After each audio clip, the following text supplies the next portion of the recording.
Term at St Clare's by Enid Blyton. Read by Nikki Diss. Chapter 1. Going back to school. 4 weeks' holiday, said Pat O'Sullivan as she sat up in bed the first morning of the Easter holidays. How lovely! Hope it's good weather. Her twin yawned and turned over. How nice not to have to get up as soon as the school bell goes, she said sleepily. I'm going to have another snooze. Well, I'm not, said Pat, hopping out of bed. Oh, Isabel, it's a simply perfect day. Do get up and let's go round the garden. But Isabel was asleep again. Pat dressed and ran downstairs. She felt happy and excited. The first day of the holidays was always grand. Everything at home looked so new and exciting and welcoming. Even the staid brown hens in the yard seemed to cluck a welcome. School is lovely, but holidays are grand too, thought Pat. Oh, there's the first daffodil coming out. And look at those scillas, exactly the colour of the April sky. Both the twins enjoyed the first day of the holidays in their own way. Isabel lazed around, peaceful and happy. Pat rushed here, there and everywhere, seeing everybody and everything. Their mother laughed to see the different ways in which they enjoyed themselves. You're as like as two peas to look at, she said, but you often act in quite the opposite way. I hope this lovely weather goes on. You'll be quite nice and brown. Well, make the most of it, my dears, because your 4 weeks will soon go. Oh, Mother, 4 weeks is a lovely long time, simply ages, said Pat. But although it seemed ages at first, it began to slip by very quickly after the first few days. The twins were astonished to find that a week had gone by, and then 10 days, and then a fortnight. Cousin Alison is coming to spend the last 2 weeks with us, isn't she, Mother? Said Pat. When is she coming? This week? On Thursday, said Mrs. O'Sullivan. By the way, her mother said to me on the telephone yesterday that she is much better for being a term at St Clare's, not nearly so vain and silly. That's quite right, said Isabel, thinking of the teasing and scolding her feather-headed cousin had had at St Clare's the last term. She learnt quite a lot of lessons. Well, so did we the first term too. I'm glad you sent us there, Mother. It's a fine school. I'm already beginning to look forward to going back. Summer term ought to be grand. 2 more weeks, said Pat. I say, won't it be fun to play tennis again? I wonder if we'll play any matches. Isabel and I were tennis captains at Red Roof's, our old school, but I expect St Clare's tennis is a pretty high standard. Let's mark out the court and play a few games, said Isabel eagerly, but Mrs. O'Sullivan shook her head. Not in April, she said. You would spoil the lawn. Ring up Katie Johnston and see if you can fix up a 4 on her hard court. It was all because of poor Isabel's eagerness to have a few practice games at tennis that the rest of the holidays were spoilt. They went over to Katie Johnston's and played a tennis 4 there with another girl, Winnie Ellis. Winnie played a very poor game and quite spoilt it for the others. Katie apologised for Winnie when she had the twins alone for a minute. Can't think what has happened to her today, she said. She usually plays such a good game. She's sending everything into the net. She says her head aches, so maybe she isn't very well. Poor Winnie was certainly not well. She went down with mumps that evening, and her mother rang up Katie's parents at once. I'm so very sorry, she said, but Winnie has mumps. I hope Katie has had it, otherwise she will be in quarantine, I'm afraid. Yes, Katie's had it, thank goodness, said Mrs. Johnston.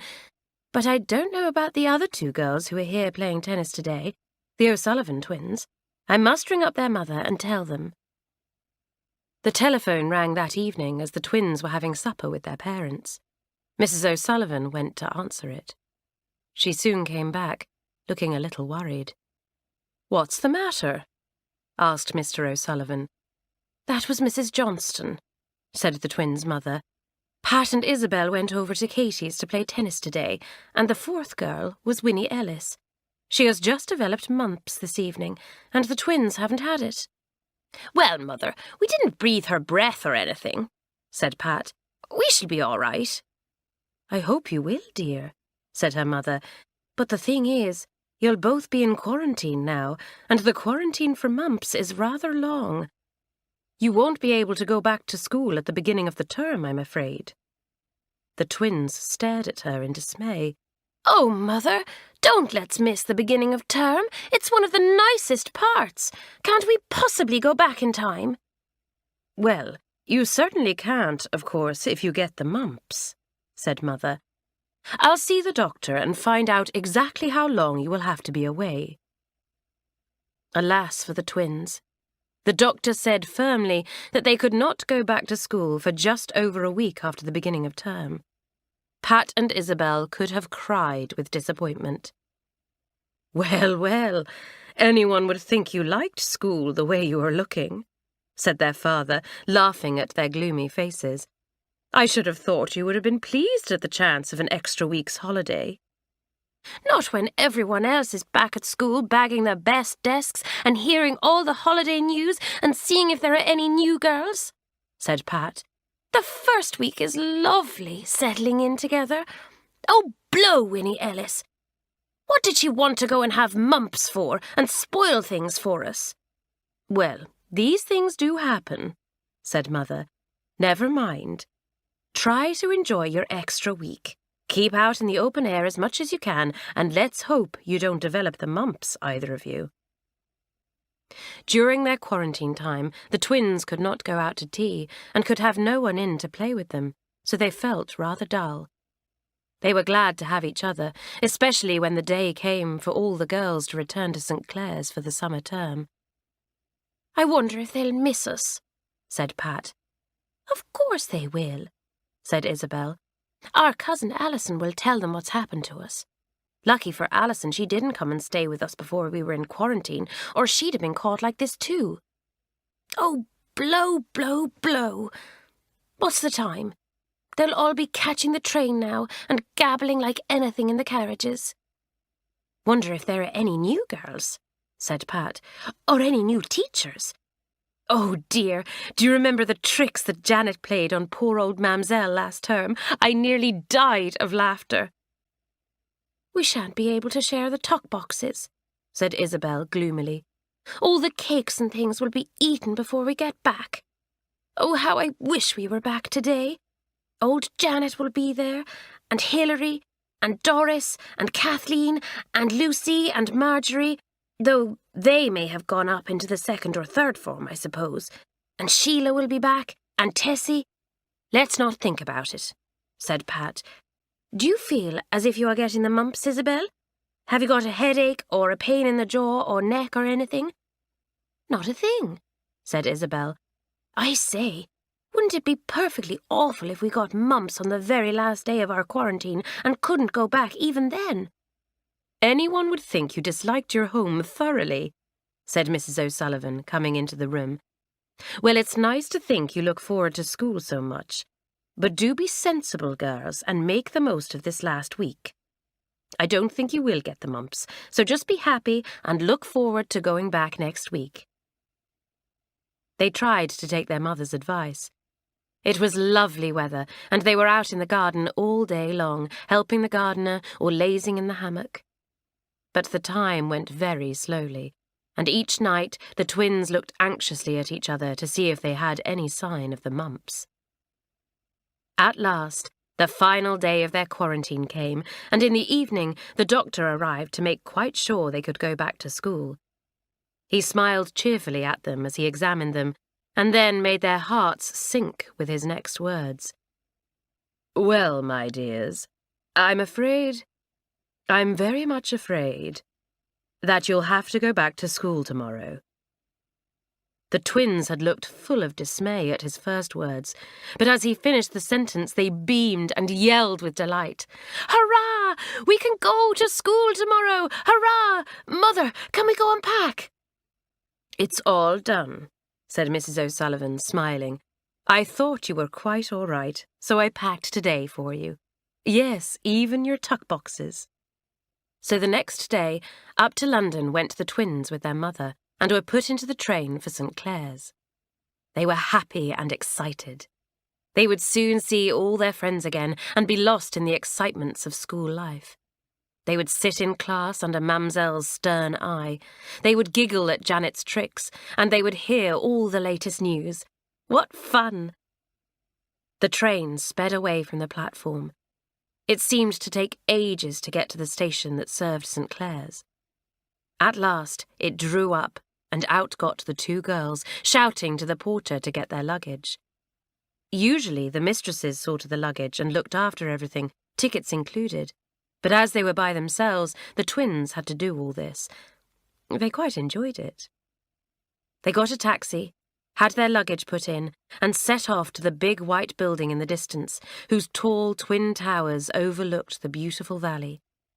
"Good old St Clare's," said Pat, as she saw the building coming nearer and nearer. "It's nice to see you again. I wonder what all the girls are doing, Isabel." They were at tea when the twins arrived. It was strange to arrive alone, and to have the great front door opened to them by Jane, looking very smart indeed. "Hello, Jane," cried the twins. "Where's everyone?" "Having tea," answered Jane. "You'd better go along in before everything's eaten up." The twins ran to the big dining hall and opened the door. A great babel of sound came to their ears, the girls all talking together happily. No one saw them at first. Then Janet happened to glance up and saw the twins standing at the door, still in their coats and hats.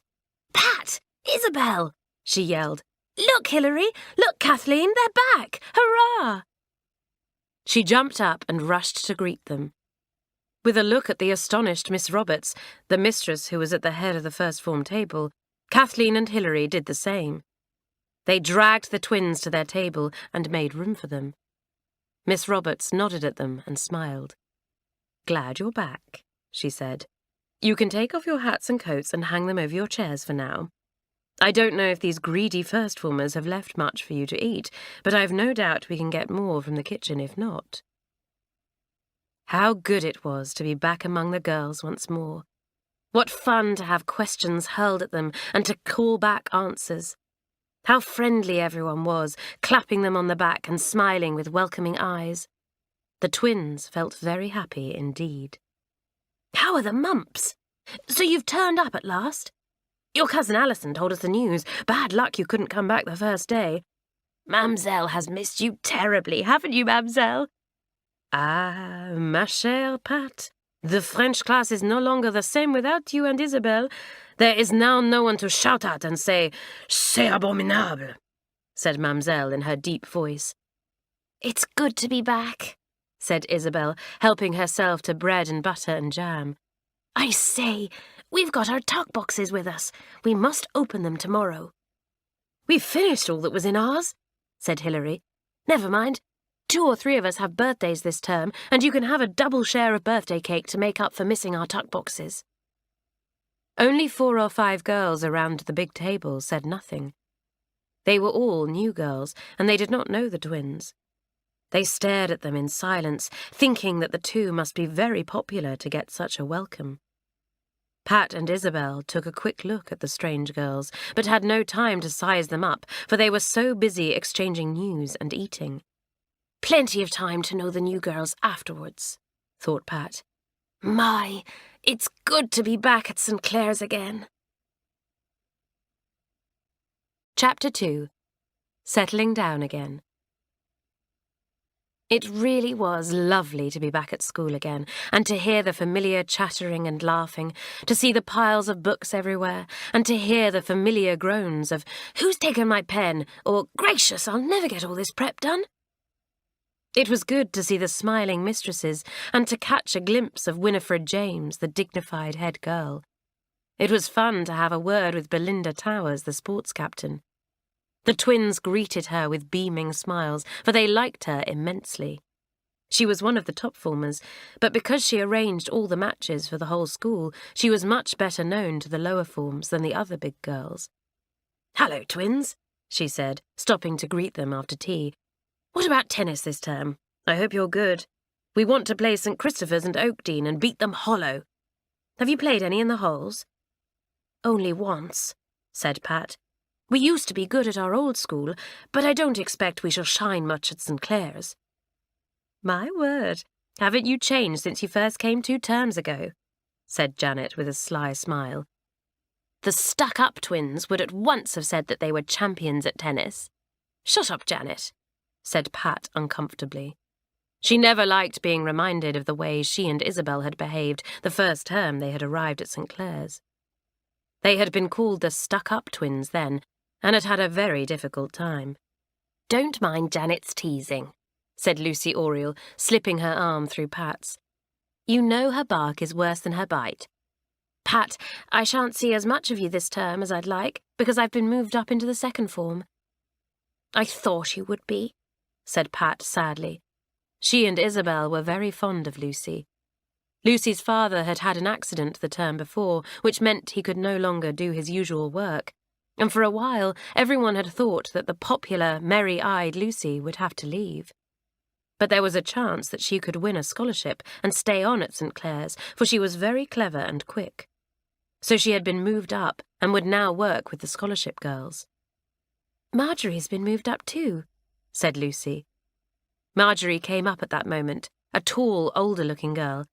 She gave the twins a slap on the back. Hello, she said. Did Lucy tell you the sad news? I'm in the second form too, and I feel very superior indeed to you tiddlers. And gosh, I'm working hard, aren't I, Lucy? You are, said Lucy. Marjorie was her friend, and the two had been glad to be moved up together. Who else has been moved up? Asked Isabel, as they all went to the common room together.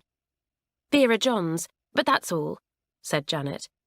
Otherwise our form is the same, except for the new girls, of course. By the way, your cousin Alison has palled up with one of them. An American girl, stiff rich, called Sadie Green. There she is, over there. The twins looked for Sadie. There was no mistaking her. Although she wore the school uniform, it was plain that her mother had got the very best material possible and had had it made by the very best dressmaker. It was plain, too, that her hair was permed and her nails were polished so highly that each small fingertip shone like a little mirror. Golly, said Pat, staring. What a fashion victim. What's she been sent to St Clare's for? Can't imagine, said Janet. She thinks of nothing but her appearance and nearly drives poor Mamselle mad. She has the most atrocious French accent you ever heard, and her American drawl is worst Hollywood. You should hear her say 24. The best she can manage is 24, no matter how many times Miss Roberts makes her repeat it. Honestly, we've had some fun in English classes, I can tell you. Sadie's not a bad sort, though. Awfully good-tempered and generous, really. But she's jolly bad for that silly cousin of yours. They walk together whenever we go out and talk of nothing but clothes and haircuts and film stars. We'll have to take Alison in hand, said Pat firmly. I thought she looked a bit more feather-brained than usual when I saw her just now. I say, who's that? What a wild-looking creature. That's our Carlotta, said Hilary with a grin. She has a fiercer temper than Mamselle's, and that's saying something. She has the most awful ideas, but she's pretty good fun. I can see a first-class row boiling up between her and Mamselle some day. Oh, it is good to be back, said Pat, thoroughly enjoying hearing all this exciting news. The new girls sound thrilling. I did hope there would be some. But I'm sorry the other 3 have gone up into the second form. I shall miss Lucy and Marjorie especially. Pat and Isabel had no prep to do that night, but they had to unpack and put away their things instead. They left the noisy common room and went upstairs to their dormitory. Hilary called after them. You're in number 6, twins. I'm there, and Janet, and Prudence Arnold, a new girl, and Carlotta Brown. And Kathleen and Sheila are there too. You'll see which are your cubicles. The twins went up the broad stairway and made their way to the big dormitory. It was divided into 8 cubicles, which had white curtains hung round them that could be pulled back or drawn round, just as the girls wished. Pat found their cubicles at once. They were side by side. "Come on, let's be quick," said Pat. "I want to get down and have a talk again. There are still 3 new girls to hear about. I rather liked one of them, the one with the turned-up nose and crinkly eyes." "Yes, I liked her too," said Isabel. "I noticed she and Janet ragged each other a lot. I bet she's good at tricks too. I say, it looks as if we'll have some fun this term, Pat." They unpacked happily and stowed their things away in the drawers of their chests. They hung up their dresses and coats in the cupboard and set out the few things they had for their dressing table. They put out the pictures of their father and mother and their brushes and mirrors. "I expect we'd better go and see Matron and Miss Theobald," said Pat when they had finished. So down they went and made their way to Matron's room. She was there sorting out piles of laundry. "Come in," she called in her cheerful voice. She looked up and beamed at the twins. "2 bad eggs back again," she said. "Dear, dear, and I've had such a peaceful time without you for a whole week of term. Why couldn't you get the mumps and give me a little longer spell? Well, all I say is, don't you dare to go down with the mumps now and start an epidemic of it." The twins grinned. Everyone liked Matron. She was full of common sense and fun, but woe betide anyone who lost too many hankies, tore their sheets, or didn't darn their stockings at once. Matron descended on them immediately, and many a time the twins had had to go to Matron's room and try in vain to explain away missing articles. "We're glad to be back," said Pat. "We're looking forward to tennis and swimming, Matron." "Well, remember that your swimming costumes have to be brought to me after swimming," said Matron. "No screwing them up and stuffing away into drawers with dry things. Now run away, both of you, unless you want a dose out of a nice new bottle of medicine." The twins laughed. Matron had the largest bottles of medicine they had ever seen anywhere. There was a big new one on the mantelpiece. Matron picked it up and shook it. "Try it," she said. But the twins fled. Downstairs they went to see Miss Theobald, the wise and kindly headmistress. They knocked at the sitting-room door. "Come in," said a voice, and in they went. Miss Theobald was sitting at her desk, writing. She took off her glasses and smiled at the blushing twins. They liked the headmistress very much, but they always felt nervous in front of her. "Well, twins," she said, "I still don't know which is which. Are you Patricia?" She looked at Isabel as she said this, and Isabel shook her head. "No, I'm Isabel," she said with a laugh. "I've got a few more freckles on my nose than Pat has. That's about the only way to tell us at present." Miss Theobald laughed. "Well, that's an easy way to tell one from the other when you are both in front of me," she said, "but it wouldn't be very helpful when there was only one of you. Now listen, twins. I want you to work hard this term, because Miss Roberts thinks you should go up into the 2nd form next term. So just see what you can do. I should like you to try for top places this term. You both have good brains and should be able to do it." The twins felt proud. Of course they would try. What fun it would be to go up into the next form, and how pleased their parents would be. They went out of the room determined to work hard, and to play tennis hard and swim well. "Thank goodness we didn't get the mumps," said Pat happily as they went back to the common room. "Wouldn't it have been awful to have missed more weeks of the summer term?" It was supper time when they reached the common room, and the girls were pouring out to go to the dining hall, chattering loudly. Janet was arm in arm with the new girl, the one with the turned-up nose and crinkly eyes. "Hello, Pat. Hello, Isabel," she said. "Come and be introduced to the bad girl of the form, Bobby Ellis." Bobby grinned, and her eyes became more crinkled than ever. She certainly looked naughty, and there was a sort of don't-care air about her that the twins liked at once. "Is your name really Bobby?" asked Pat. "It's a boy's name." "I know," said Bobby, "but my name is Roberta, and the short name for Robert is Bobby, you know, so I'm always called Bobby too.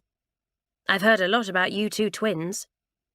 "Good things, I hope, not bad," said Isabel, laughing. "Wouldn't you like to know?"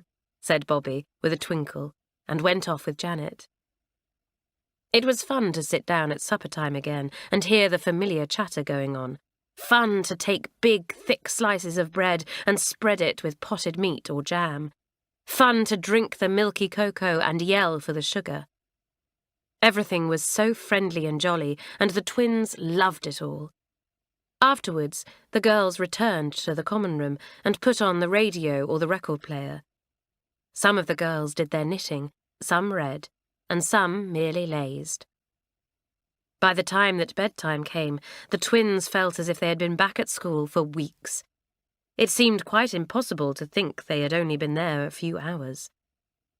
They went upstairs, yawning. "What's the work like this term?" asked Pat, poking her head into Janet's cubicle as they undressed. "Fierce," said Janet. "It always is in the summer term. Don't you think so? I suppose it seems extra difficult because we all so badly want to be out in the sunshine, but honestly, Miss Roberts is driving us so hard this term. Some of us will have to go up into the second form next term, and I suppose she doesn't want us to be backward in anything. My goodness, the maths we've had the last week. You just wait and see." But not even the thought of Miss Roberts being fierce with maths could make the twins feel unhappy that first night. They cuddled down into their narrow beds and fell asleep at once, looking forward to the next day with enjoyment. Chapter 3. Back in Miss Roberts's class. The twins awoke before the bell went the next morning. They lay whispering to each other whilst the May sunshine shone warmly in at the window. Then the bell went, and the 8 girls got out of bed, some with a leap, like Carlotta and the twins, some with a groan, like Sheila, who always hated turning out of her warm bed, winter or summer. They met their cousin Alison coming out of her dormitory, arm in arm with the American girl, Sadie Green. They stared at Alison because she had done her hair in quite a different way. "Alison, what have you done to your hair?" said Pat. "It looks awful. Do you think you're a film star or something?" "Sadie says I look grand like this," said Alison, setting her little mouth in an obstinate line. "Sadie says—" "That's all Alison can say nowadays," remarked Janet. "She's like a record, always set to say, 'Sadie says, Sadie says, Sadie says.'" Everyone laughed. "It's sure a wonderful way of fixing the hair," said Doris, with a very good imitation of Sadie's American accent. Sadie laughed. She was very good-tempered. "I don't know what Miss Roberts will say, though," went on Doris. "She isn't very keen on fancy hairstyles, Alison." "Well, but Sadie says—" began Alison in an injured sort of voice, and at once all the girls took up the refrain. "Sadie says, Sadie says, Sadie says," they chanted in a sort of chorus, whilst Doris jumped up onto a nearby chair and beat time for the chanting. Alison's eyes filled with the easy tears she always knew how to shed. "You can see your cousin can turn on the water tap just as easily as last term," said Janet in her clear voice. Alison turned away to hide her face. She knew that the girls had no patience with her tears. Sadie slipped her arm through hers. "Oh, come on, sugar baby," she said. "You're a cute little thing, and I won't let them tease you." "I can't think how your cousin can make friends with that vulgar American girl," said a soft voice at Pat's side. "It's a good thing you've come. Sadie has a very bad influence on the class." Pat turned and saw the girl called Prudence Arnold. She didn't know whether she liked the look of her or not. Prudence was pretty, but her mouth was hard, and her eyes, set too close together, were a pale blue. The breakfast bell went and saved Pat the bother of answering. She ran down the stairs with the others and whispered to Janet, Is that Prudence? She looks awfully goody-goody. Yes, you'd better mind your P's and Q's with her, said Janet. She's so good she'll burst with it one day. And as for playing a trick on anyone, well, the thought of it would send her into a fit. You should have seen her face one day last week when I flipped a rubber at Hilary in class. It was enough to turn the milk sour. Oh, and by the way, according to her, she's related to half the lords and ladies in the kingdom. Get her onto the subject, she's funny. No talking now, please, said Miss Roberts as the girls stood for grace to be said. Pat took a quick look at Prudence. The girl was standing with her head bent and her eyes shut, the very picture of goodness. Now Lucy Oriel is really good, thought Pat, glancing at Lucy, and I like her awfully, and did from the first. And yet I don't take to Prudence at all. And she sounds good too. Perhaps it is because she hasn't any sense of fun, and Lucy has. I wonder if she's as clever as Lucy at lessons. Well, we shall soon see. That morning, Miss Roberts read out the class marks for the week, and the last new girl, Pamela Boardman, was top with 93 marks out of 100. Prudence Arnold was only halfway down the list. Sadie, Alison, Carlotta and Doris vied for places at the bottom. Pamela, you have done very well for the first week, said Miss Roberts. I can see you set yourself a high standard, and you work steadily in each subject. Considering that you are the youngest in the form, not yet 14, this is very good. All the girls stared at Pamela, who was sitting upright at her desk, red with pleasure. The twins looked at her curiously. They were nearly 15, and it seemed marvellous to them that a 13-year-old should be top of their form. She's very small, even for 13, thought Pat. And she's pale now that she's not red any more. She looks as if she worked too hard. Pamela was not very attractive-looking. She wore big glasses, and her straight hair was tightly plaited down her back. She had a very earnest face, and paid the greatest attention to everything Miss Roberts said. Miss Roberts had some more to say. She flipped at the marks list with her first finger, and then looked firmly at Alison, Sadie, Doris, and Carlotta. You are all bottom, she said. Well, we know someone has to be bottom, but nobody needs to be quite so very low down as all of you are. Sit up, Sadie. Carlotta, there is no need to grin round the class like that. It isn't funny to get so few marks in any and every subject. Carlotta stopped grinning round and scowled. Not even her school uniform could make her look ordinary. She glared at Miss Roberts.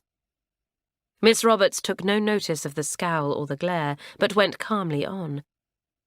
Doris, you have been in my form for 4 terms now, and I'm really tired of seeing you at the bottom still. You will have extra coaching this term, because you really mustn't stay in my form much longer. Yes, Miss Roberts, murmured poor Doris. The girls glanced at her, trying to cheer her up. Doris was a real dunce and knew it. And yet, of all the girls in the school, she could be the very funniest, sending the class into squeals of laughter by her imitations of mistresses and other girls. Everyone liked her, even the mistresses who laboured so hard trying to teach her. Now you, Alison, began Miss Roberts again, looking at the twins' cousin with the intention of telling her that she also could do better. Now you, Alison. Then she stopped and looked at the girl carefully. Alison, she said, there is something very strange about you this morning. It seems to me that you have forgotten to do your hair. Oh, no, Miss Roberts, began Alison eagerly. Sadie showed me a new way. She said I had the kind of face that... Alison, you don't really mean to tell me that your hair is done like that on purpose? Said Miss Roberts in pretended horror. Alison subsided at once, and the girls giggled. Alison really did look a little silly with her hair done in a fancy way. Miss Roberts never could stand what she called frippery in dress or hairstyle. "Much as I hate you to lose any part of my lesson, Alison," she said, "I must ask you to go and do something to your hair that will make you look a little less amazing." "I thought she'd be sent out to do her hair properly," whispered Janet to Pat. Miss Roberts' sharp ears caught the whisper. "No talking," she said. "We'll now get on with the lesson. Open your maths books at page 16. Pat and Isabel, bring your books up to my desk, please, and I will try and explain to you what the class did last week when you were away. The rest of you get on with what you began yesterday." In a little while, all was silence as the class applied itself to its work. Alison slipped back into the room quietly, her cheeks flaming. Her hair was now taken down and brushed back properly, and she looked what she was, a 14-year-old schoolgirl. Sadie sent her a look of sympathy. Prudence and Pamela bent their heads almost to their desks, so concentrated were they on their task. They sat next to each other. Prudence took a quick look at Pamela's book to see if her own sums showed the same answers. Janet nudged Hilary. "Our pious little Prudence isn't above having a peep at Pam's work," she whispered, opening her desk to hide the fact that she was speaking. Hilary nodded. She was about to open her own desk and make a remark, but Miss Roberts's eye caught hers, and she decided not to. Miss Roberts didn't seem to be standing any nonsense that term. She meant her class to do well and to make a good showing when most of it went up into Miss Jenks's form the next term. Pat and Isabel stood beside Miss Roberts, struggling to understand what she was explaining. Their 5 weeks' holiday had made them rusty, and it was difficult to get back the habit of concentration again. But at last they understood and went back to their places to work. Miss Roberts got up to go round the class. A suppressed giggle made her look round. Bobby Ellis had balanced a sheet of blotting paper on the bent head of the unsuspecting Prudence. It sat there, moving slightly whenever Prudence turned her head a little to refer to her textbook. Then it floated gently to the ground, much to Prudence's surprise. "I imagine that as you find time to play about with blotting paper, Roberta, you've also found time to do every one of the sums set," said Miss Roberts in a cold sort of voice. Bobby said nothing. She hadn't done even half the sums. "Well, if you haven't done all the sums, and got them right, too, by the time I get round to you, you will stay in at break and do them then," said Miss Roberts. "Prudence, pick up the blotting paper and put it on my desk." "Miss Roberts, I didn't know anything about what Bobby was doing," said Prudence anxiously. "I was quite lost in my work. "Quite so, Prudence," said Miss Roberts. "Now pick up the blotting paper, please, and get lost again." Poor Bobby lost her time at break. There was no doubt about it. Miss Roberts was on the warpath that term. "What did I tell you?" said Janet, when the morning ended at last and the girls trooped out to wash for lunch. "What a morning! Alison sent out to do her hair again, most of us scolded, Bobby kept in for break, Janet ticked off for talking twice, Doris pulled up for dreaming in geography, Carlotta sent out of the room for answering back, and double the amount of prep we usually have. Golly, this is going to be a term." Chapter 4. The 5 New Girls. In a day or two, the twins had settled down so well again that no one even remembered they had been late in coming back. They felt that it was a little unfair that the teachers so soon forgot this, for once or twice they were scolded for not knowing things that the rest of the class had been taught during the first week. But the twins had good brains and soon caught up with the others. They had always loved the summer term at their old school, and they found that it was just as nice at St Clare's. There was no lacrosse that term, of course, but instead there were tennis and swimming, and they were grand. There were 8 courts at St Clare's, and Belinda Towers, who had charge of them, drew up a careful timetable so that every girl could have her turn at tennis practice. Miss Wilton, the sports mistress, was an excellent coach, and soon picked out the girls who would do well. Marjorie Fenworthy, one of the old first formers who had gone up into the second form, was brilliant at tennis, as she was at all sports. Miss Wilton was delighted with her. "She's so strong," she told Belinda, "and she has a lovely style. Watch her serve, Belinda. See how she throws the ball up high and gives it just the right smack when it comes down and skims it over the top of the net. You know, I shouldn't be surprised if she wins the school championship this term and beats all you top formers." "I don't mind if she does," said Belinda, "so long as she wins the matches against the other schools we play. Oakdean and St Christopher's are both running singles championships, you know, this term. Perhaps we can put Marjorie in for our player. She's better than I am." "Well, there's not much to choose between you," said the sports mistress, "except that Marjorie is immensely strong." The twins were quite good at tennis, and Miss Wilton was pleased with their style. "Practice well, and you may be in the tennis team for the first form," she said. "We shall be playing plenty of matches this term, so you'll have some fun if you get into the team." The twins flushed with pleasure and made up their minds to practice every minute they could. They loved their school and were very anxious to do everything they could to bring it fame among other schools. But Miss Wilton was not so pleased with their cousin Alison. Alison did not like games. "They make me get hot and messy," she always complained. "I hate running about, especially in the hot weather. My hair gets all wet at the back of my neck." "Alison, you make me feel sick," said Bobby Ellis, who always said straight out what she was thinking. She was a bit like Janet that way, without Janet's hot temper. "You're nothing but a little peacock, always hoping someone's going to admire you." "Alison got much better last term," said Pat, trying to stick up for her cousin. "She really did try to get on with lacrosse." "Well, Sadie says," began Alison, quite forgetting what the girls thought about this refrain of hers. At once, the girls nearby took up the chorus. "Sadie says, Sadie says, Sadie says, what does Sadie say?" they chanted. Alison turned away in a temper. She was usually quite a good-tempered girl, but she hated being teased, and she certainly was getting a lot of it that term. She flew off to find her precious Sadie.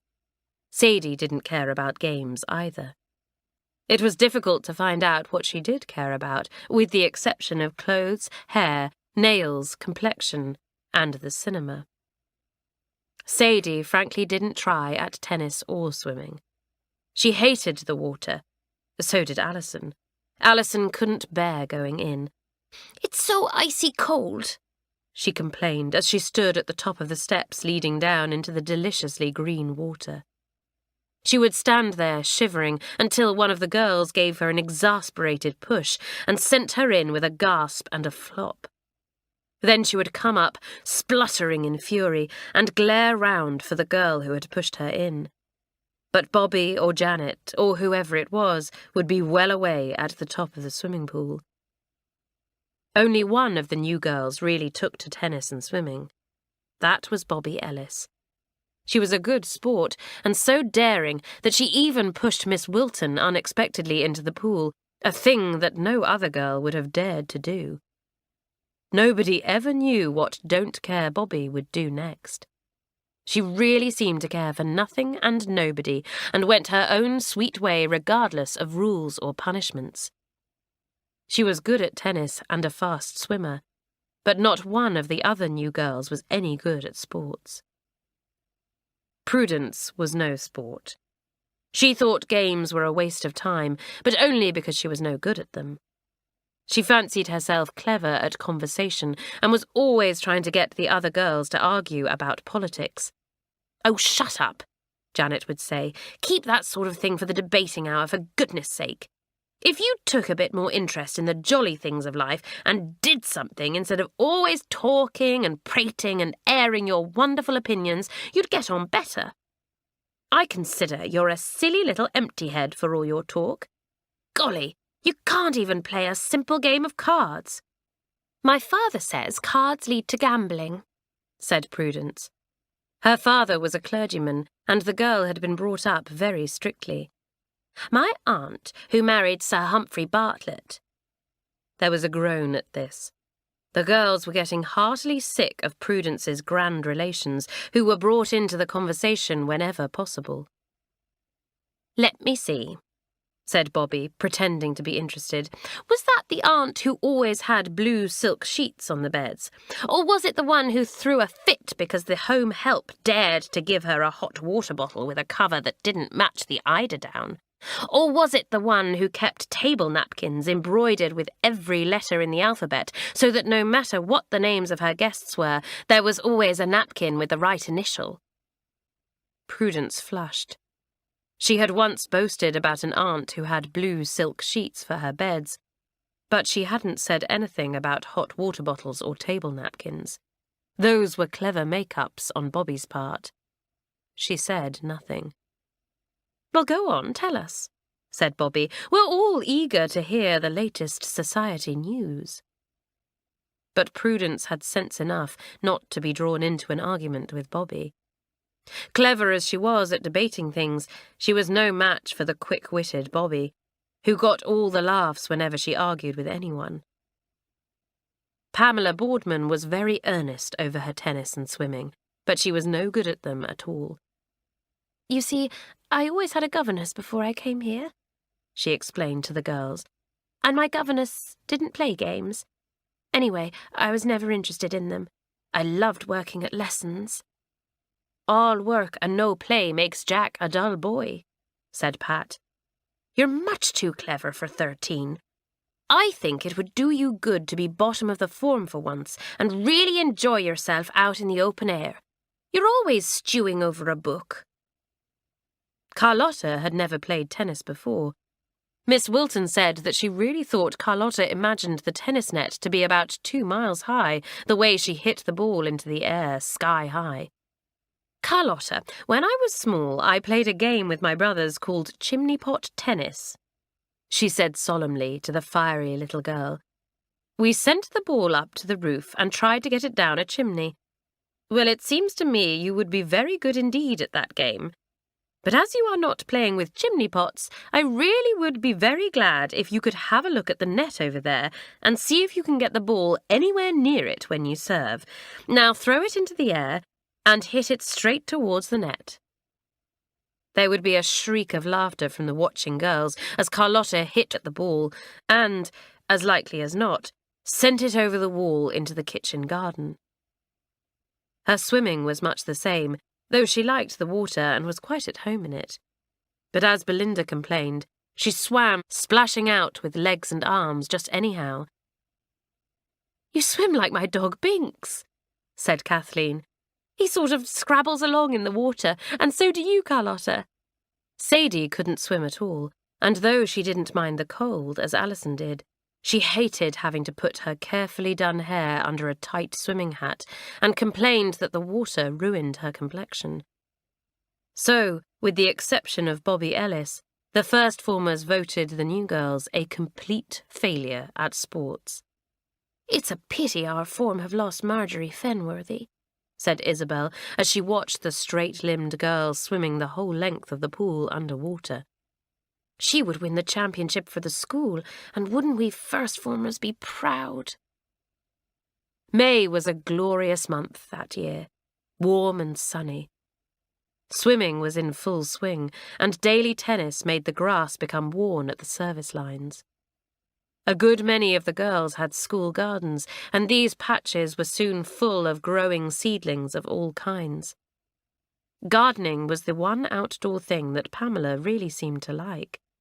She took a big patch and sowed many packets of seeds there. She bought little plants, too, double daisies, velvet pansies, and pretty polyanthus to make the borders of her patch bright. There were nature walks over the hills and through the woods. Sadie and Carlotta knew nothing about nature, it seemed, and made some curious mistakes.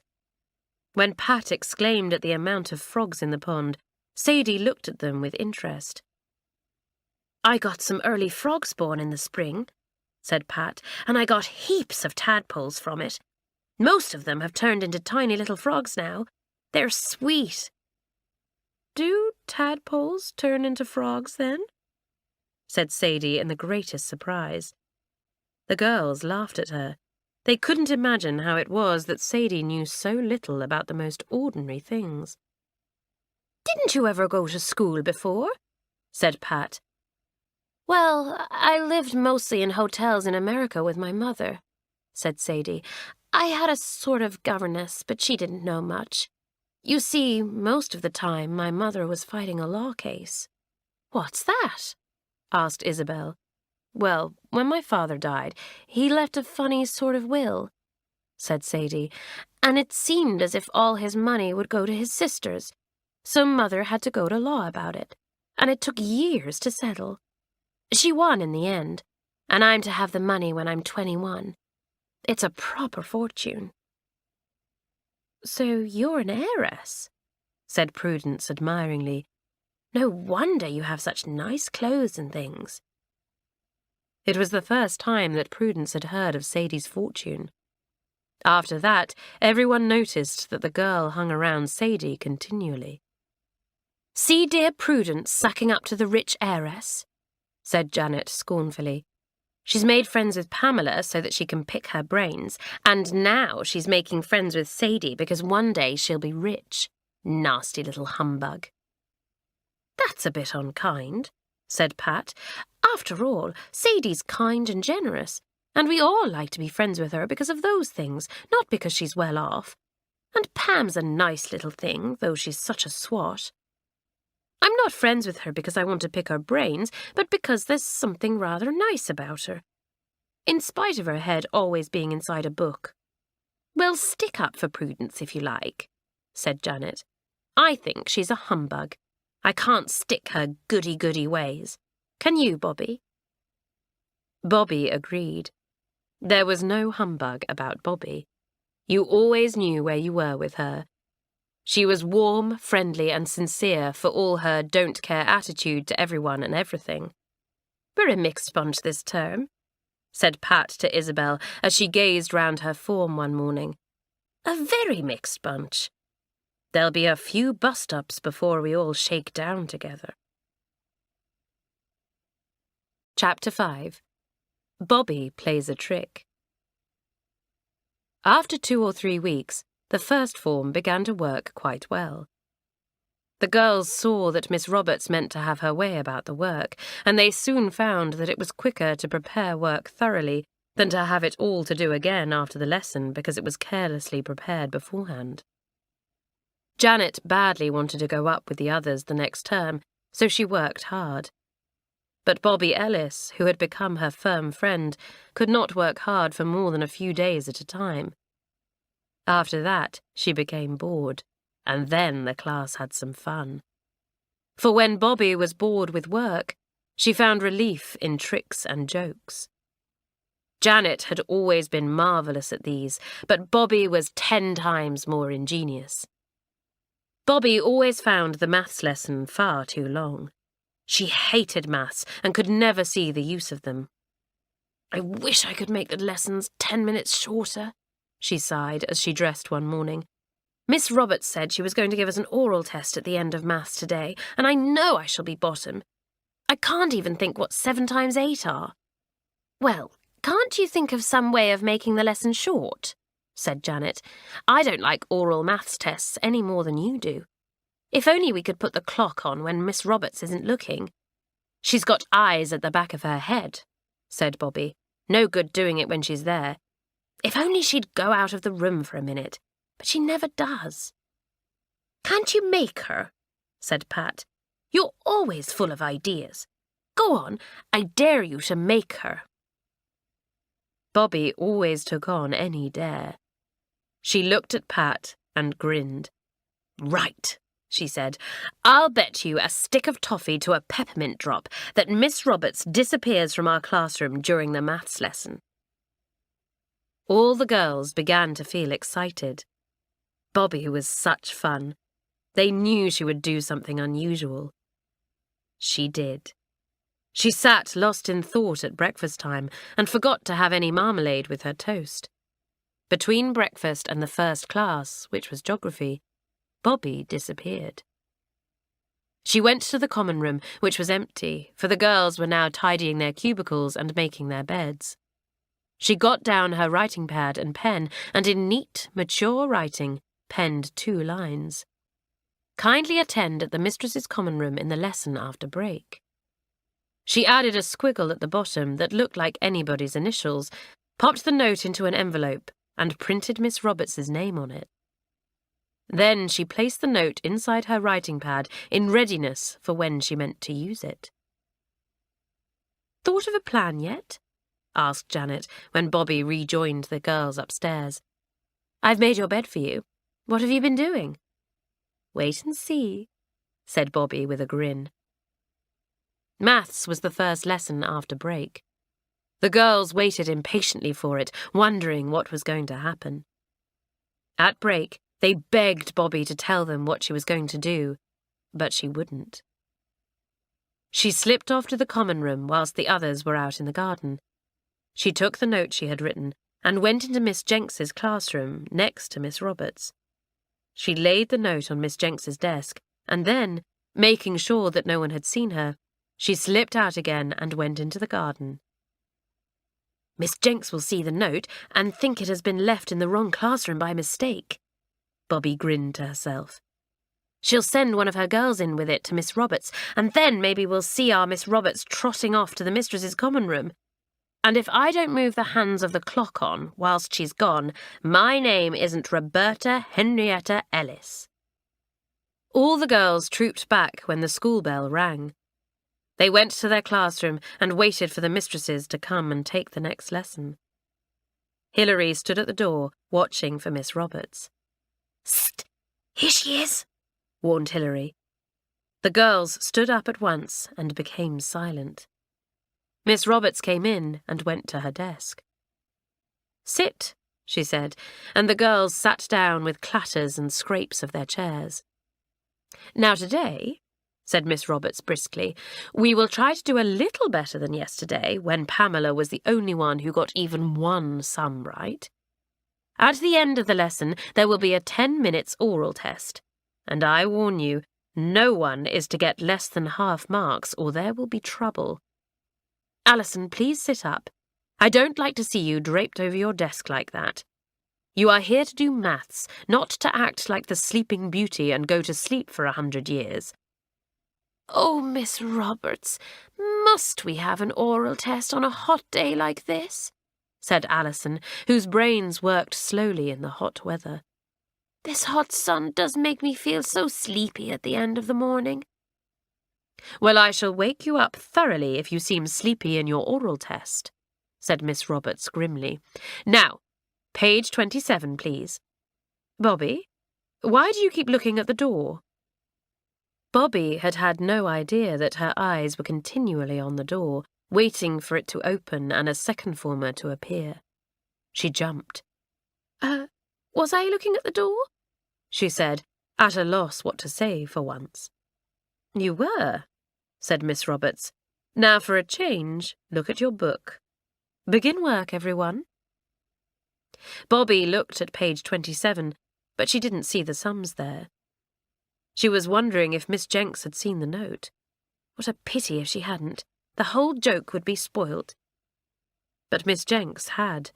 She had not noticed it at first, because she had put her books down on it.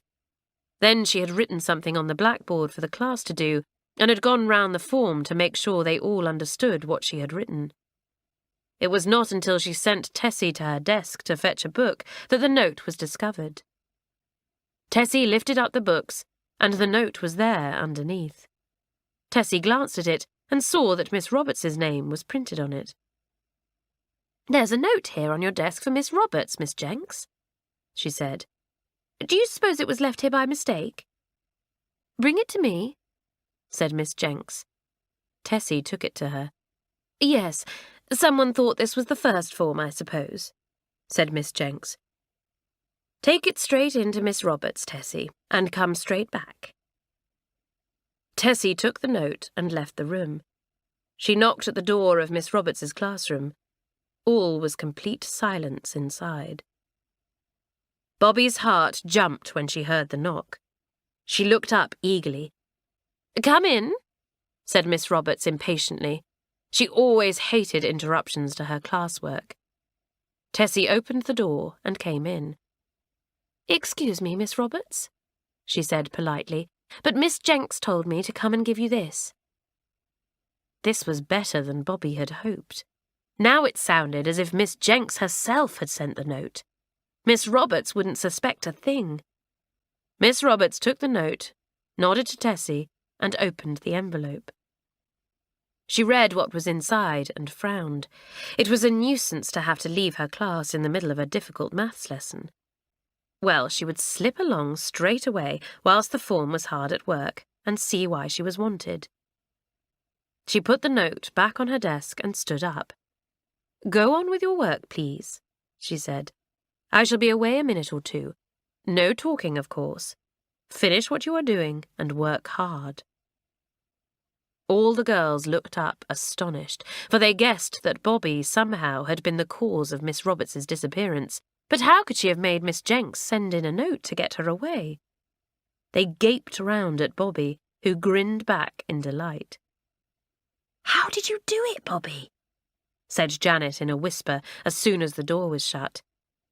"Bobby, you didn't write that note, did you?"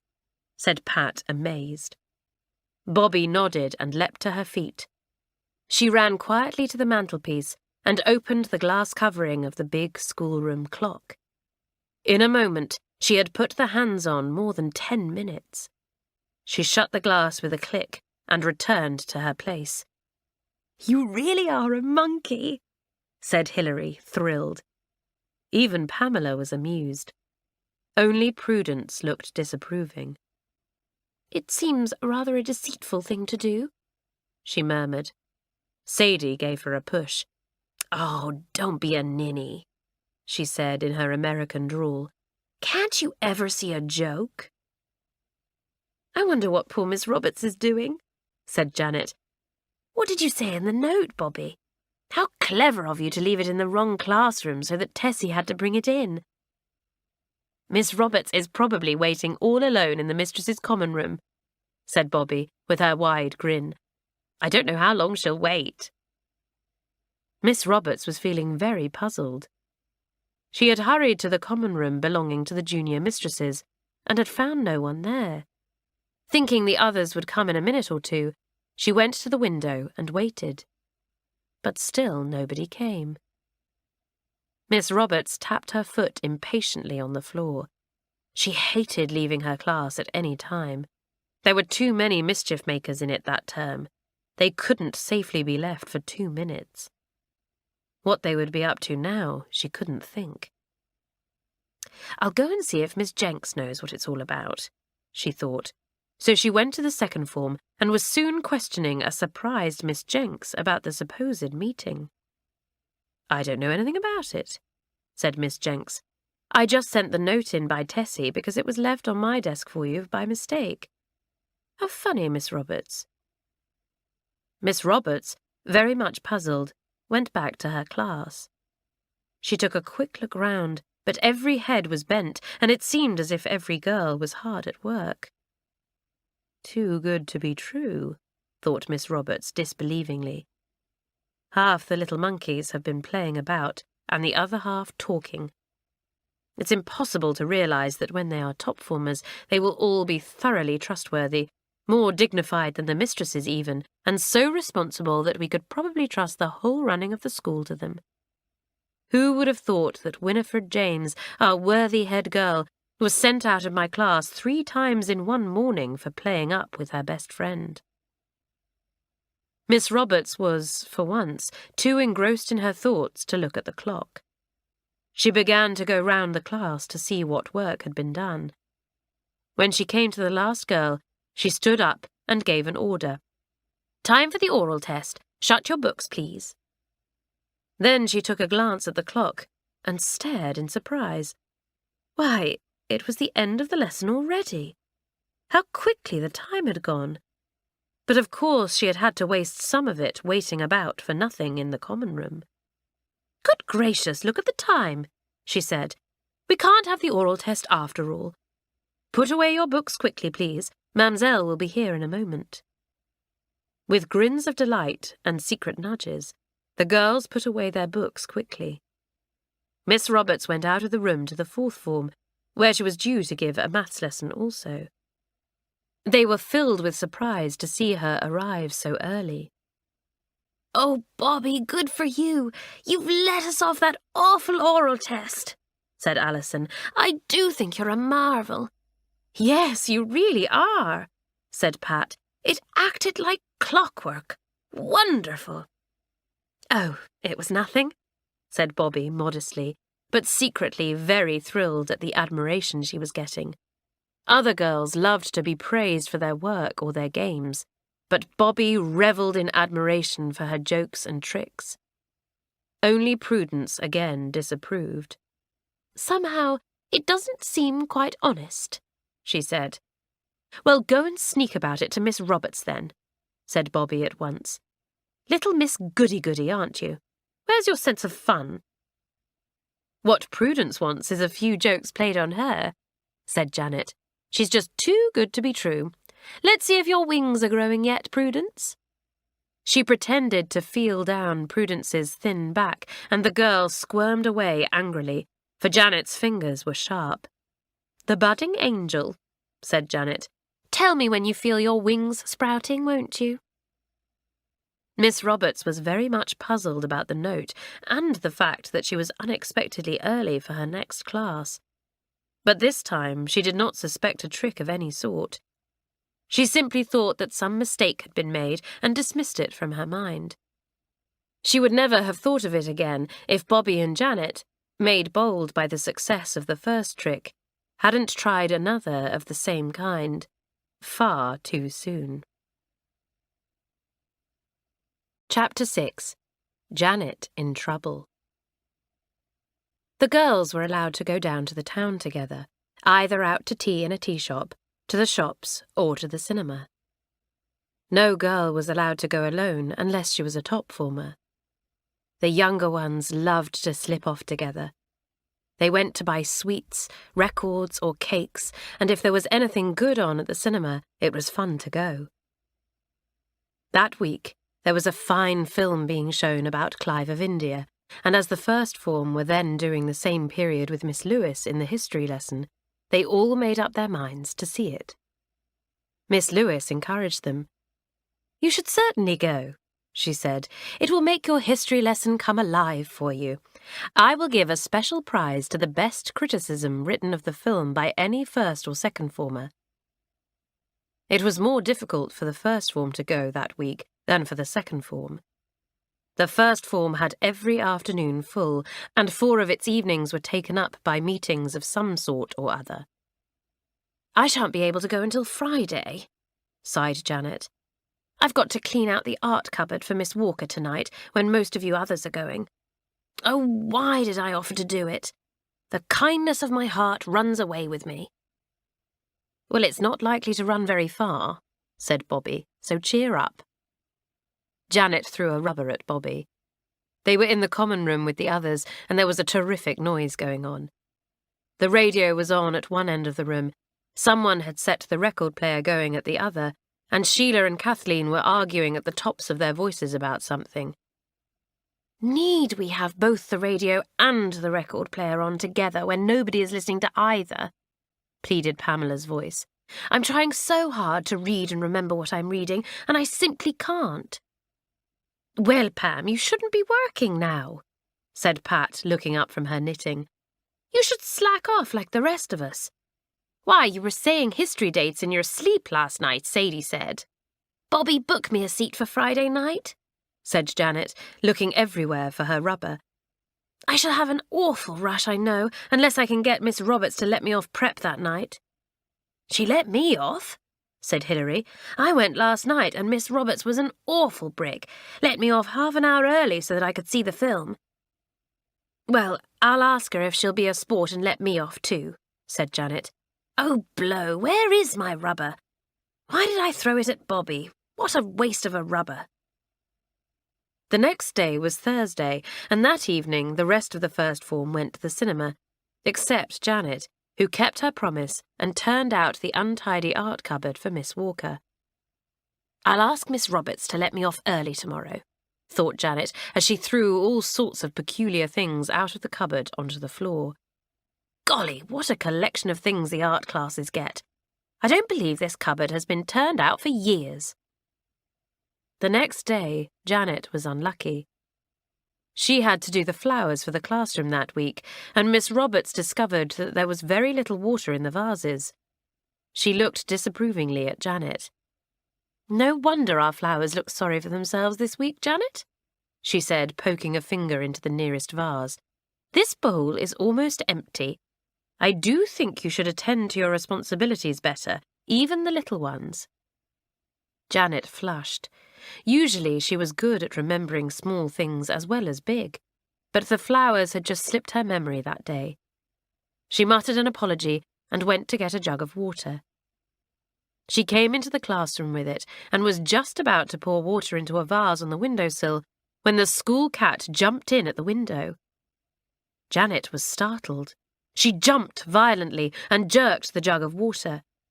A stream flew into the air and landed very neatly on the back of Prudence's head. It dripped down her neck at once, and the girl gave a loud squeal. Miss Roberts looked up, annoyed. "What's the matter, Prudence? Janet, what have you done?" "Oh, Miss Roberts, Janet has soaked me," complained Prudence. "She deliberately poured the water down my neck." "I didn't," cried Janet. "The cat sprang in through the window and made me jump, that's all." Miss Roberts eyed Janet coldly. She had seen too much of Janet's mischief to believe that it was entirely an accident. "Prudence, go and dry yourself in the cloakroom," she said. "Janet, Prudence was engaged in writing out that list of geography facts for future reference. As she will not be able to finish it now, I would be glad if you would take her book and write the facts out for her during prep this evening." Janet stared in dismay, remembering that she had meant to ask for early leave. "Miss Roberts, it really and truly was an accident," she said. "I'll write out what Prudence was doing, but may I do it in break, not in prep?" "You will do it in prep," said Miss Roberts. "Now will you kindly finish playing about with that water and do a little work?" Janet pursed up her lips and took the water out of the room. It looked as if she wouldn't be able to see the film now. As she went to the cloakroom to put away the jug, she met Prudence, who had dried herself quickly, for she was not really very wet. "Prudence, you know jolly well it was a complete accident," said Janet, stopping her. "I want to leave prep early tonight to see Clive of India. I shan't be able to unless you're decent and go and tell Miss Roberts you know it was an accident and ask her to let me off." "I shan't do anything of the sort," said Prudence. "You and Bobby are always playing silly tricks. I'm not going to get you out of trouble." She marched back to the classroom. Janet stared after her, angry and hurt. She stuck the jug back into the cupboard and slammed the door shut. Janet had a hot temper and would willingly have poured a dozen jugs of icy cold water all over Prudence at that moment. When break came, she told Bobby what had happened, and Bobby snorted in disgust. "Prudence makes out she's so goody-goody," she said, "and yet she won't do a little thing like that. Now, let's see. Is there any way of getting you off early to go to the film, Janet, in spite of everything?"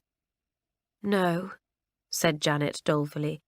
"Miss Roberts is taking the first and second form together for prep tonight. If Miss Jenks was taking it, I'd take a chance and slip out, hoping she wouldn't notice. But Miss Roberts will have her eye on me tonight." I just wonder if I can't get Miss Roberts out of the room again," said Bobby, her eyes beginning to gleam. "Don't be an ass, Bobby," said Janet. "She can't be taken in twice that way, so soon after, too." "Well, what about doing it a bit differently?" said Bobby. "Getting you called out, for instance." "Ooh," said Janet, and her eyes danced. "That is an idea.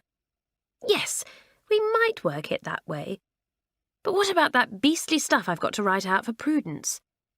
"I'll do that for you," said Bobby. "I can make my writing like yours, in case Miss Roberts wants to see it." "All right," said Janet. "Well now, how are we going to work it?" "I'll ask Miss Roberts if I can go and fetch a book from the library," said Bobby, "and when I come back, I'll say, 'Please, Miss Roberts, Mamselle says, can Janet go to her for some extra coaching? And I bet Miss Roberts will let you go like a lamb, and you can slip off in time to see the whole of the picture.'" "It's a bit dangerous," said Janet, "but it's worth a try. Hope I shan't be caught." Don't Care Bobby grinned. "Nothing venture, nothing have," she said. "Well, I'll do my best for you." So when the first and second form were all sitting quietly doing their prep that evening, Bobby put up her hand. "Please, Miss Roberts, may I just slip along and get a book from the library?" "Be quick, then," said Miss Roberts, who was busy correcting books and hardly looked up. Bobby grinned at Janet and slipped out of the room. She arrived back with a book under her arm and went to Miss Roberts's desk. "Please, Miss Roberts, may Janet go to Mamselle now for a little extra coaching?" she said. Janet went red with excitement. "Well," said Miss Roberts, rather astonished, "Mamselle didn't say anything to me about it when I saw her in the common room. I suppose she forgot." "Yes, Janet, you had better go, and you can write out those geography facts later on this evening when you are in the first form common room." "Thank you, Miss Roberts," murmured Janet, and scuttled out of the room like a rabbit. She rushed to the cloakroom, got her hat, flew out of the garden door, went to the bicycle shed, and was soon cycling down to the town as fast as she could go. How she hoped she would not meet any mistress or top-former who would see that she was alone. She slipped into the cinema unseen and was soon lost in the film, whilst the first form went on silently doing their prep for the next day. Only Prudence was suspicious, for she had seen the looks that passed between Janet and Bobby. She was even more suspicious when she could not see Janet in the common room that night after prep. "Janet is having a very long lesson with Mamselle," she said to Bobby. "Really?" said Bobby. "How nice for them both." Bobby had copied out the geography for Prudence, trying to make her writing as like Janet's as possible. She laid the book down on Prudence's desk when the girl was out of the common room for a minute. Prudence found it there when she came back. At first she thought Janet had written out the pages, and she looked round for her. But Janet was still not there. How strange. Prudence looked closely at her book. She saw that the writing was not really Janet's, and she stared at Bobby, who was lying in a chair, unconcernedly reading, her feet swung over the arm. "This isn't Janet's writing," said Prudence to Bobby. Bobby took no notice, but went on reading. "Bobby! I said this isn't Janet's writing," said Prudence, annoyed. "Did you really say so?" said Bobby. "Well, say it again if you like. I don't know if anyone is interested. I'm not." "I believe you and Janet made up a plot between you," said Prudence suddenly. "I don't believe Mamselle wanted Janet at all, and I believe you wrote out these pages." "Shut up, I'm reading," said Bobby. Prudence felt angry and spiteful. So Janet had managed to slip off to the cinema after all. Well, she would see that Miss Roberts knew it anyway. So the next morning, when Miss Roberts asked to see her geography book, to make sure that Janet had written out what she had been told, Prudence gave the game away. She went up to Miss Roberts's desk with her book and held it out. Miss Roberts gave a quick glance at it and nodded. "All right," she said, not noticing anything wrong with the writing. "Bobby has written it out very nicely, hasn't she?" said Prudence in a low, soft voice. Miss Roberts glanced sharply at the book and then at Prudence. She knew at once what the girl meant to tell her. "You can go to your place," she said to the girl, for she disliked sneaking. Prudence went, pleased that Miss Roberts had guessed what she meant. Miss Roberts spoke to Mamselle when next she saw her. "Did you by any chance give Janet Robbins any extra coaching last night?" she asked. Mademoiselle lifted her eyebrows in astonishment. "I was at the cinema," she said, "and so was Janet. I saw her. Why do you ask me such a question? I do not give coaching in the evenings." "Thank you," said Miss Roberts, and beckoned to a passing girl. "Go and find Janet Robbins and ask her to come to me," she said grimly. The girl sped off and found Janet on the tennis court. "Wow," said Janet when she got the message. "Now I'm for it. The cat's out of the bag. But who let her out? Bobby, say goodbye to me forever. I've got to face Miss Roberts in a rage, and I shan't come out alive." Bobby grinned. "Poor old Janet," she said. "Good luck to you. I'll wait for you here, old thing." Chapter 7.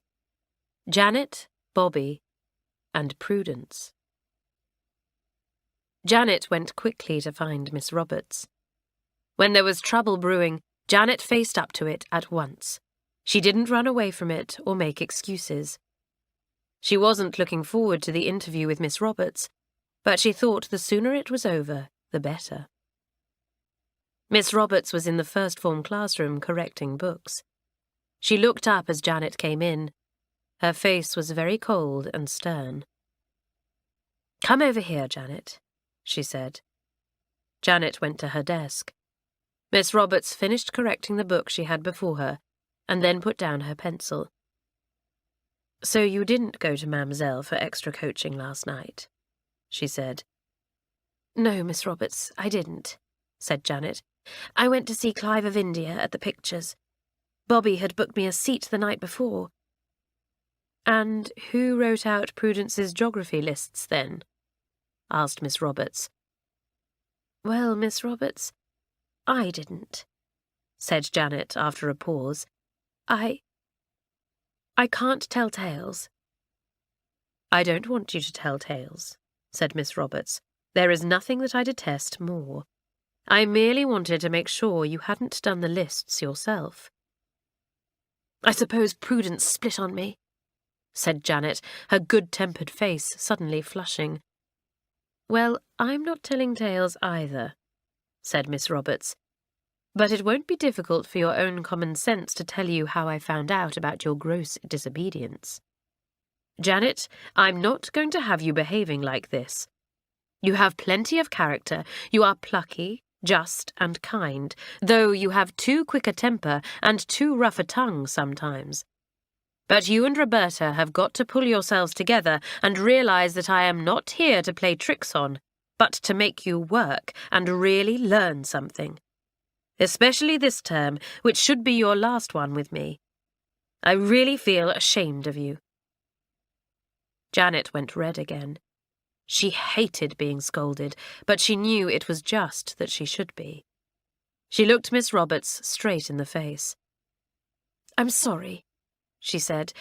"I didn't feel it was fair having to miss going to the cinema when I really didn't mean to spill that water on Prudence. It was a pure accident. If I'd done it deliberately, then I wouldn't have minded being punished." "You will leave it to me to judge whether or not a punishment is just," said Miss Roberts coldly. "Now, as you used a bit of trickery to go down to the town last night, I feel you are not to be trusted for some time. You will not go down again unless you come to me, say why you want to go, and get my permission. Even so, I shall not grant any for a week or two. You will also do what I told you to do yesterday and write out the geography facts yourself, in Prudence's book, as I said." "Oh, need I do it in her book?" said Janet in dismay. "After all, the geography is already written out there once. Prudence will grin like anything if I go and ask her for her book." "You've brought it on yourself," said Miss Roberts. "And just remember this, my dear Janet, that much as I admire many things in your character, there is still plenty of improvement to be made, especially in your classwork. I feel very much inclined to go into the matter of that note I had the other day, which resulted in my leaving the maths class. It seems to me that that episode and this have a certain likeness that makes me feel very suspicious. Any more of that kind of thing from either you or Roberta will be instantly punished. Please tell Roberta this from me." "Yes, Miss Roberts," said Janet, seeing from Miss Roberts's face that the teacher was in no mood to be generous or soft-hearted. Miss Roberts hated being tricked, and usually prided herself on the fact that her first-formers never did get the best of her. She was annoyed to think that her class might be laughing up their sleeves at her. "You can go," she said to Janet, and reached out for another book to correct. Janet hesitated. She badly wanted to get back into Miss Roberts's good books again, but somehow she felt this was no time to try and make amends. She must find a chance some other time and bear her punishment as gracefully as she could. She left the room and went gloomily back to the tennis court, where Bobby was anxiously awaiting her. Bobby slipped her arm in Janet's. "Was it very bad?" she asked sympathetically. "Beastly," said Janet. "I feel as small as that beetle on the grass down there. I can't go down to the town for a week or two, and after that I've got to go to Miss Roberts and beg for permission whenever I want to go. It's so humiliating. And oh, Bobby, I've got to write out those hateful geography lists again, in Prudence's book." "That's too bad," said Bobby, feeling at once that Prudence would crow over Janet in delight. "How did old Roberts find out about you?" "There's only one way she could have," said Janet fiercely. "That rotten Prudence must have split on me. I'll jolly well tell her what I think of her, that's all." The twins came up at that moment and heard with sympathy all that had happened to Janet. "I heard that sneak of a Prudence say, 'Bobby has written it out very nicely, hasn't she?' when she showed Miss Roberts one of her books this morning," said Pat. "I didn't know what she meant, of course. I just thought she was being nice about Bobby's writing. I didn't realize it was her horrid way of splitting on poor old Janet." "The beast!" said Bobby, her eyes flashing and her cheeks flaming. She was very fond of Janet. "I'll pay her out all right. I'll make her squirm, the nasty little telltale. She always pretends to be so goody-goody, too. I think she's a hypocrite. I'll go and get her beastly book for you, Jan. You shan't have to go and do that anyway. And if she dares to say a single word to me in that soft, sneering way she has, I'll pay her back." "No, Bobby, don't do that," said Janet. "It's never any good to do things like that. Leave that to our Carlotta." Everyone grinned. Carlotta had berated Alison fiercely the day before because Alison had pointed out that Carlotta's uniform was not tidy. Carlotta had listened with a wild expression on her face and had then screamed at Alison, which had made Alison dissolve into tears. "You'll find fault with me again and you'll regret it," threatened Carlotta. "Carlotta, don't behave like that," Hilary had said. "It just isn't right." Carlotta made a rude, explosive sort of noise.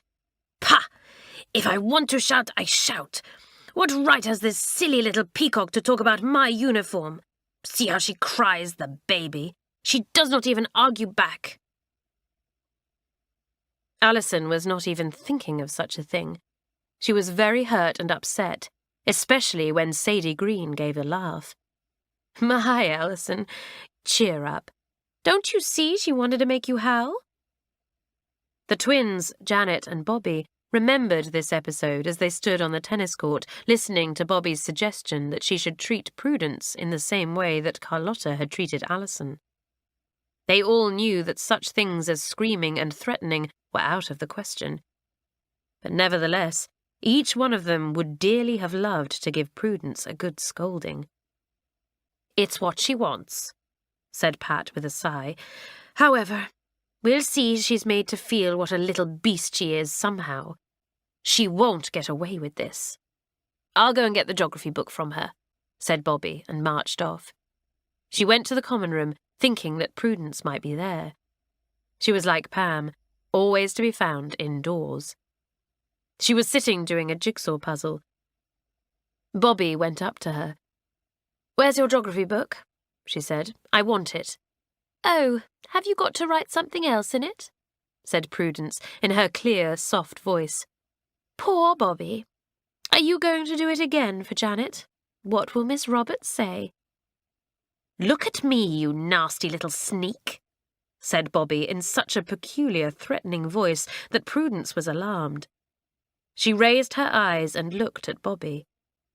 Bobby was white with rage, and her eyes glinted angrily.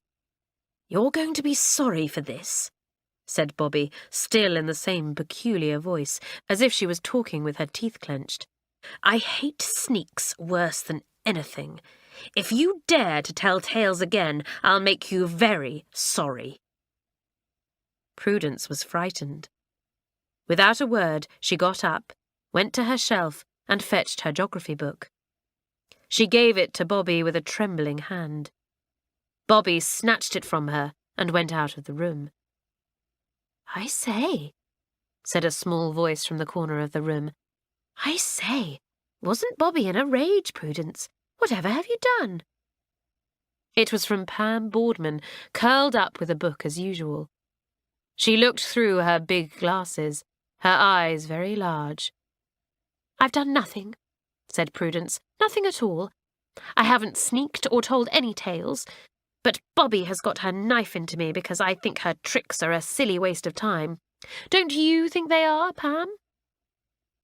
"Well, I'm not very fond of games or jokes or tricks," said Pamela. "I've always liked my work better. But some of Bobby's jokes and Janet's do make me laugh. Still, I agree with Miss Roberts. If most of the first form have got to go up next term, tricks and things are a silly waste of time." "You're such a sensible girl, Pam," said Prudence, going over to her. "And so brainy. I wish you'd be my friend.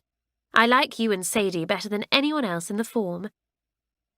Pam flushed with pleasure. She was a shy girl who found it very difficult to make friends because she could not play games well and found it impossible to think of funny things to say or do as the others did. She did not see that Prudence wanted to make use of her. "Of course I'll be friends," she said shyly. "You've got such brains," said Prudence admiringly. "I'd be so glad if you'd help me sometimes. I wish that Sadie would be friends with you too. It would do her good to think of something besides her hair and skin and nails. I like Sadie, don't you?" "Well, I'm a bit afraid of her," said Pam honestly. "She's got such grand clothes, and she does look so lovely sometimes, and she seems so very grown up to me. I always feel small and dowdy when she comes along. I don't know whether I like her or not." Prudence tried to forget Bobby's unpleasant words to her, but it was difficult. She wondered what had happened. Had Miss Roberts made Janet write out those geography things all over again? What punishment would she give the girl? When her book was returned to her, Prudence looked with curiosity inside the pages. Yes, there were the geography lists, neatly written for the second time, this time in Janet's rather sprawly writing, and Miss Roberts had ticked it.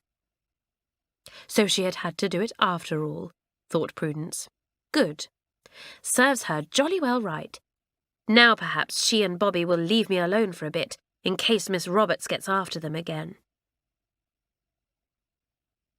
Chapter 8. Carlotta is surprising.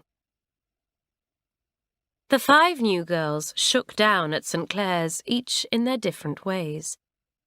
Sadie Green sailed through the days, taking no notice of anything except the things she was really interested in. Miss Roberts's cold remarks passed right over her head. Mamselle made no impression on her at all.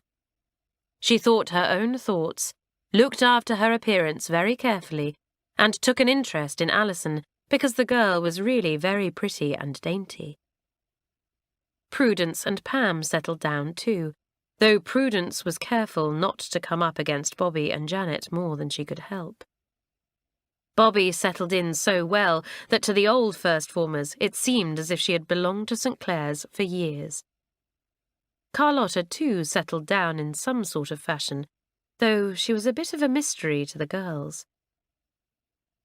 "In most ways," said Pat, overhearing Carlotta talking to Pam. "She's so untidy and hasn't any manners. Yet she's so natural and truthful and outspoken that I can't help liking her. I'm sure she'll come to blows with Mamselle some day. They just can't bear each other."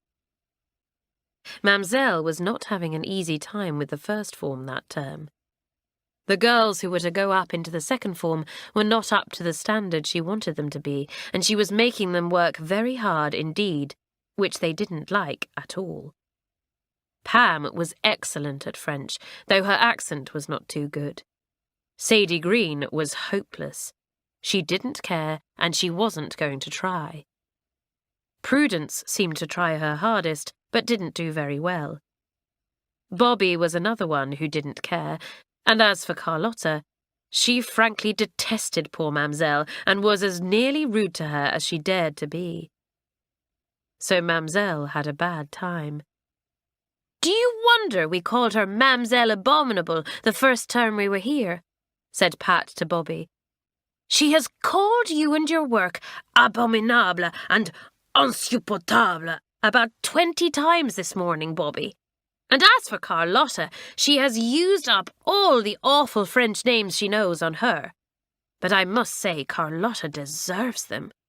When she puts on that scowl and lets her curls drip all over her face and screws up her mouth till her lips are white, she looks like a regular little tornado." Carlotta was really rather a surprising person. Sometimes she gave the impression that she was really doing her best to be good and to try hard, and then at other times it seemed as if she wasn't in the classroom at all. She was away somewhere else, dreaming of some other days, some other life.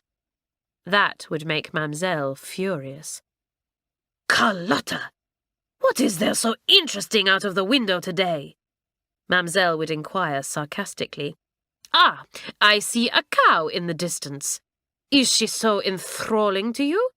Do you wait to hear her moo?" "No," Carlotta said in a careless voice. "I'm waiting to hear her bark, Mamselle." Then the class would chuckle and wait breathlessly for Mamselle's fury to descend on Carlotta's head. It was in gym that Carlotta was really surprising.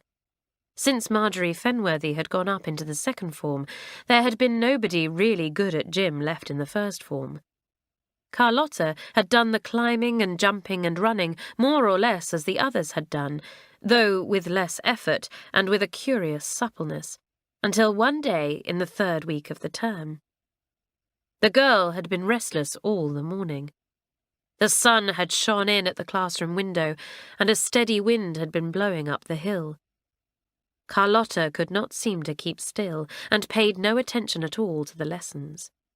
Miss Roberts had really thought the girl must be ill, and seriously wondered if she should send her to matron to have her temperature taken. Carlotta's eyes were bright, and her cheeks were flushed. "Carlotta, what is the matter with you this morning?" said Miss Roberts. "You haven't finished a single sum. What are you dreaming about?" "Horses," said Carlotta at once. "My own horse, Terry. It's a day for galloping far away." "Well, I think differently," said Miss Roberts. "I think it's a day for turning your attention to some of the work you leave undone, Carlotta. Pay attention to what I say." Fortunately for Carlotta, the bell went for break at that moment, and the class was free to dismiss. After break, it was gym. Carlotta worked off some of her restlessness in the playgrounds, but still had plenty left by the time the bell went for classes again. Miss Wilton, the sports mistress, was gym mistress also. She had to call Carlotta to order several times because the girl would climb and jump out of turn or do more than she was told to do. Carlotta sulked, her eyes glowing angrily.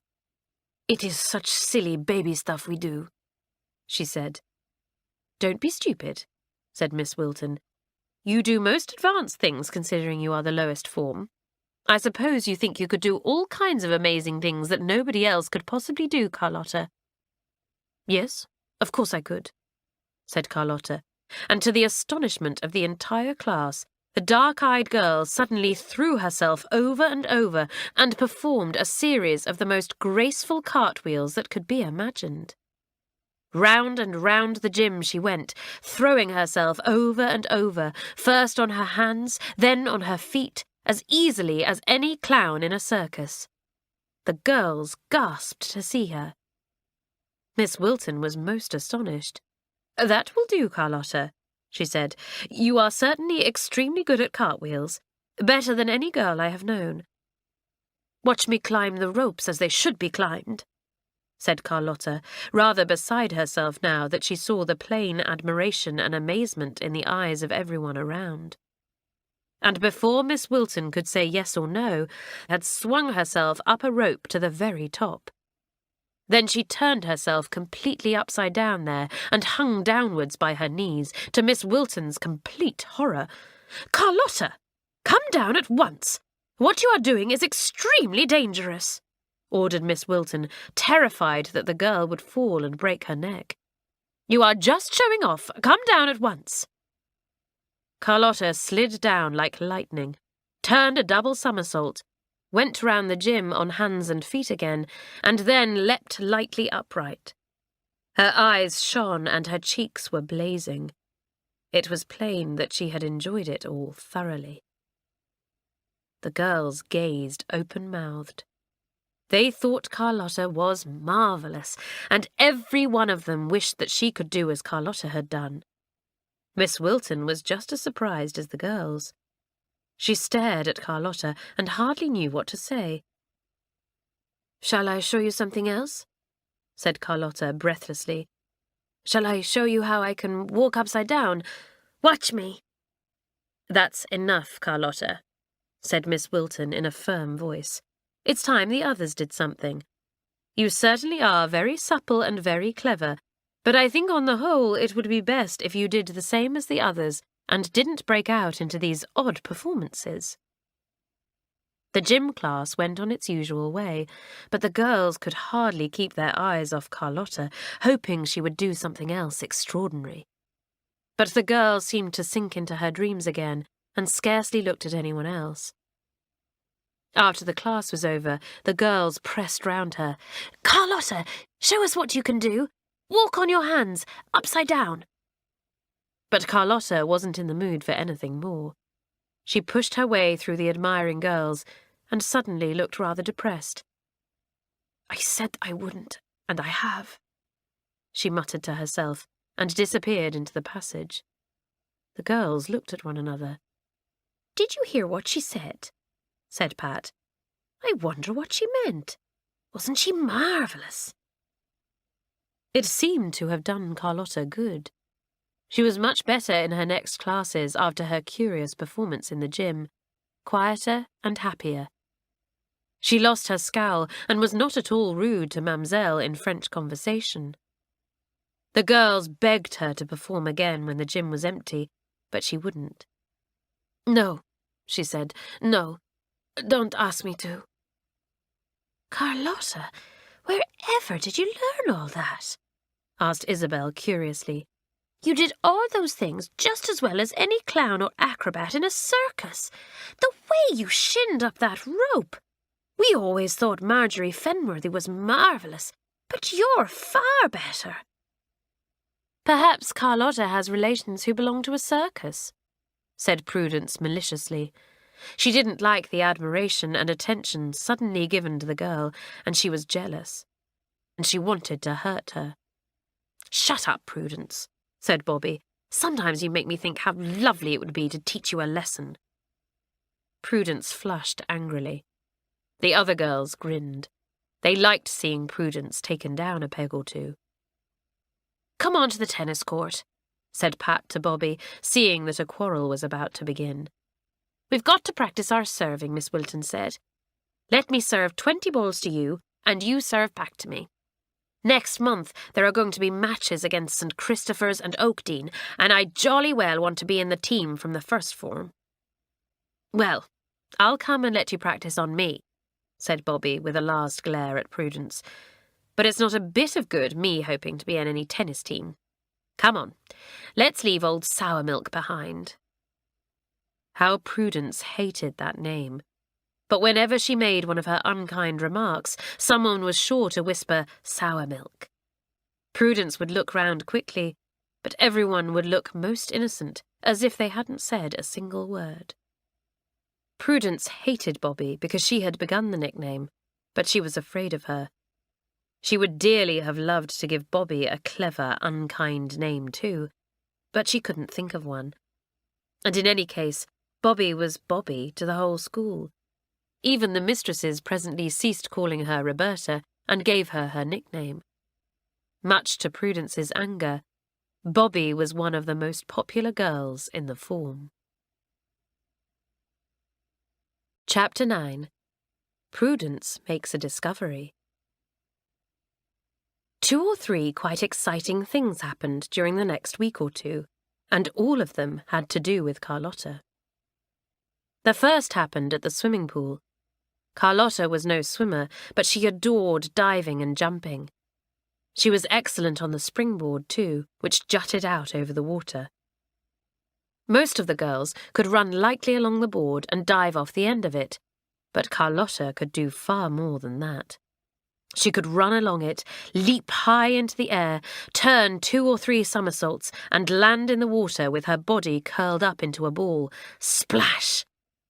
She could stand at the end of the board, bounce herself up and down till the board almost touched the water, and then, with one last enormous bounce, send herself like a stone from a catapult into the air, turning over and diving in beautifully as she came down. She jumped or dived from the topmost diving platform, and she came down the water chute in every possible position, even standing, which was a quite impossible feat for any other girl. Her swimming was always peculiar, but for acrobatic feats in the water, no one could possibly beat Carlotta. She didn't show off. She did all these things perfectly naturally and with the utmost enjoyment. Prudence, who was a bad swimmer and disliked the water, never joined in the general praise and admiration that the other girls gave to Carlotta. "She's just showing off," Prudence said in a loud, scornful voice, as Carlotta did a beautiful somersault into the water near her. Prudence herself was shivering at the top of the steps, not yet having gone in. The water was cold that morning, and courage was not Prudence's strong point. Alison was beside her, also shivering. "She's not showing off," said Janet, who overheard what Prudence said. "It's just natural to her to do all those things. You're jealous, my dear Prue. What about going down another step and getting your knees wet? You've been shivering there for the last 5 minutes."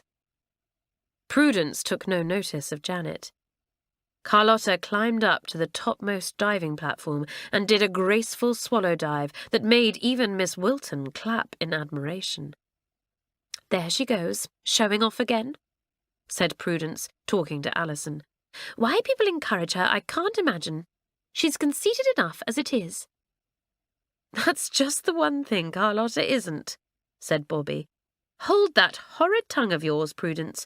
It's difficult to believe you were brought up in a vicarage when we hear you talk like that." "Well, it's quite plain our dear Carlotta was not brought up in any vicarage," said Prudence spitefully. Carlotta overheard this and grinned. She never seemed to mind remarks of this sort, though it made the others angry for her when Prudence said them. Bobby pursed up her mouth and looked at Prudence's white, shivering back with distaste. "What about a dip, dear Prue?" she said suddenly, and gave the girl a violent push. Into the pool went the surprised Prue with a loud squeal. She came up angry and spluttering. She looked round for Bobby, but Bobby had dived in immediately behind her and was now under the water groping for Prudence's legs. In half a second, Prudence felt somebody getting tight hold of the calf of her left leg and pulling her under the water. Down she went with another agonized squeal and disappeared below the surface, gasping and spluttering. She came up again, almost bursting for breath. But no sooner had she got her wind again than once more Bobby caught hold of her leg and pulled her under. Prudence struggled away and made for the side of the pool at once, calling to Miss Wilton. "Miss Wilton! Oh, Miss Wilton! Bobby is almost drowning me! Miss Wilton, call Bobby out!" Miss Wilton looked round in surprise at the yells from Prudence. Bobby, by this time, had got to the other end of the pool and was almost dying of laughter. "What do you mean, saying that Bobby is drowning you?" said Miss Wilton impatiently. "Bobby's right at the other end of the pool. Don't be an idiot, Prudence. Pull yourself together and try to do a little swimming. You seem to spend most of your time standing on the steps like a scared 3-year-old. There were a few titters from the girls nearby. Prudence was so angry that she fell back into the water and swallowed about 2 pints all at once. "I'll pay you out for that," she called to Bobby, but Bobby merely waved her hand and grinned. "Perhaps you'll keep your tongue off Carlotta a bit if you think you're going to have Bobby after you for it," remarked Janet, who was nearby enjoying the fun. Prudence unburdened her mind to Pamela Boardman as they walked back to the school building that afternoon. "It's so bad for Carlotta to have us all staring at her open-mouthed and thinking she's wonderful," said Prudence. "I don't see why people like Carlotta should be allowed to come to a good school like this, do you, Pam? I mean, it's not fair on girls like us, is it? Why, Carlotta might have a very bad influence on us indeed." "Perhaps her parents think that we might have a good influence on Carlotta," suggested Pam in her soft voice. "She is odd, I agree, but she's quite fun, Prudence." "I don't think the things she does are really clever," said Prudence spitefully. "I don't think she's fun either. I think there's a decided mystery about our Carlotta, and I'd dearly like to know what it is." Pam was younger than Prudence, and although she was a clever girl at her work, she was very easily influenced by Prudence. Soon she was agreeing to all that the older girls said, and even when Prudence said things that were plainly untrue and unkind about others, Pam listened to her respectfully and nodded her head. It was Pam and Prudence who discovered Carlotta doing something extraordinary not long after the episode at the swimming pool. The two of them were going for a nature walk together, taking with them their notebooks and their nature specimen cases. They set off over the hill and went across the fields that lay behind the school. The country swept upwards again after a little, and big fields lay behind high hedges. It was a beautiful day for a walk, and Pam, who seldom went out, was quite enjoying herself. Prudence would not have gone out at all for a walk if she hadn't seen Carlotta making off by herself. The girls were not allowed to go out alone unless they were top-formers, and 2 or 3 times Prudence had suspected that Carlotta was disobeying the rules. Today she had seen Carlotta slipping off through the school grounds to the little gate that was set in the garden wall a good way behind the school. Prudence had been in the dormitory, and her sharp eyes picked out the girl at once. "I wonder what she does when she goes off alone," thought Prudence spitefully. "Where does she go? I bet she's got some town friends that nobody knows anything about. I'd like to follow her and find out." Prudence was cunning. She knew it would be no good to go to Pam Boardman and suggest spying on Carlotta, because Pam, though having a great respect for Prudence, shied away from anything underhand. So Prudence ran downstairs and found Pam curled up as usual, reading. "Hello, Pam," she cried. "Let's go out for a nature walk. The fields look lovely behind the school this afternoon. Do come with me. It will do you good." Pam was good-natured. She shut up her book and went to get her hat and notebook. The 2 girls set off. Down through the grounds they went, out of the gate, and then across the field paths. Prudence kept a sharp lookout for Carlotta, and soon caught sight of the figure in the school blazer, a good way off, going up the hill opposite. "I wonder who that is," she said carelessly to Pam. "We'll keep her in sight and perhaps join up with her on our way home." "We can't do that," said Pam. "She's alone, so it must be one of the top formers. She wouldn't want to walk home with us." "Oh, I forgot that," said Prudence. "Well, we may as well go the same way as she does. She probably knows the right paths." So the two girls kept Carlotta in sight. The girl made her way over the top of the hill and then down into the next valley. Here there was a big camp, for a circus had come to the next town. In a vast field, many caravans and cages were arranged, and in the centre an enormous tent towered up. "There must be a circus at Trenton," said Prudence, "but Carlotta can't be going to it, because the show won't be on now." "How do you know it's Carlotta?" said Pam in surprise. "It can't be. She's not allowed out by herself. However can you tell who it is so far away?" Prudence was annoyed with herself. She hadn't meant to let Pam know she knew it was Carlotta. "Oh, I've got wonderful eyesight," she said. "You have to wear glasses, so probably your eyes don't see as far as mine. But I'm pretty sure it's Carlotta. Isn't that just like her, slipping out and breaking the rules?" "Yes, it is rather like her," said Pam, who, however, could not help rather admiring the girl for her complete disregard of rules and regulations when she wanted to do something very badly. Carlotta always went straight for a thing, riding over objections and obstacles as if they were not there. They followed Carlotta to the big field. They saw her speak to an untidy-haired groom. He smiled at Carlotta and nodded. The girl left him and went into the next field where there were some beautiful circus horses. In half a minute, the girl had caught one, leapt onto its back, and was galloping round the field, riding beautifully, although it was bareback. Pam and Prudence stared in the utmost surprise. Whatever Prudence had imagined Carlotta might be going to do, she certainly hadn't thought of this. She could hardly believe her eyes. The two girls watched Carlotta on the beautiful horse, which first galloped swiftly round the field and then fell to a canter. The man she had spoken to came to watch her. He called out something to her and pointed to another horse. This was more the cart horse type, broad-backed and staid. Carlotta called something back to the man.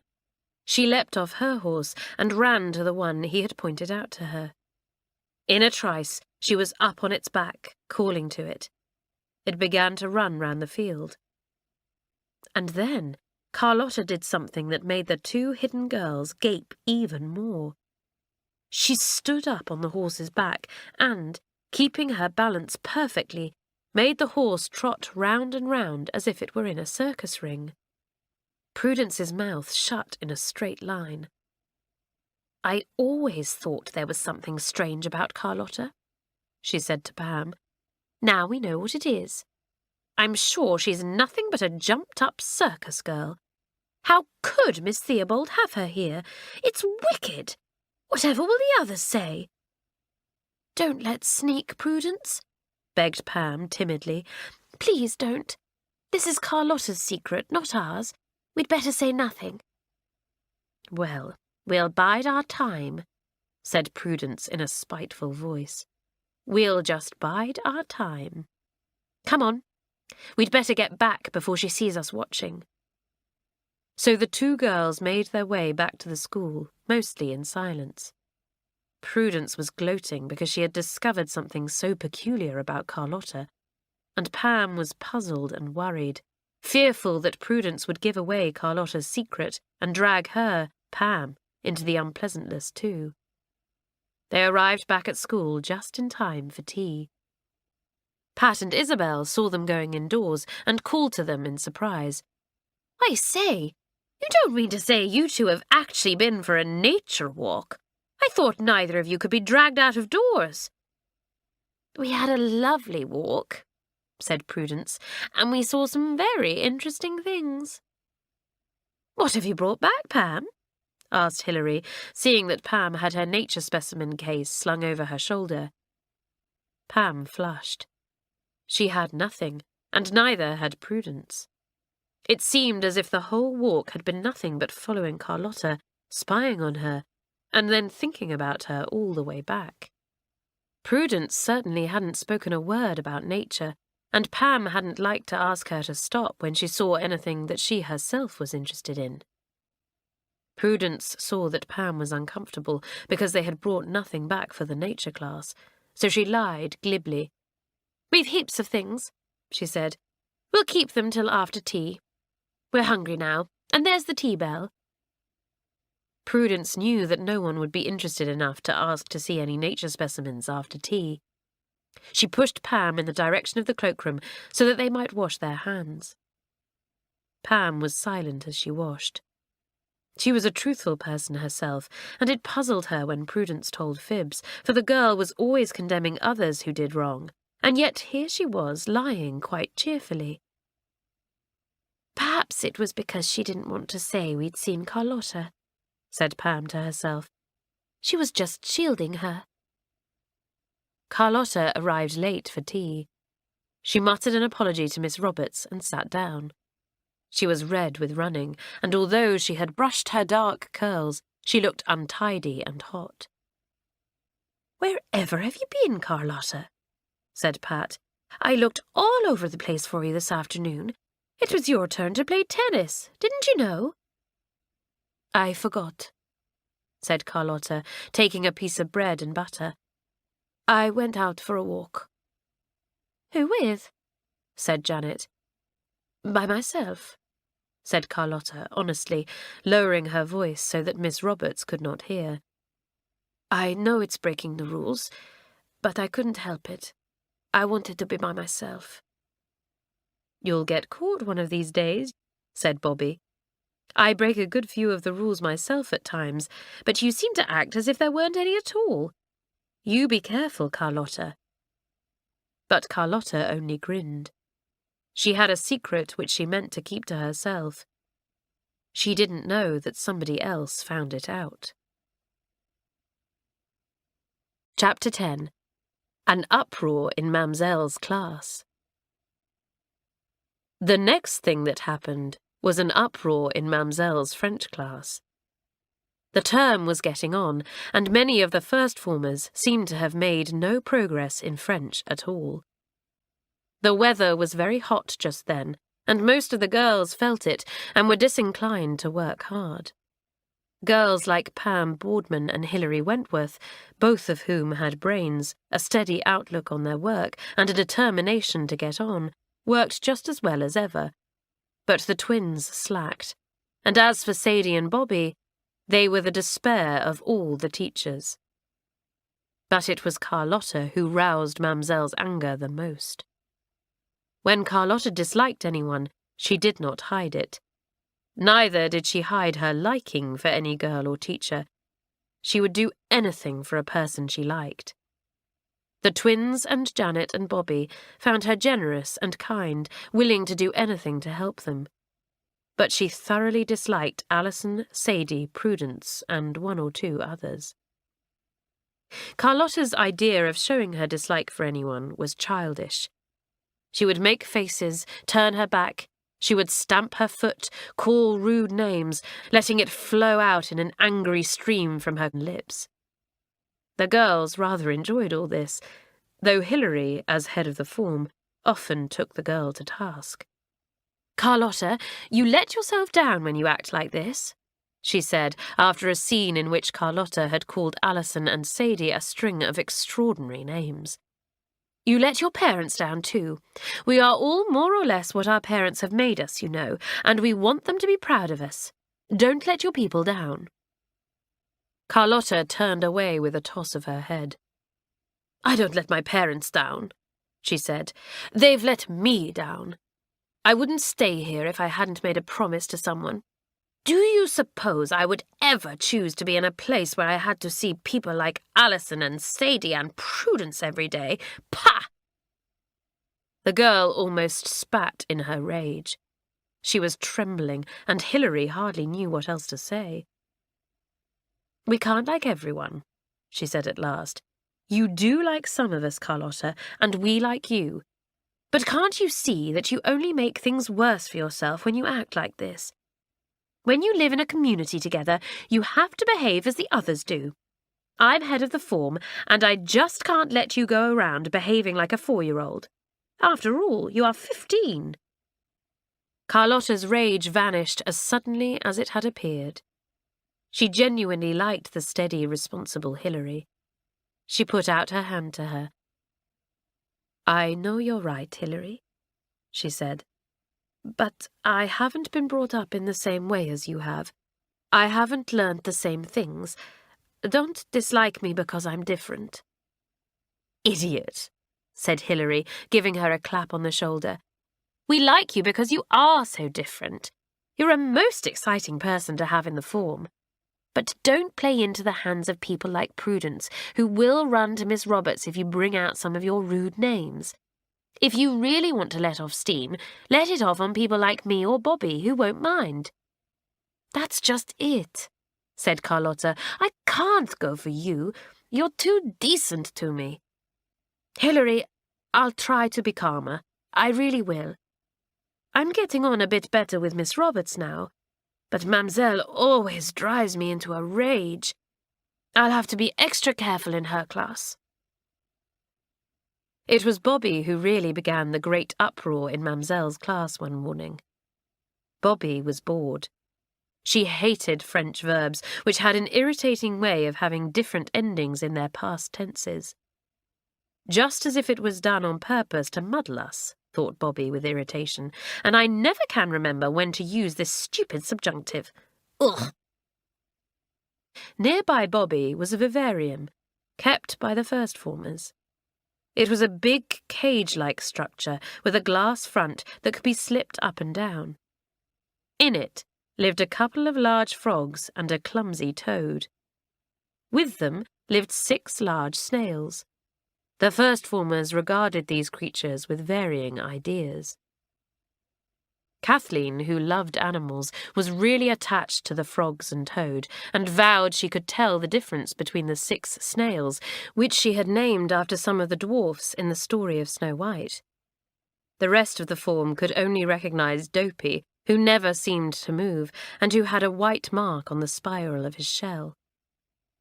The twins liked the frogs and toad, and Isabel often tickled the frog down his back with a straw, because she liked to see him put his front foot round with his funny little fingers and scratch himself. Some of the class were merely interested in the creatures. The rest loathed them. Sadie and Alison couldn't bear them, and Prudence shuddered every time she saw the frogs or toad move. Doris disliked them intensely too. Bobby neither liked nor disliked them, but she had no fear of the harmless creatures as Prudence and the others seemed to have, and she handled them fearlessly when their vivarium needed to be cleaned or rearranged. On this morning, Bobby was bored. The French class seemed to have been going on for hours, and seemed likely to continue for hours too, though, actually, it was only a lesson lasting 3/4 of an hour. A movement in the vivarium caught the girl's eye. One of the frogs had flicked out its tongue at a fly that had ventured in through the perforated zinc window at the back. Bobby took a quick look at Mamselle. She was writing French sentences on the blackboard, quite engrossed in her task. The girls were supposed to be reading a page of French, ready to translate it when she was ready. Bobby nudged Janet. Janet looked up. "Watch me," whispered Bobby with a grin. Bobby slid the glass front of the vivarium to the back and put in her hand. She took one of the surprised frogs out and then shut the glass lid. "Let's set him hopping off to Prudence. It'll give her an awful fright." No one else had noticed Bobby's performance. Mamselle was irritable that morning, and the class were feverishly reading over their page of French, anxious not to annoy her more than they could help. Bobby reached over to set the frog on Prudence's desk. But the poor creature leapt violently out of her hands onto the floor near Carlotta. The girl caught the movement and turned. She saw the frog on the floor, and Bobby nodding and pointing to show her that it was meant for the unsuspecting Prudence. Carlotta grinned. She had been just as bored as Bobby in the French class, and the page of French had meant nothing to her at all. She hardly understood one word of it. She picked up the frog and deposited it neatly on the edge of Prudence's desk. The girls sat next to her, so it was easy. Prudence looked up, saw the frog, and gave such a scream that the whole class jumped in fright. Mamselle dropped her chalk and the book she was holding and turned round with an angry glare. "Prudence, what is this noise?" The frog liked Prudence's desk. It hopped over her book and sat in the middle of it, staring with unwinking brown eyes at the horrified girl. She screamed loudly again and seemed quite unable to move. She was really terrified. The frog took a leap into the air and landed on Prudence's shoulder. It slipped down to her lap, and she leapt up in horror, shaking it off. "Mamselle! It's the frog! Oh, I can't bear it! I can't bear it! Oh, you beast, Carlotta! You took it out of the vivarium on purpose to give me a fright! How I hate you!" cried Prudence, quite beside herself with rage and fright. Most of the class were laughing by now, for Prudence's horror was funny to watch. Mamselle began to lose her temper. The frog leapt once more, and Prudence screamed again. "Taisez-vous, Prudence," cried Mamselle. "Be silent! I will not have it! It is abominable!" More giggles greeted this outburst. Prudence turned on Carlotta again and spoke to her with great malice in her voice. "You hateful creature! Nothing but a nasty little circus girl with circus girl ideas! Oh, you think I don't know things about you, but I do. I saw you take the frog out of the vivarium to make him leap on me. I saw you!" "Taisez-vous, Prudence!" almost shouted Mamselle, rapping on her desk. "Carlotta, leave the room. You will go straight to Miss Theobald and report what you have done. That such things should happen in my class, it is not to be believed." Carlotta did not hear a word Mamselle said. She had sprung up from her seat and was glaring at Prudence. Her eyes were flashing, and she looked like a beautiful warrior, Isabel thought. She began to speak, but not one of the girls could understand a word, for Carlotta spoke in Spanish. The words came pouring out like a torrent, and Carlotta stamped her foot and shook her fist in Prudence's face. Prudence shrank back, afraid. Mamselle, furious at being entirely disregarded by Carlotta, advanced on her with a heavy tread. The whole class watched the scene, breathless. There had been one or two big rows, as they were called, in the first form at times, but nothing to equal this. Mamselle took Carlotta firmly by the arm. "Vous êtes insupportable!" she said, separating the syllables of the word to make it even more emphatic. Carlotta shook off Mamselle's hand in fury. She could not bear to be touched when she was in a rage. She turned on the astonished French mistress and addressed her in a flow of Spanish, some of which Mamselle unfortunately understood. The mistress went pale with anger. In the middle of this, the door opened and Miss Roberts came in. It was time for the lesson to end, but everyone had been far too engrossed in the scene to think of the time. Miss Roberts had been surprised to find the classroom door shut, as usually it was held open for her coming by one of the class. She was even more astonished to walk in and see Mamselle and Carlotta apparently about to have a free fight. Mamselle recovered herself a little when she saw Miss Roberts. "Ah, Miss Roberts," she said, her voice quite weak with all the emotion she had felt during the last few minutes. "You come in good time. This class of yours is shocking. Yes, most shocking and wicked. That girl Carlotta, she has defied me. She has called me names. She has— Oh la la! There is the frog again!" Everyone had forgotten the frog, but it now made a most unexpected appearance again and leapt on to Mamselle's large foot. Mamselle had no liking for frogs. All insects and small creatures filled her with horror. She gave a squeal and stumbled backwards, falling heavily onto a chair. Miss Roberts had taken everything in at a glance. Her face was extremely stern. She looked at Mamselle. She knew Mamselle's hot temper, and she felt that the best thing to do was to get the angry French mistress out of the class before making any inquiries herself. "Mamselle, your next class is waiting for you," she said in her clear, cool tones. "I will look into this matter for you and report to you at dinner time. You had better go now and leave me to deal with everything." Mamselle could never bear to be late for any class.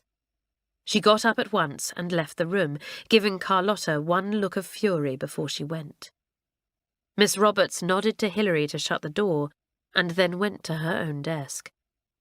There was a dead silence in the room, for there was not a girl there who did not dread Miss Roberts when she was in this kind of mood.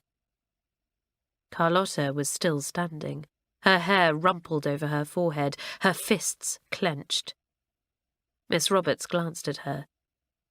She knew Carlotta's nature by now, and felt that it was of no use at all to attack her in that mood. She spoke to her firmly and coldly. "Carlotta, please go and do your hair. Wash your inky hands, too." The girl stared at her teacher, half mutinous, but the direct order calmed her, and she obeyed it. She left the room, and there was a sigh of relief. Carlotta was exciting, but this time she had been a little too exciting. "Now please understand that I am not encouraging any tale-bearing," said Miss Roberts, looking round her class with cold blue eyes. "But I am going to insist on finding out what this extraordinary scene is about. Perhaps you, Hilary, as head of the class, can tell me." "Miss Roberts, let me tell you," began Prudence, eager to get her word in before anyone else. "Carlotta opened the vivarium and took out the frog and—" "I don't want any information from you until I ask for it, Prudence," said Miss Roberts, in such a cutting tone that the girl sank back into her seat, flushing. "Now, Hilary, tell me as shortly as you can." "Well, apparently someone took a frog out of the vivarium and put it on Prudence's desk," said Hilary reluctantly. Bobby got up, red in the face.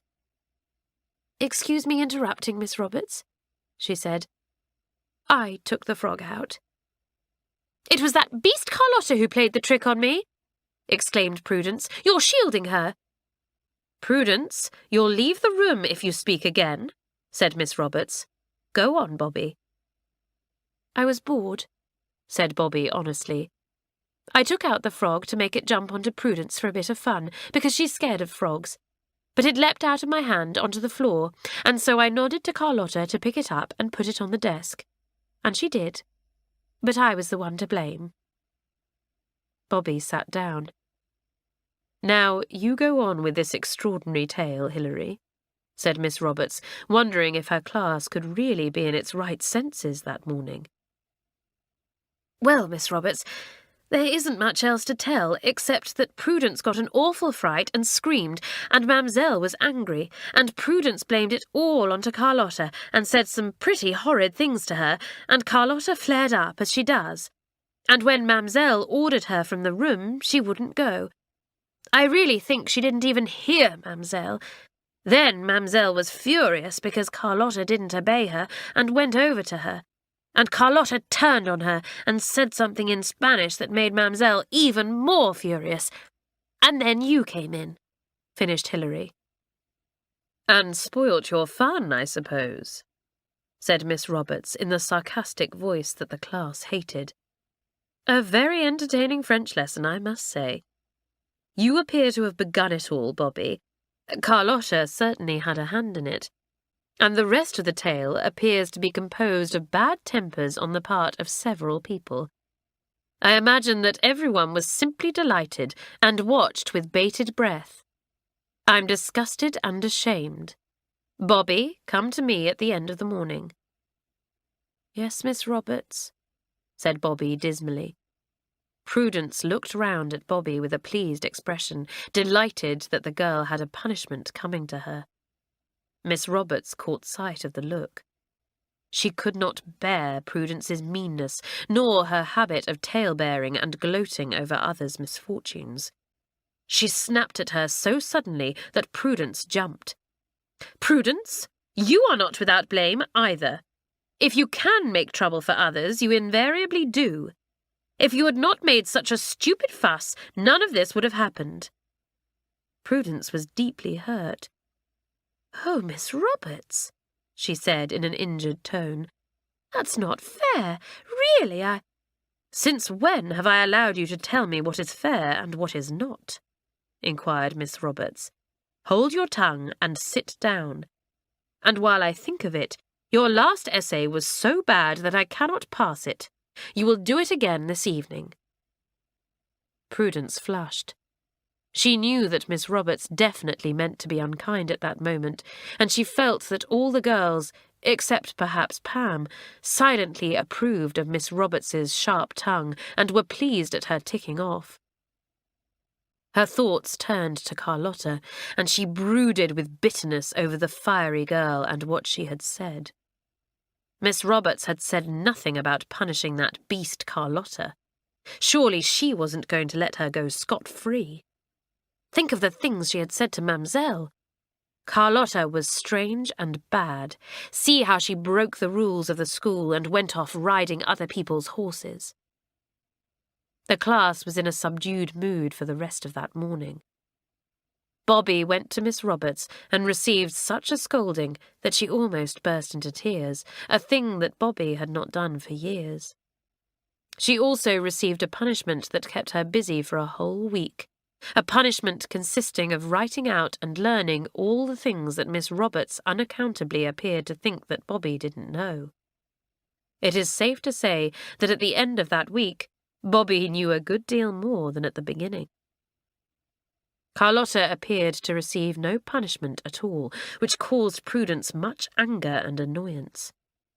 Actually, as Pat and Isabel knew, Carlotta had been sent to the head, Miss Theobald, and had come out of that dread sitting-room in tears, looking very subdued and unlike herself. She told no one what had passed there, and nobody dared to inquire. Mamselle received a written apology from Bobby and from Carlotta, and, much to Prudence's anger, one from Prudence herself too. Miss Roberts had demanded it, and would not listen to any objections on Prudence's part, so the girl had not dared to disobey, but had written out her apology too. "I'll pay Carlotta out for this," she thought. "I'll go and find that man she was talking to and ask him all about that horrid beast of a Carlotta. I'm sure there's something funny about her." Chapter 11.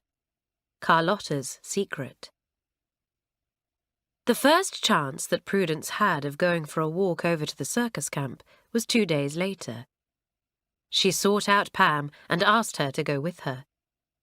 "Oh, Prudence, I did so badly want to finish reading this book," said Pam, who was in the middle of a historical novel dealing with the class's period of history.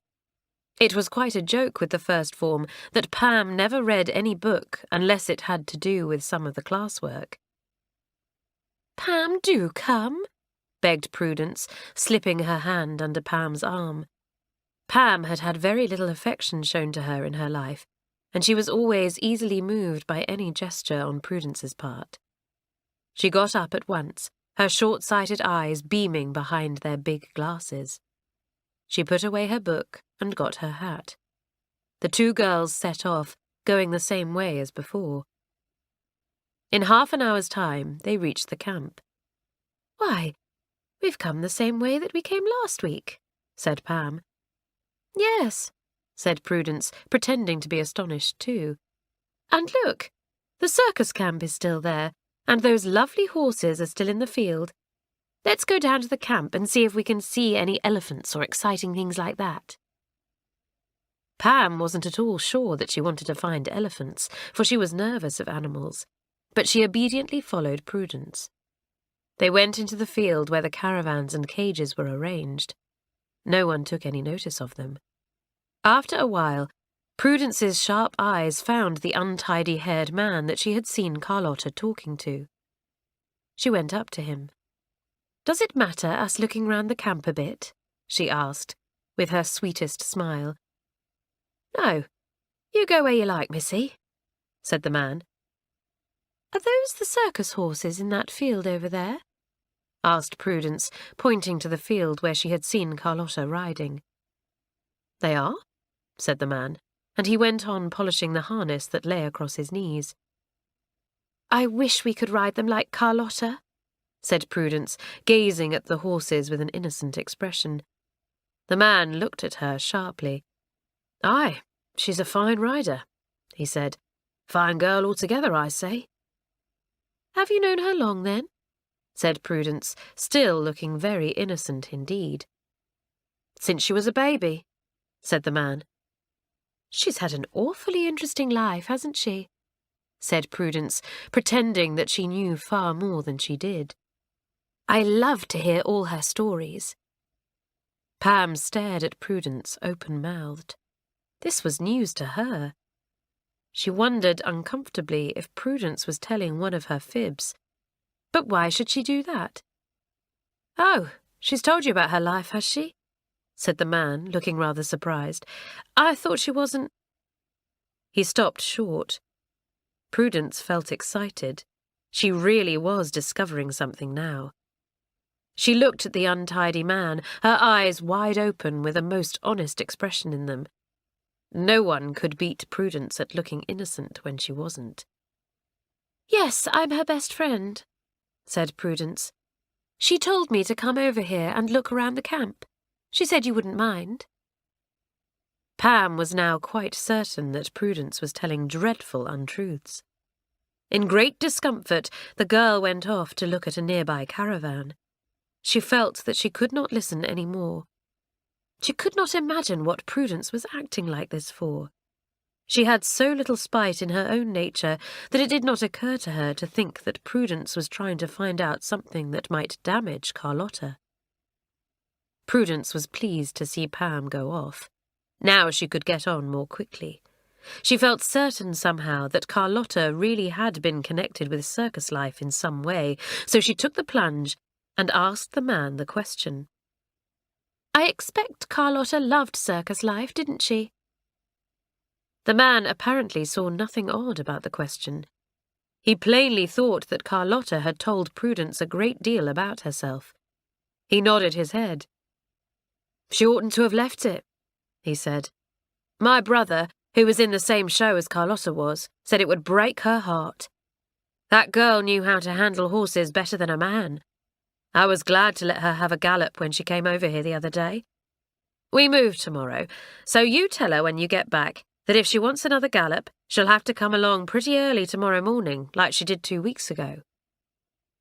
Prudence was almost trembling with excitement. She had found out all she wanted to know. That nasty little Carlotta was a circus girl. How dare Miss Theobald accept a girl like that for her school? Did she really expect girls like Prudence, daughter of a good family, to mix with circus girls? She called Pam, and the two set off to go back to the school.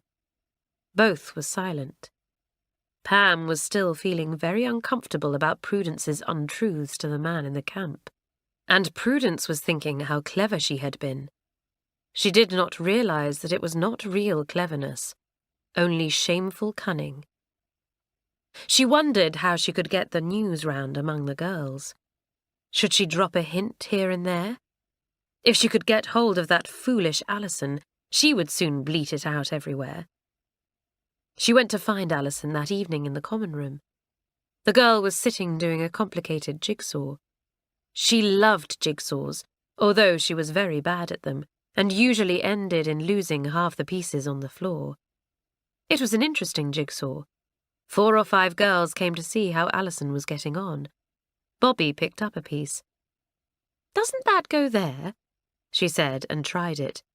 Then Hilary picked up another piece, and in trying to make it fit, pushed the half-finished picture crooked.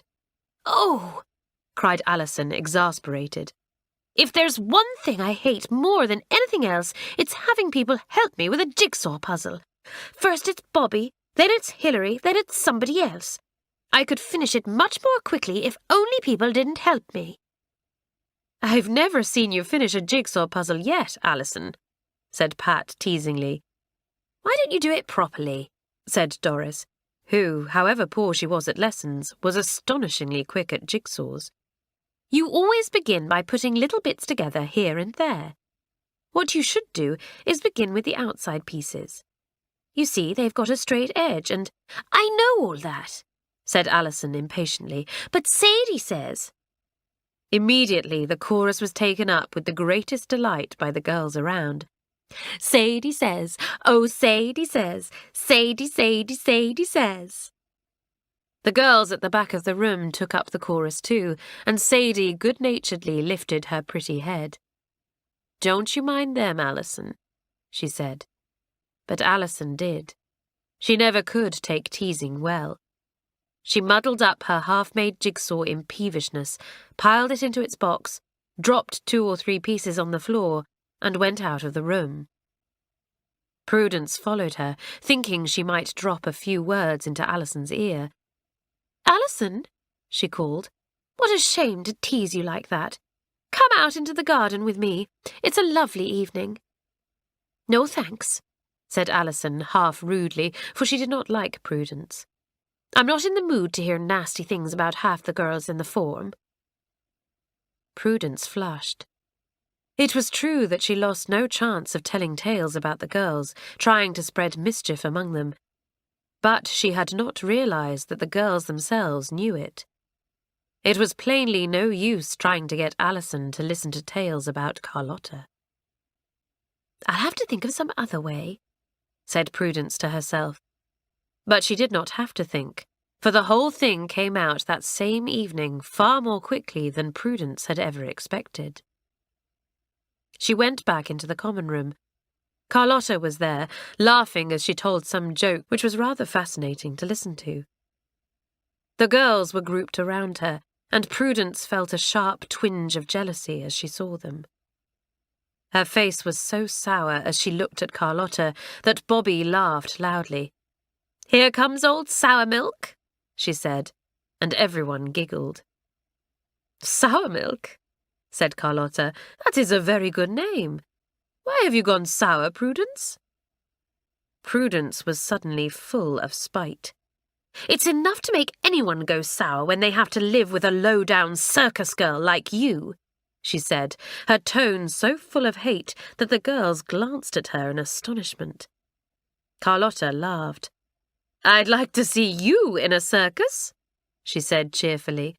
"The tigers would like you for their dinner, and I don't believe anyone would miss you." "Be careful, Carlotta," said Prudence. "I know all about you. All about you." "How interesting," said Carlotta, though her eyes began to gleam dangerously. "Yes, very interesting," said Prudence. "The girls would soon despise you if they knew what I know. You wouldn't have any friends then. No one would want to know a common little circus girl." "Shut up, Prudence," said Bobby, afraid that Carlotta might lose her temper. "Don't tell silly lies." "It's not silly lies," said Prudence. "It's the truth, the whole truth. There's a circus camp over near Trenton, and I talked to a man there, and he told me Carlotta was a circus girl and knew how to handle horses and was nothing but a common little girl from a circus belonging to his brother. And we have to put up with living with a girl like her." There was a complete silence when Prudence had finished. Carlotta looked all round the girls with flashing eyes. They stared at her. Then Pat spoke. "Carlotta, did you really live in a circus?" Prudence watched everyone, pleased with her bombshell. Now Carlotta would see what decent, well-brought-up girls would say to her. She, Prudence, would have a fine revenge. She waited impatiently for the downfall of Carlotta. At Pat's question, Carlotta looked towards the twins. She nodded her head. "Yes," she said. "I was a circus girl, and I loved it." The girls looked in amazement and delight at Carlotta. Her eyes were glowing and her cheeks were red. They could all imagine her quite well riding in a circus ring. They pressed round her eagerly. "Carlotta, how marvellous! I say, Carlotta, how simply wonderful! Carlotta, you simply must tell us all about it. I always knew there was something unusual about you. Oh, Carlotta, to think you never told us! Why didn't you, you wretch?" "Well, I promised Miss Theobald I wouldn't," said Carlotta. "You see, it's a funny story, really.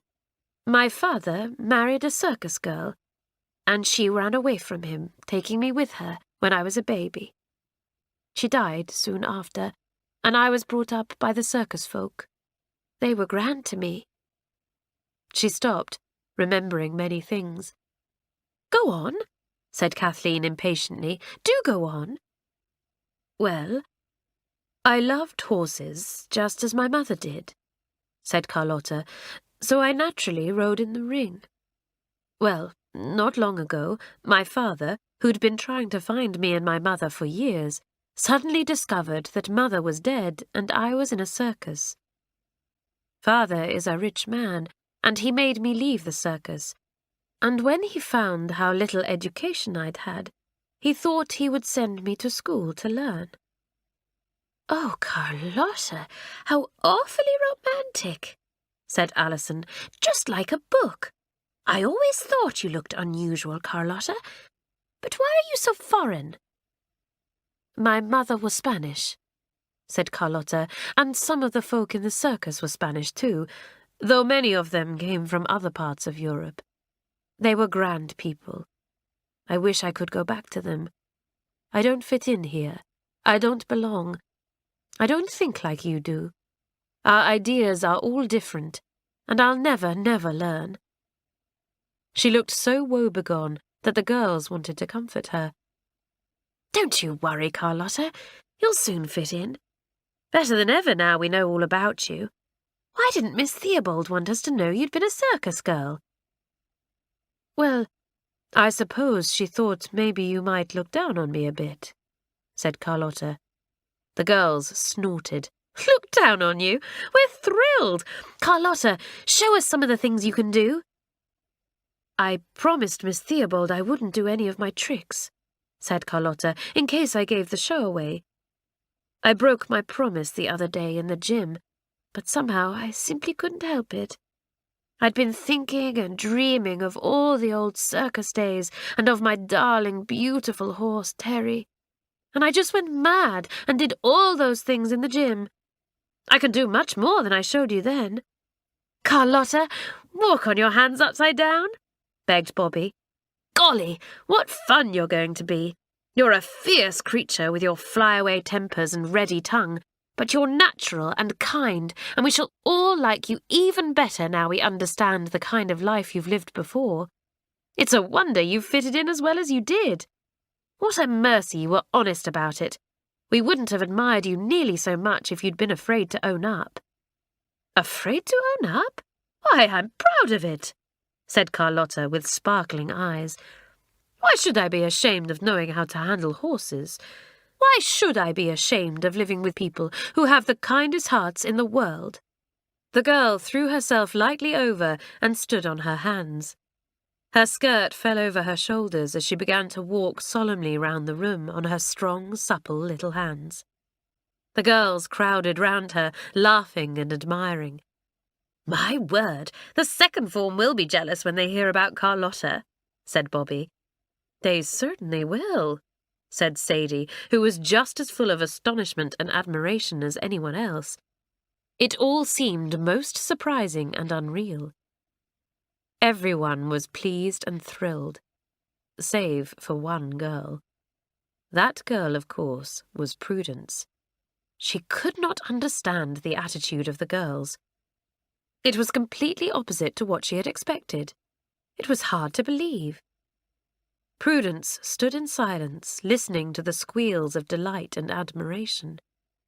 Her heart was very bitter within her. The bombshell she had thrown had certainly exploded, but the only person it had harmed had been the thrower. Instead of making the girls despise Carlotta and avoid her, she had only succeeded in making them admire her and crowd round her in delight. Now Carlotta would show off even more. She would get more friends than ever. How could everyone like a nasty, common little girl like that? No one took any notice of Prudence. For one thing, they were so excited about Carlotta, and for another thing, they despised her for her mean attempt to injure another girl for something she couldn't help. Bobby elbowed her a little roughly, and Prudence almost burst into tears of rage and defeat. She slipped out of the room. It was more than she could bear to see Carlotta walking on her hands, cheered on by the rest of the first-formers. The last words she heard were, "Let's get the second-formers in. Where are they? In the gym? Do let's go and tell them to come and see Carlotta. She's marvellous." I meant my news to hurt her, and it's only brought her good luck and friendship, thought Prudence bitterly. Whatever shall I do about it? Chapter 12. Bobby Gets a Shock. Carlotta was a very popular person after this upheaval. Her complete honesty and frankness had disarmed everyone, and to most of the girls she suddenly appeared as a most surprising and romantic person. Even the second-formers were thrilled, though, as a rule, they professed rather to turn up their noses at anything that happened in the first form. But Tessie, Queenie, and the rest of the second form were just as persistent as the lower form in begging Carlotta to show off her circus tricks and accomplishments. It must have been a bit of a shock to that sneak of a Prudence to find that instead of looking down on our Carlotta, we looked up to her and admired her instead, said Pat. I bet dear darling Prudence thought we'd be shocked to the back teeth to hear she was a circus girl. I vote we punish her by not taking a scrap of notice of her and not listening to anything she says. I think we ought to do the same to Pam, then, said Bobby. Pam's Prudence's friend, you know, and she was with her when they spied on Carlotta. She's a silly little creature and thinks the world of Prudence. It will do her good to feel that we don't approve of Prudence's ways and don't particularly want to be pleasant to Prudence's friends. Well, I'm rather sorry for Pam, said Isabel. She's a nervous little thing and awfully hard-working. Don't let's be too hard on her. Prudence didn't at all like the treatment meted out to her by the first-formers. The girl was very fond of the sound of her own voice, and it was most annoying to her to find that whenever she began to air her views about anything, all the girls around either suddenly disappeared or else began to talk nonsense to one another at the tops of their voices. Prudence would perhaps address herself to Hilary and say, "Hilary, what side are you taking in tonight's debate on should women rule the world? I'm taking the side that they certainly should. After all, don't we—" Then Hilary would suddenly address Janet in a very loud voice and say something perfectly ridiculous, such as, "I say, Janet, old thing, how many legs has a kitten?" And Janet, perfectly solemn, would answer in a loud voice, "Well, usually 4, but you'd better count and see." Prudence would stare in astonishment, and then begin again. "What I say is, if women ruled the world—" Then Kathleen would chime in, cutting right across Prudence's rather affected little voice. "Hilary, Janet, do you suppose a worm really grows into 2 worms when it's cut in half?" Then Bobby would cut in rather cruelly. "What about cutting dear Prudence in 2? Then we'll see." And so it went on, nobody ever paying any attention to Prudence at all. Prudence was hurt and angry and went to Pam for comfort. She squeezed out a few tears, and Pam tried to comfort her. "Pam, You know quite well I wasn't spying on Carlotta, wept Prudence. Can't you tell the girls I wasn't? Do stick up for me. What's the good of being my friend if you don't? And then poor Pam, trying her hardest to be loyal, would stick up for Prudence, although in her heart of hearts she no longer really trusted or liked her. But the 13-year-old girl was easily swayed, and anyone in tears moved her heart. So it came about that very soon the first-formers began to ignore poor Pam too, and laughed at her efforts to stick up for Prudence. Pam retired into her shell and felt very unhappy. She worried about the whole thing and turned to her work more than ever to help her to forget the many unpleasantnesses that seemed to be cropping up in those weeks.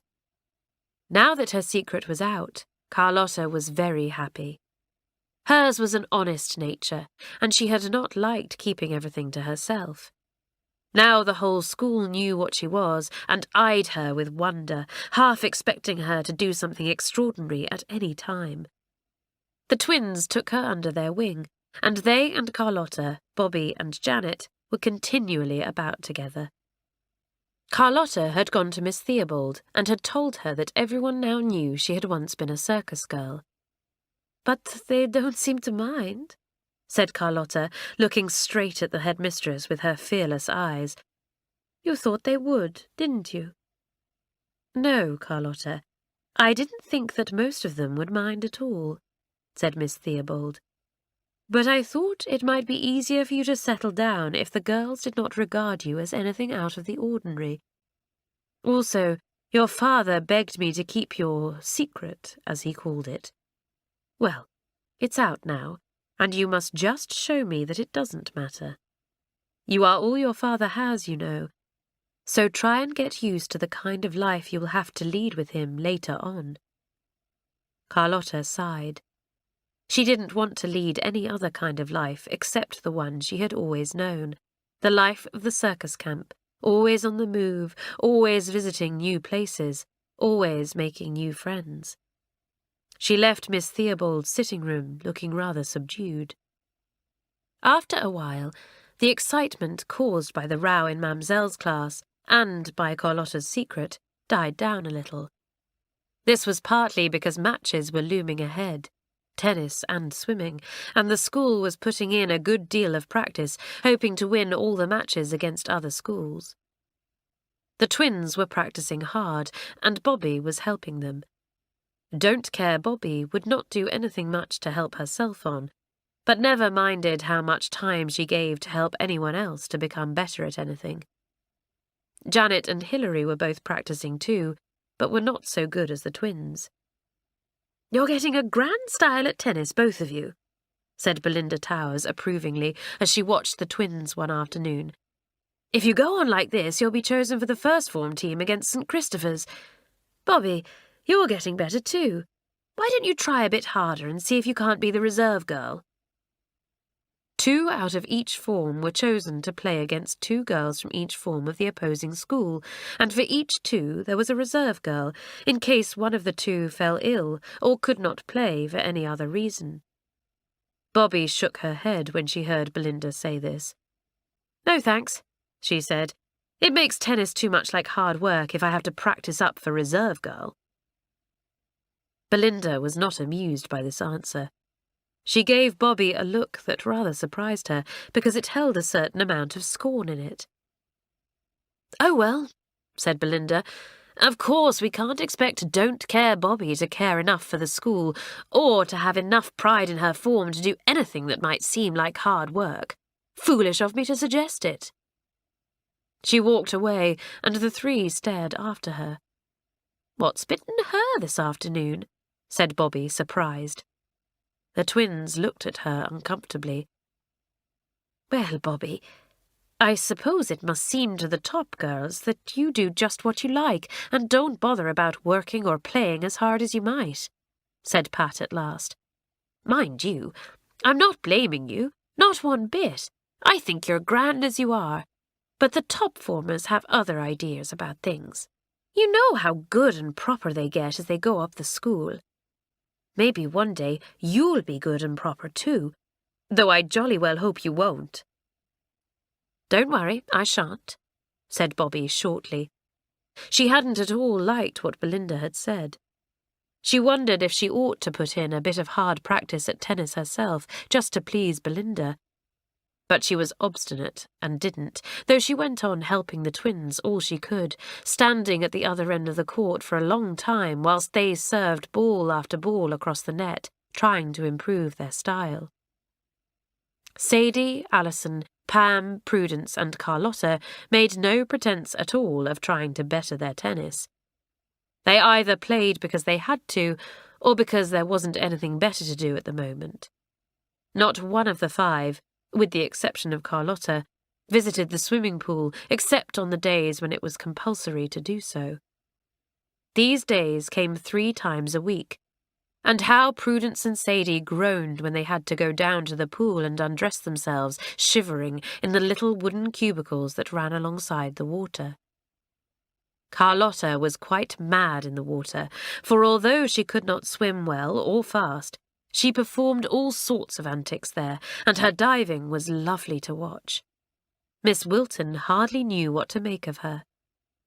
"You'll never make a swimmer, Carlotta," she said, "but I shouldn't be surprised if you take all the prizes for your tricks. That was a lovely swallow dive you did just now, but please don't come down the chute standing up any more. It's dangerous, and also do try not to jump into the water from the top of the diving platform just when Prudence is underneath. You scare her terribly." "Oh, Miss Wilton, I wouldn't scare Prudence for worlds," said Carlotta, and the very next moment she ran along the marble floor, pretended to slip, and landed with an enormous splash in the water right on top of the unfortunate Prudence. No one ever knew what Carlotta would do next. The twins hoped against hope that they would be chosen to play against St Christopher's. It would be such fun to play together. "Won't Mummy be pleased if she hears we've both been chosen?" said Pat. "I wish Bobby could be our reserve girl and come with us. But I bet Janet or Hilary will be chosen." The match was to be the following week, and 3 girls from each of the 3 lower forms were to go to St Christopher's School for the matches against girls from similar forms there. Belinda promised to put up the names of the girls on the board the night before. Before Belinda put up the names, she sent for Bobby. Bobby went to Belinda's study in surprise. The big girl was there, neatly writing out some sports lists. "Hello, Bobby," she said, nodding her head towards a chair. "Sit down for a minute. I've nearly finished." Bobby sat down and studied Belinda's clear-cut profile. She liked Belinda very much and knew how hard she worked at being sports captain. She wondered what Belinda was going to say to her. The sports captain looked up and set down her pen. "Look here, Bobby," she said. "I just want to know something. You're pretty good at tennis, and I'd half thought of making you reserve girl for your form, but I want to know if you've been thinking about it too, and working for it." "No, I haven't," said Bobby, going red. "I told you that would be too much like hard work, Belinda. Anyway, reserve girls never play in the matches. They only watch, and I don't want to watch. If I was going to do anything, I'd want to play, not watch." "You're very disappointing," said Belinda. "You've got such good stuff in you, Bobby, but you won't seem to make the best of it.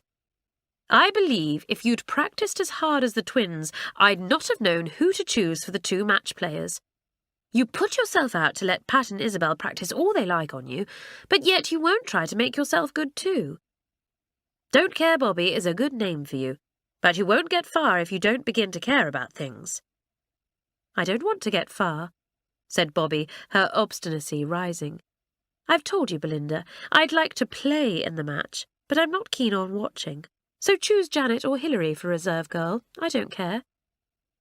"Very well," said Belinda coldly. "I shall choose one of the others. I was hoping you would be able to tell me you really had done a bit of hard practicing on your own account. Then I would certainly have chosen you for reserve girl. But seeing that you don't seem to care either way, I shall choose somebody else. You can go." Bobby went out of the room, red of cheek and rather ashamed of herself. She was an odd mixture. She had plenty of brains, plenty of high spirits, plenty of kindliness.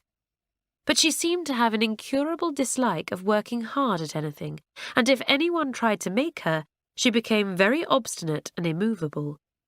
Belinda felt really impatient with her. The sports captain made out the list of 3 girls chosen for the tennis match next day and went to pin it on the notice board. A crowd came round her immediately. "Pat, Isabel, you're the 2 girls!" yelled Doris at the top of her voice. "Who's reserve girl? Take your fat head out of the way, Prudence." The reserve girl was Janet. She was delighted. She turned to Bobby. "I thought it would be you," she said. "You're much better than I am, really. I can't think why Belinda chose me instead of you, Bobby." Bobby knew quite well, but she said nothing. She was cross because she couldn't help feeling ashamed of herself. "I'm jolly glad it's you, old girl," she said to Janet. "Reserve girls never play, we all know that, but you'll have some fun anyway." Chapter 13. 3 tennis matches and an accident. The next day dawned warm and sunny, just right for a tennis match. There was a little breeze, but not enough to worry the players. The match was to start at 3 o'clock. The 9 girls chosen, 3 from each of the 3 lower forms, were to go with Belinda and Miss Wilton in a small private bus that the school often used. Pat and Isabel were in a great state of excitement. They had not played for their school before and were proud and pleased. "Isn't it lovely that we're to play together?" said Pat joyfully. "It would have been horrid if one of us had been chosen and not the other." Janet was almost as excited as they were, because although she was only reserve girl and hadn't a chance in 100 of really playing, still it was great fun to go off in the bus to another school. She and the other 2 reserve girls would be able to sit with Belinda Towers and Miss Wilton and talk with them whilst the game was on. "Good luck," said everyone when the little bus drew up to the school door and the tennis players went to get in. "Good luck. Mind you win all the matches. We'll give you 3 hearty cheers when you come back, if you do. Good luck." Bobby felt a little envious as she saw the happy faces of the twins and Janet smiling in the bus. She knew she herself might have been in that bus if she had really wanted to. But nobody guessed her thoughts, for she shouted, "Good luck," and waved as wildly as the rest. It was fun to go driving through the countryside to St Christopher's like that. The girls fingered the strings of their rackets and looked at them anxiously to make sure they were all tight and good. Their tennis shoes shone as white as snow. Their tennis whites were spotless. They all hoped they would make a good showing in the matches against the opposing school. They arrived at the school and were met by the sports captain there, a tall, graceful girl in white, and by the girls who were to play against them. They all went to the sports ground, chattering hard. "Our courts badly want a little rain," said a St Christopher's girl. "The service lines are getting very worn. We've hard courts as well as grass ones, but we thought we'd use the grass ones today because they are so much softer to the feet, and also there's more room round our grass courts for the school to watch. We want everyone to see us giving you St Clare girls a beating. You beat us last year, so it's our turn this year." Marjorie Fenworthy was one of the second formers chosen, and she was eager to begin. She was wonderful at all games, and had been practicing hard in order to perfect her tennis style. Her friend, Lucy Oriel, had been chosen as her partner, and both girls were delighted. Lucy was inclined to work far too hard, and Marjorie had made her take as much recreation as possible. And now here was Lucy, her dark curls dancing round her face, happy at having a whole afternoon away from her scholarship work. Jane Rickson and Winnie Hill were the third formers chosen. All 6 St Clare players changed into their tennis shoes and took off their cardigans. We thought, as you are nice and early, we would play all 3 matches separately, instead of at the same time," said the St Christopher's sports captain. "The 3rd formers could play first. Are you ready? Will you toss for sides, please? Smooth or rough?" Jane Rickson and Winnie Hill won the toss and chose the side. The match was to be the best of 3 sets. The players took their places. Jane was serving. She threw the ball high into the air, and the match began. It was really exciting to watch. The 2 sets of partners were very evenly matched, and the games were very close. Practically all of them ran up to deuce. The first set was won by St Clare's, 7-5. The second one was won by St Christopher's, 6-4. "And now for the 3rd set," said Pat excitedly. "Gosh, aren't Jane and Winnie playing well, Belinda? Do you think they'll win?" "I rather think they will," said Belinda, smiling at Pat's eager face. "The other 2 seem to me to be getting a little tired." Belinda was right. The St Christopher's girls were not now so fresh as the St Clare's 2. All the same, the last set was very close and very exciting, and went to 5 all. Then Jane won her serve straight off, 6-5. "Play up, Jane and Winnie!" yelled the girls. "Play up!" And they played up. They skipped about the court, they hit every ball, they smashed the gentle balls and killed the hard ones, and lo and behold, St Clare's had won the first match, 2-1. "Match to St Clare's, 2-1, called the umpire. "Good game, everybody." St Christopher's cheered the winners. The girls shook hands across the net, and then went to drink long drinks of sweet lemonade with bits of ice bobbing at the top. How good it tasted. "Golly, that was a good match," panted Jane, stretching her long, tired body out over the grass. "Look, there go the next lot.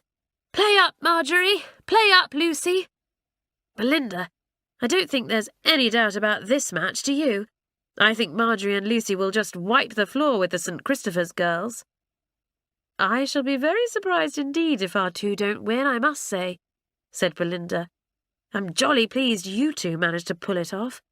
There wasn't much in it, you know, but you and Winnie managed to keep a bit fresher. It was fine to see you skipping about like that in the last game. Well done." There was never any doubt at all about the result of the second match. Lucy and Marjorie had it all their own way. The 2 girls opposing them were very good indeed, but Marjorie played a marvellous game. She and Lucy made perfect partners, never leaving any part of the court unprotected. Marjorie won all her serves outright. "Golly, she's good," said Belinda. "Isn't she good, Miss Wilton?"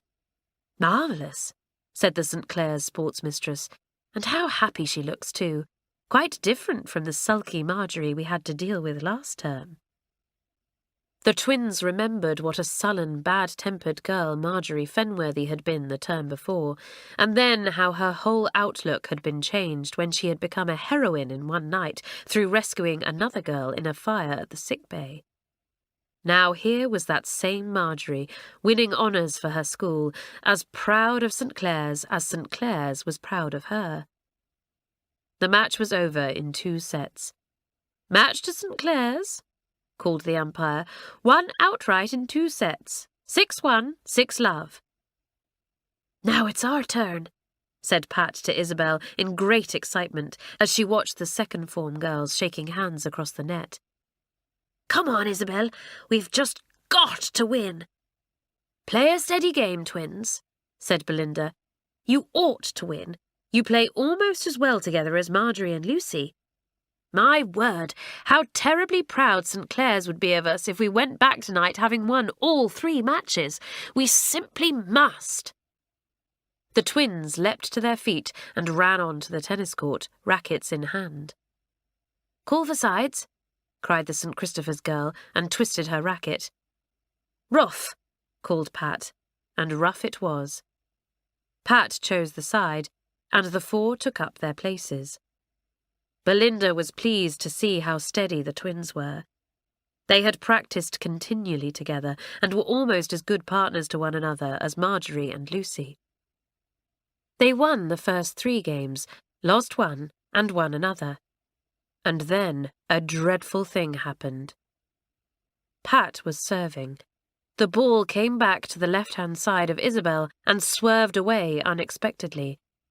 The girl swung herself round to hit it, twisted her ankle, and fell over, crashing quite heavily to the ground.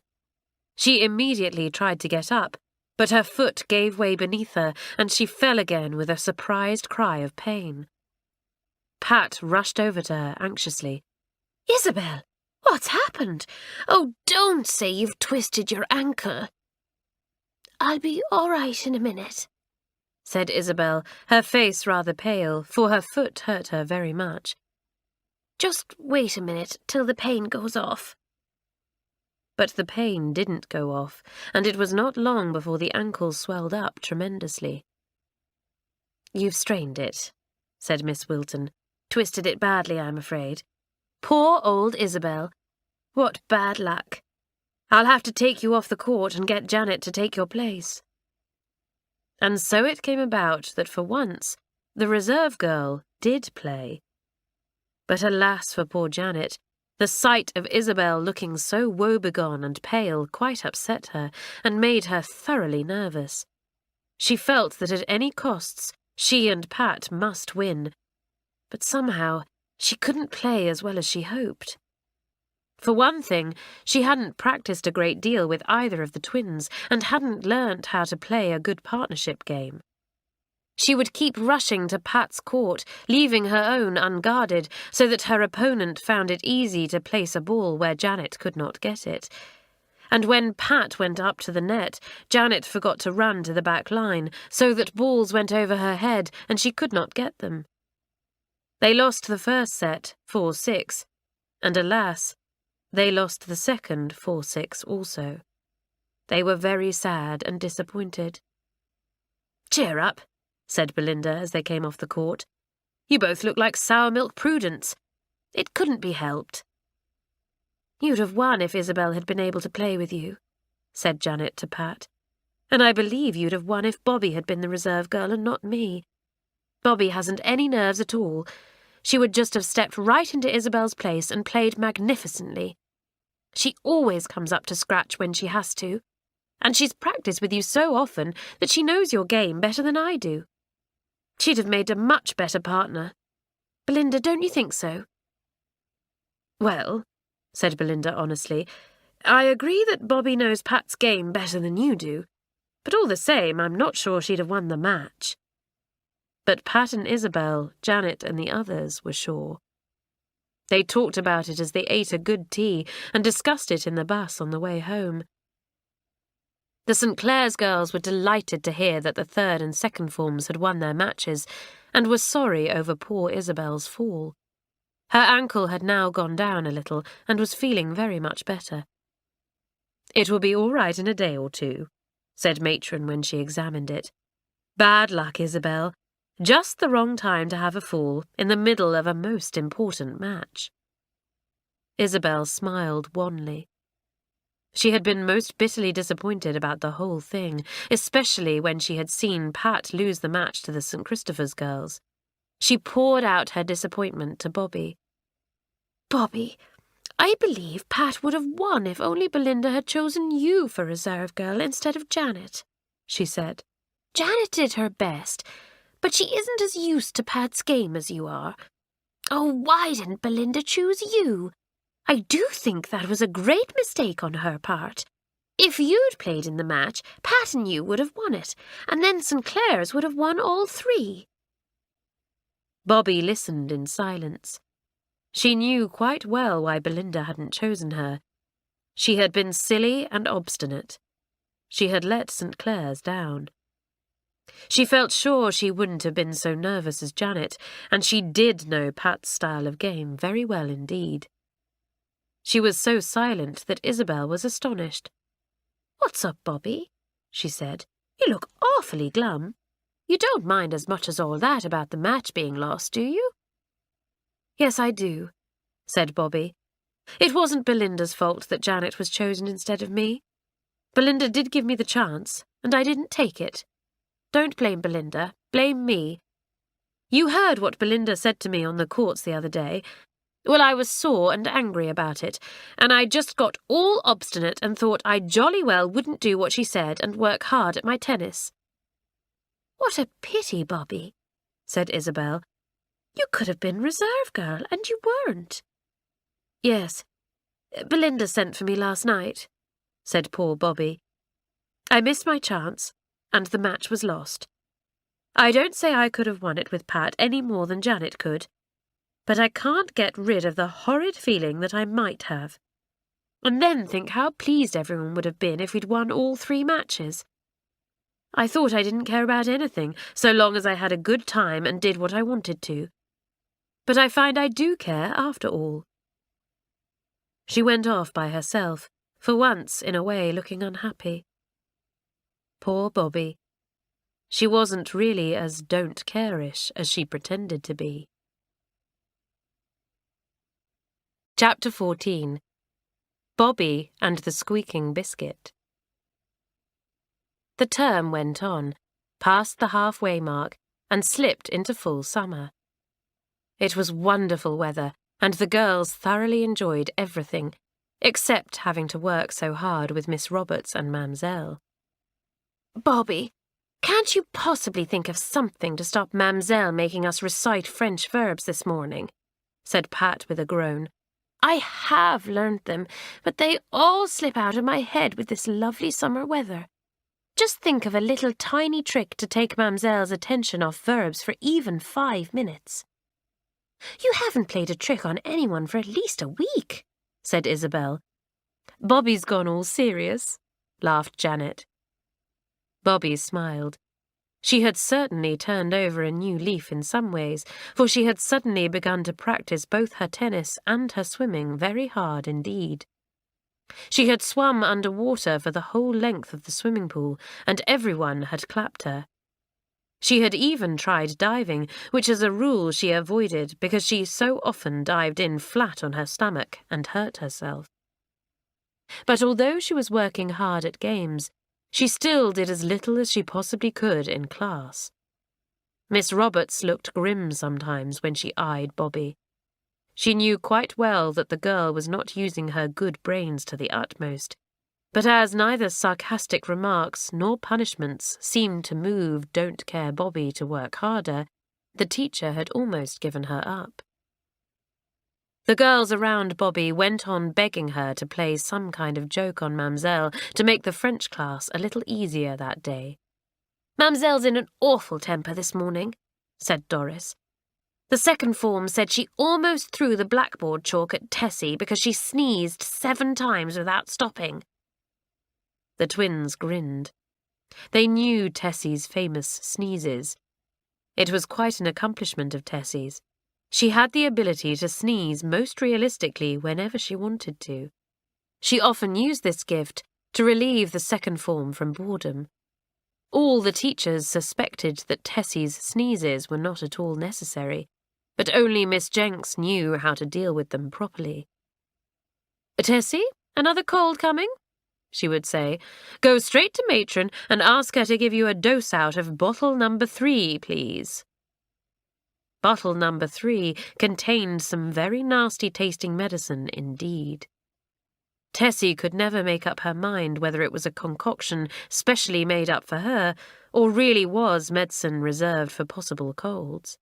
So she used her sneezes rather sparingly in Miss Jenks's presence, but gave Mamselle the full benefit of them whenever she could. This particular morning, she had given 7 very explosive sneezes, making Mamselle nearly jump out of her skin and reducing the class to a state of helpless giggling. Mamselle had been very angry, and all the other classes, expecting her to teach them that morning, knew they would be in for a bad time.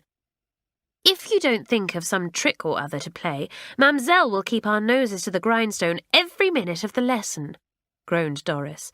"For goodness sake, think of something, Bobby." "I can't," said Bobby, thinking hard. At least, I can't think of anything that Mamselle wouldn't know was a trick today. Oh, wait a minute, though. The girls stared at Bobby expectantly. She turned to Janet. "Where's that squeaking biscuit your brother sent you?" she asked. Janet had a brother who was every bit as bad as Bobby and Janet where tricks were concerned. He had sent Janet a selection of jokes that week, and among them was a very realistic biscuit which, on being pressed between finger and thumb, squeaked loudly, rather like a cat. The girls had not thought that it was a very good trick. "Rather babyish," said Janet. "Not a very good selection this time." But now Bobby had thought of some way to use the biscuit. Janet fished it out of her desk and gave it to her. "Here you are," she said. "What are you going to do with it?" Bobby pressed the biscuit slowly. It gave a pathetic squeaking sound. "Doesn't it sound like a kitten?" she said with a grin. "Now listen, everybody. The school cat has kittens, as you know. Well, when Mamselle comes into our classroom, she's going to find us talking about a lost kitten.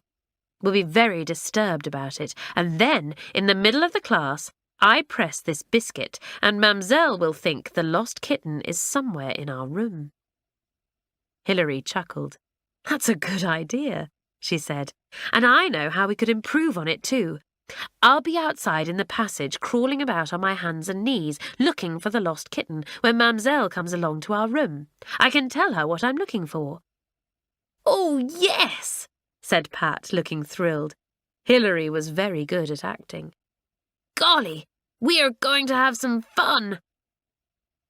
"Well, what happens in class after I've squeaked the biscuit will depend on all of you," said Bobby. "Look, there's Prudence coming. Don't tell her a word about it. You know what a sneak she is." The first form longed for the French lesson to come. They winked at one another whenever they thought of it. Miss Roberts caught one or two of the winks and pounced on the winkers. "What is the joke, Hilary?" she asked coldly. "There isn't a joke, Miss Roberts," answered Hilary, opening her eyes wide as if astonished. "Well, there had better not be," said Miss Roberts. "Go on with your geography map, please." Mamselle gave her French lesson after break. The girls went to their room quickly when break was over, giggling in delight. Prudence could not think why. Pam was not in the secret either, but she did not notice the chuckles of the girls. Pam was getting very much wrapped up in her own thoughts these days. Hilary was left outside. The twins popped their heads out of the door and doubled themselves up with laughter when they saw Hilary on hands and knees, looking under a tall cupboard there, calling, "Kitty, Kitty, Kitty!" "Shh! Here comes Mamselle!" suddenly cried Pat to the class. She darted back to her seat, leaving Isabel to hold the door for Mamselle. Hilary was still outside, of course. Mamselle came hurrying along on her big feet. Everyone always knew when Mamselle came because she wore big, flat-heeled shoes and made a loud clip-clap noise down the corridors. Mamselle was most surprised to see Hilary crawling about outside the classroom. She stopped and stared. "Hilary, ma petite, que faites-vous?" she cried. "What are you doing there? Have you lost something?" "Kitty, Kitty, Kitty," called Hilary. "Mamselle, you haven't seen one of the school cat's kittens by any chance, have you? I'm looking and looking for the poor little lost thing." Mamselle looked up and down the passage. "No, I have seen no little cat," she said. "Hilary, you must come to your class now. It is good of you to seek for the tiny cat, but it is not to be found." "Oh, Mamselle, just let me look a little longer," begged Hilary. "It might be in this cupboard. I thought I heard a sound." She opened the cupboard. The girls in the classroom, hearing the sound of conversation outside, wondered how Hilary was getting on. Isabel peeped out to see. "Have you found the poor little kitten, Hilary?" she called. "Oh, Mamselle, isn't it a shame? It will be so frightened." Mamselle marched into the classroom and put her books down on her desk. "The little cat will be found somewhere," she said. "Go to your places. Hilary, for the last time I tell you to stop looking for the tiny cat and come to your French class." "Oh, Mamselle," said Bobby as Hilary came in and shut the door. "do you think it has climbed up a chimney or something like that? I once knew a cat that got up our chimney at home and arrived on the top of a chimney pot. And, Mamselle, we had a kitten once that—" began Doris, quick to follow up and waste a few more minutes of the class. But Mamselle was not having any more fairy tales about cats. She rapped on her desk, and Doris stopped her tale. "Assez," said Mamselle, beginning to frown. "That is quite enough. Hilary, will you sit down? You surely do not imagine that the kitten is anywhere here?" "Well, Mamselle, it might be," said Hilary, looking all round. "You know, my brother once had a cat that—" "Any more tales about cats and the whole class will write me out 2 pages in French on the habits of the cat family," threatened Mamselle. At this threat, everyone remained silent. Mamselle had a horrid way of carrying out her curious threats. "Get out your grammar books," said Mamselle. "Open at page 87. Today we will devote the whole time to irregular verbs. Doris, you will begin." Doris gave a groan. She stood up to recite the verbs she had learnt. Poor Doris. No matter how much time she gave to her French preparation, every bit of it invariably went out of her head when she looked at Mamselle's expectant face. She began in a halting voice. "Doris, again you have not prepared your work properly," said Mamselle irritably. "You will do it again. Pat, stand up. I hope you will give a better performance than Doris. You at least know how to roll your R's in the French way." The class giggled. Mamselle always sounded exactly as if she were growling like a dog when she rolled her R in her throat. Mamselle rapped on her desk. "Silence! Pat, begin!" But before Pat could begin, Bobby pressed the trick biscuit slowly and carefully between finger and thumb. A piteous squeak sounded somewhere in the room. Everyone looked up. "The kitten!" said Pat, stopping her recital of verbs. "The kitten!" Even Mamselle listened. The squeak had been so very much like a kitten in trouble. Bobby waited until Pat had begun her verbs again, and then she once more pressed the biscuit. "Ee!" squeaked the biscuit, exactly like a cat. Pat stopped again and looked all round the room. Mamselle was puzzled. "Where is the poor little creature?" said Kathleen. "Oh, Mamselle, where can it be?" "Mamselle, I'm pretty certain it must be up the chimney," said Hilary, jumping up as if she was going to see. "Asseyez-vous, Hilary," rapped out Mamselle. "You have looked enough for the little cat. Pat, continue." Pat began again. Bobby let her recite her verbs until she made a mistake, and then, before Mamselle could pounce on her mistake, Bobby pressed the biscuit once more. A loud wail interrupted the recital of verbs. A babel of voices arose. "Mamselle, the cat must be in the room. Mamselle, do let's look for the poor little thing. Mamselle, perhaps it's hurt." Bobby made the biscuit wail again. Mamselle rapped on her desk in despair. "Sit still, please. I will see if the little cat is up the chimney." She left her desk and went to the fireplace. She bent down and tried to look up the chimney.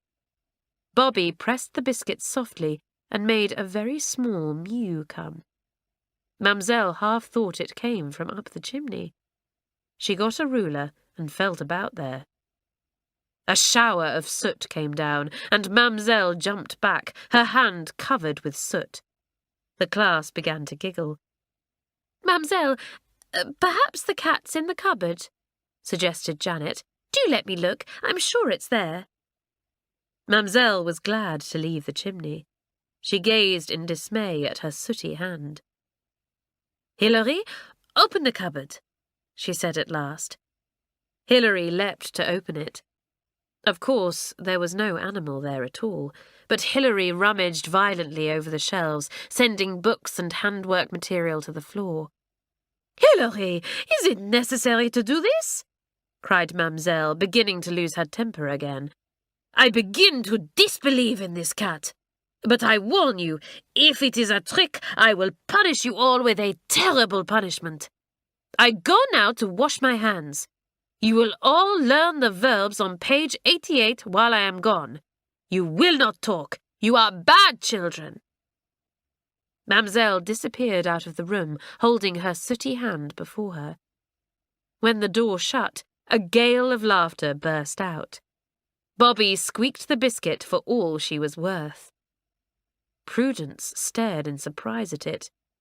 As no one had let her into the secret, she really had believed in the tale of the lost kitten. She looked at Bobby with a sour face. So Bobby had once more got away with a trick. How Prudence wished she could give her away to Mamselle. "Well, wasn't that fine?" said Bobby, putting the biscuit into her pocket. "Half the lesson gone, and hardly anyone has had to say their verbs. Good old biscuit. You can tell your brother it was a success, Janet." When Mamselle came back, she was in one of her black tempers. She had felt sure, as she washed her hands, that there had been some trick about the lost kitten, but she could not for the life of her imagine what it was. She washed her hands grimly and stalked back to the first form, determined to get her own back somehow. She chose Prudence to say her verbs next. Prudence stood up. She was bad at French, and she faltered over her verbs, trying in vain to get them right. "Prudence, you are even more stupid than Doris!" cried Mamselle, rolling her R's in her fiercest manner. "Ah, this first form! You have learnt nothing this term. Nothing, I say. Ugh! Tomorrow I will give you a test to see what you have learnt. Prudence, do not stare at me like a duck that is dying. You and Doris are bad girls. You will not work for me. If you do not get more than half marks tomorrow, I shall go and complain to Miss Theobald. Ah, this first form!" The girls listened in horror. A French test! Of all the things they hated, a French test was the worst. The girls always felt certain that Mamselle chose questions that hardly anyone could possibly answer. Prudence sat down, hating Mamselle. She knew she would do badly in the test. She had cribbed most of her written work from Pam, but in a test she would have to rely on her own knowledge, unless she could copy Pam's answers. The girls sat and brooded. If it hadn't been for Bobby's trick, Mamselle wouldn't have lost her temper and suggested a beastly, horrible test. How Prudence wished she could find some way to get out of it. If only she could. Or better still, if only she could know what the test questions were to be, so that she might look up the answers first. Chapter 15. Prudence is a cheat. The more Prudence thought about the French test, the angrier she felt with Bobby. "I suppose she thinks those silly tricks of hers are clever," thought Prudence to herself, "and now look what they've led to. A horrible French test that I know I shall fail hopelessly in. Then I shall get into a frightful row and perhaps be sent down to Miss Theobald." She went to find Pam to talk to her about it. She felt sure Pam would be in the library, hunting for some learned book or other to read. On the way there, she passed the open door of the mistress's common room. Prudence glanced in. Mamselle was there alone. She was writing out what looked like a list of questions. Prudence felt certain they were the questions for the test. How she longed to have a look at them. She stood at the door uncertainly, trying to think of some excuse to go in. Mamselle saw her shadow there and glanced up. "Ah, Prudence," she said in a rather fierce voice.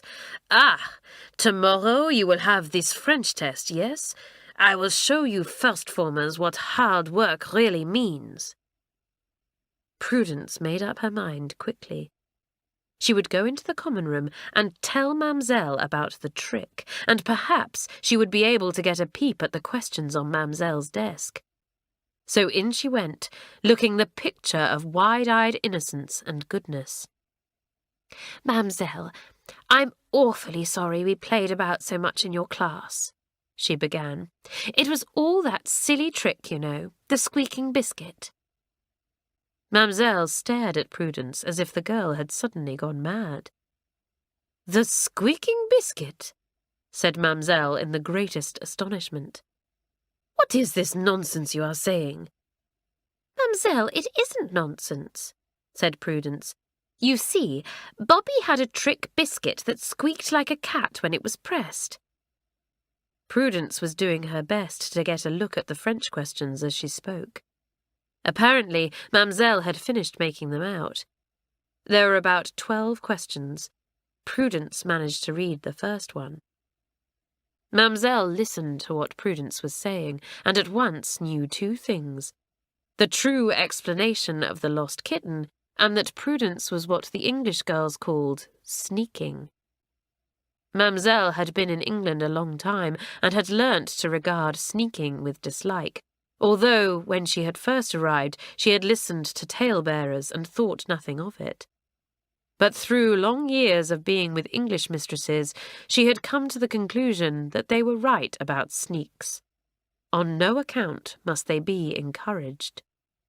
So Mamselle's face suddenly changed, and became hard and cold as Prudence went on speaking. "And Bobby thought it would be a good idea if we wasted some of your lesson by pretending that a kitten was lost," she went on. Then she stopped as she saw Mamselle's face. "Prudence, you are a nasty little girl," said Mamselle. "Yes, a very nasty little girl. I do not like you. It may seem surprising to you, but I would rather have a silly trick played on me than listen to someone who sneaks about it. Go away at once. I do not like you at all." Prudence felt her face flame red. She was angry and hurt, and she hadn't been able to read more than one test question after all. Mamselle took up the paper and slipped it inside her desk, taking no more notice of Prudence. The girl went out of the room, ready to burst into angry tears. "Well, I know where the questions are anyway," she thought fiercely. "I've a good mind to slip out of bed at night and have a look at them. Nobody would know, and I'd have a good chance of being top then and giving everyone a surprise. I'd love to see their faces if I got top marks." The more she thought about it, the more determined she became. "I will get those questions somehow," she decided. "I don't care what happens. I will." She wondered if Mamselle would punish Bobby for the trick she had played. But to her surprise, not a word was said about it that day, though Mamselle took prep and even had Bobby up to her desk to explain something to her. "I wonder she doesn't send Bobby to Miss Theobald," thought the girl spitefully. Mamselle's sense of humour had come to her rescue after Prudence had left the common room that morning. She had felt angry with Bobby, first of all, and then, when she thought of herself poking up the chimney to find a kitten that wasn't there, she had begun to laugh. That was one very good thing about Mamselle. She really did have a sense of humour, and when she thought something was funny, she could laugh at it wholeheartedly and forget her annoyance. So her anger against the first-formers melted away, though she was determined to give them the test all the same. She could not, however, resist giving Bobby a little shock. When the girl came up to her desk at prep, Mamselle made a remark that caused Bobby to feel most uncomfortable. "Do you like biscuits, Bobby?" she asked, her large brown eyes looking at Bobby through their lenses. Yes, Mamselle?" said Bobby, wondering what was coming next. "I thought so," said Mamselle, and then turned to Bobby's French book. Bobby did not dare to ask her what she meant, but she felt certain that Mamselle had found out about her trick. Who could have told her? Prudence, of course. Nasty little sneak. Bobby waited for Mamselle to say something more, and it was with great relief that she found Mamselle speaking about her French mistakes. "Now you may go to your place," said Mamselle. She gave Bobby a sharp look. "You may like to know that I do not like biscuits as much as you do, ma chère Bobby." "No, Mamselle. Yes, Mamselle," said poor Bobby, and escaped to her seat as quickly as she could. "If Mamselle does know what I did and isn't going to punish me, it's jolly decent of her," thought the girl. "I'll work really hard in her classes if she's as decent as all that." That night, when all the girls in her dormitory were asleep, Prudence sat up in bed. She listened to the steady breathing of the sleepers around her, and then slipped out of bed. It was very warm, and she did not put on her dressing gown or slippers. She crept out of the room in her bare feet and went down the stairs to the mistress's common room. It was in complete darkness. Prudence had brought a torch with her, and she switched it on to see where Mamselle's desk was. Good. There it was, just in front of her. "Now I can just go all through the test questions and look up the answers," thought Prudence gleefully. "It's lucky nobody woke up and saw me leaving the dormitory." But somebody had seen her leaving the dormitory. That somebody was Carlotta, who always slept very lightly indeed, waking at the least sound. She had heard the click of the door being opened and had sat up at once. She dimly saw a figure vanishing through the doorway and wondered who it was. Perhaps it was someone from the next dormitory. She decided to go and see. Sometimes a girl from another dormitory was dared to slip into someone else's room at night and play some kind of joke. Carlotta slipped out of bed. She went to the dormitory where Bobby, Pam, Doris, and others slept. She popped her head inside. All was quiet, but one girl was awake. It was Bobby. She saw the door opening, and the dim light from the passage came into the room, showing up the figure at the door. "Who's there?" whispered Bobby. "Me," said Carlotta. "I saw somebody slipping out of our dormitory, and I thought it might be someone from yours playing a joke." "Well, we're all here," said Bobby, looking down the line of beds. "Are you sure it wasn't somebody out of your own room?" "Never thought of that," whispered back Carlotta. "I'll go and see." She went and found that Prudence's bed was empty. She slipped back again to Bobby and went to her bed. "Prudence is gone," she whispered. "What do you think she is doing? I bet she's up to some mischief, don't you?" "Well, let's go and see," said Bobby, and slid quietly out of bed. Together, the two made their way down the passage and then down the stairs. They stood and listened at the bottom, wondering where Prudence was. "There's a light coming from the mistress's common room," whispered Carlotta. "Perhaps she is in there. What can she be doing?" "I'm not sure I quite like spying like this," said Bobby a little uncomfortably. But Carlotta had no doubts of that sort. She went quietly on bare feet to the half-open door of the common room. She looked in, and there she saw Prudence carefully reading the list of French test questions, a French grammar book beside her. She was looking up the answers one by one. Both girls knew at once what she was doing. Bobby had very strict ideas of honour, and she was really horrified and shocked. Carlotta was not shocked, because she had seen many odd things in her life. Also, she knew Prudence well, and was not at all surprised to find her cheating in such an outrageous way. Bobby went into the room at once, and Prudence was so startled that she dropped the grammar book on the floor. She stared at Bobby and Carlotta with horror. "What are you doing?" said Bobby, so angry that she forgot to whisper. "Cheating?" "No, I'm not," said Prudence, making up her mind to brazen it out. "I just came to look something up in the French grammar book, ready for the test tomorrow. So there." Carlotta darted to the desk and picked up the list of questions. "See, Bobby?" she cried. "She is cheating! Here are the test questions." Bobby looked at Prudence with the utmost scorn.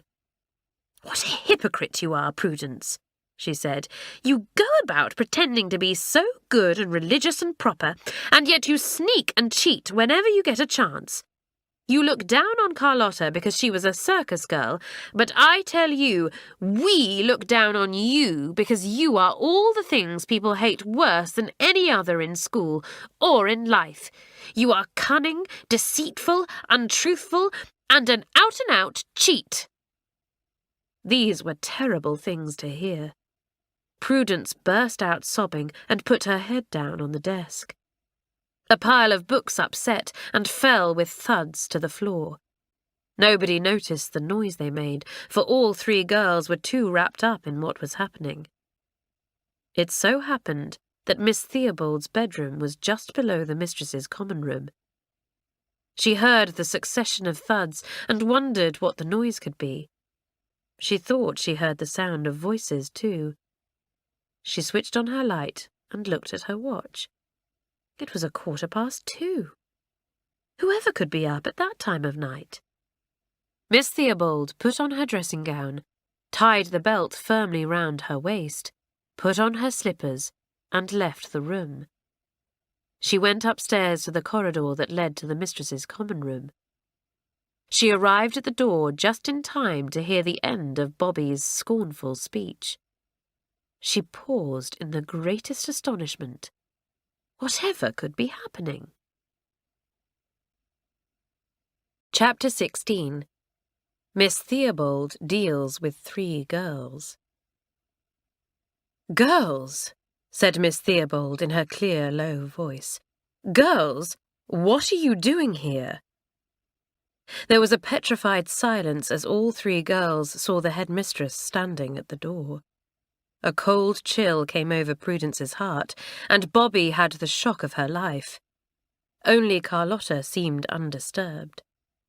"Well," said Miss Theobald, going into the room and shutting the door, "I really think some explanation of this scene is needed.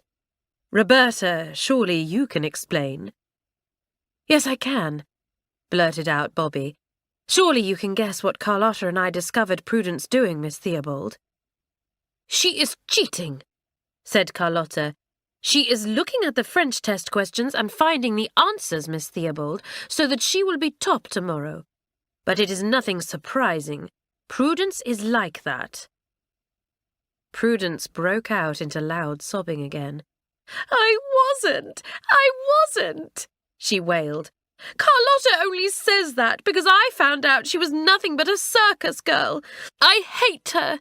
I hate Bobby too, but Carlotta is the worst of the lot, always showing off and bragging about her circus life." Carlotta laughed.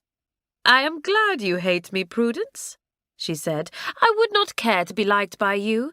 You are worse than anyone I have ever met in circus camps. Much worse."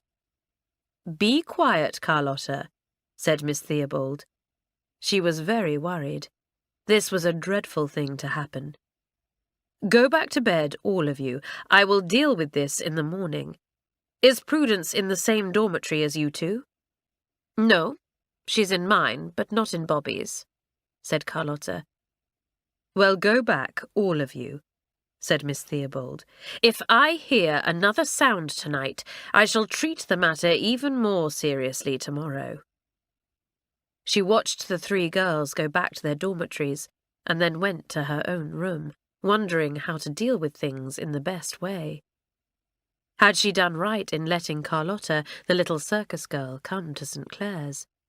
She might have known that the secret wouldn't be kept. And now there was Prudence Arnold to deal with. Miss Theobald could not like the girl any more than anyone else did. And Roberta. What should she say to her? She had had bad reports of her work from everyone. The 3 girls went back to their beds. Carlotta fell asleep again at once. She rarely worried about anything, and she did not feel any cause to be upset. Bobby lay and thought for a long time. She disliked and despised Prudence, but she did not want the girl to get into serious trouble because of her. Prudence was the most upset of the 3. It was a very serious matter to be caught cheating. She had always set herself up to be such a model, so honest and straight, and had always condemned underhand, mean, or silly tricks. Now everyone would know she was not what she seemed. And it was all because of that hateful, interfering Bobby and Carlotta.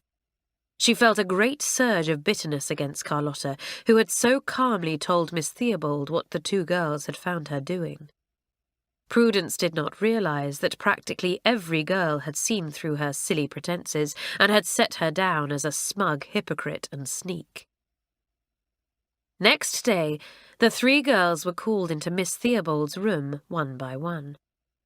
First Carlotta, who told Miss Theobald again, quite calmly and straightforwardly, what they had found Prudence doing, and also added a few remarks of her own about Prudence. "She looks down on me because I was a circus girl," said Carlotta. "But, Miss Theobald, no circus would keep a person like Prudence for more than a week. I think she is a dangerous girl." Miss Theobald said nothing to this, but in her heart she agreed with Carlotta. Prudence was dangerous. She would do no good to St Clare's, and privately Miss Theobald doubted if St Clare's would do much good for Prudence. She prided herself on the knowledge that it was very few girls indeed that St Clare's would not benefit, but it seemed to her as if Prudence was one of those few.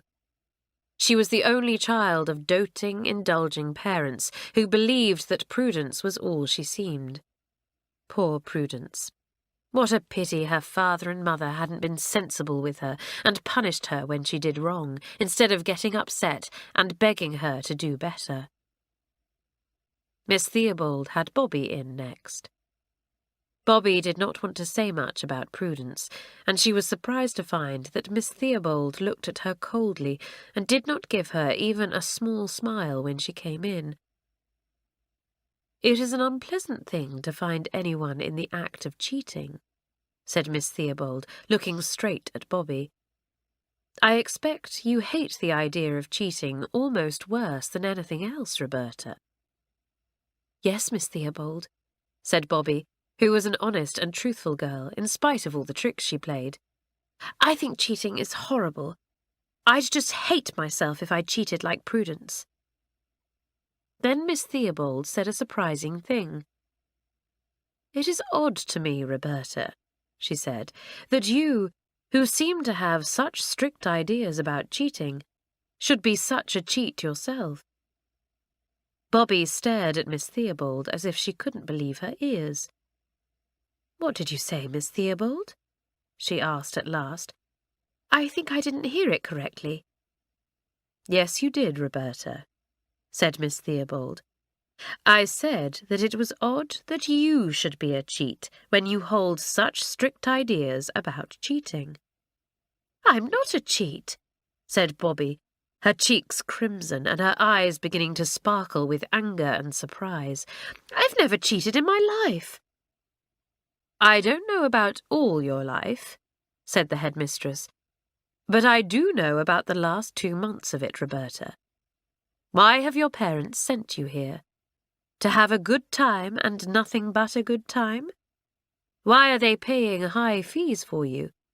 In order to let you slack and play tricks the whole time? You are cheating, Roberta. Yes, cheating badly. You are cheating your parents, who are willing to pay for you to learn what we can teach you here. And you won't learn. You are cheating the school, for you have good brains and could do well for St Clare's, but you won't try.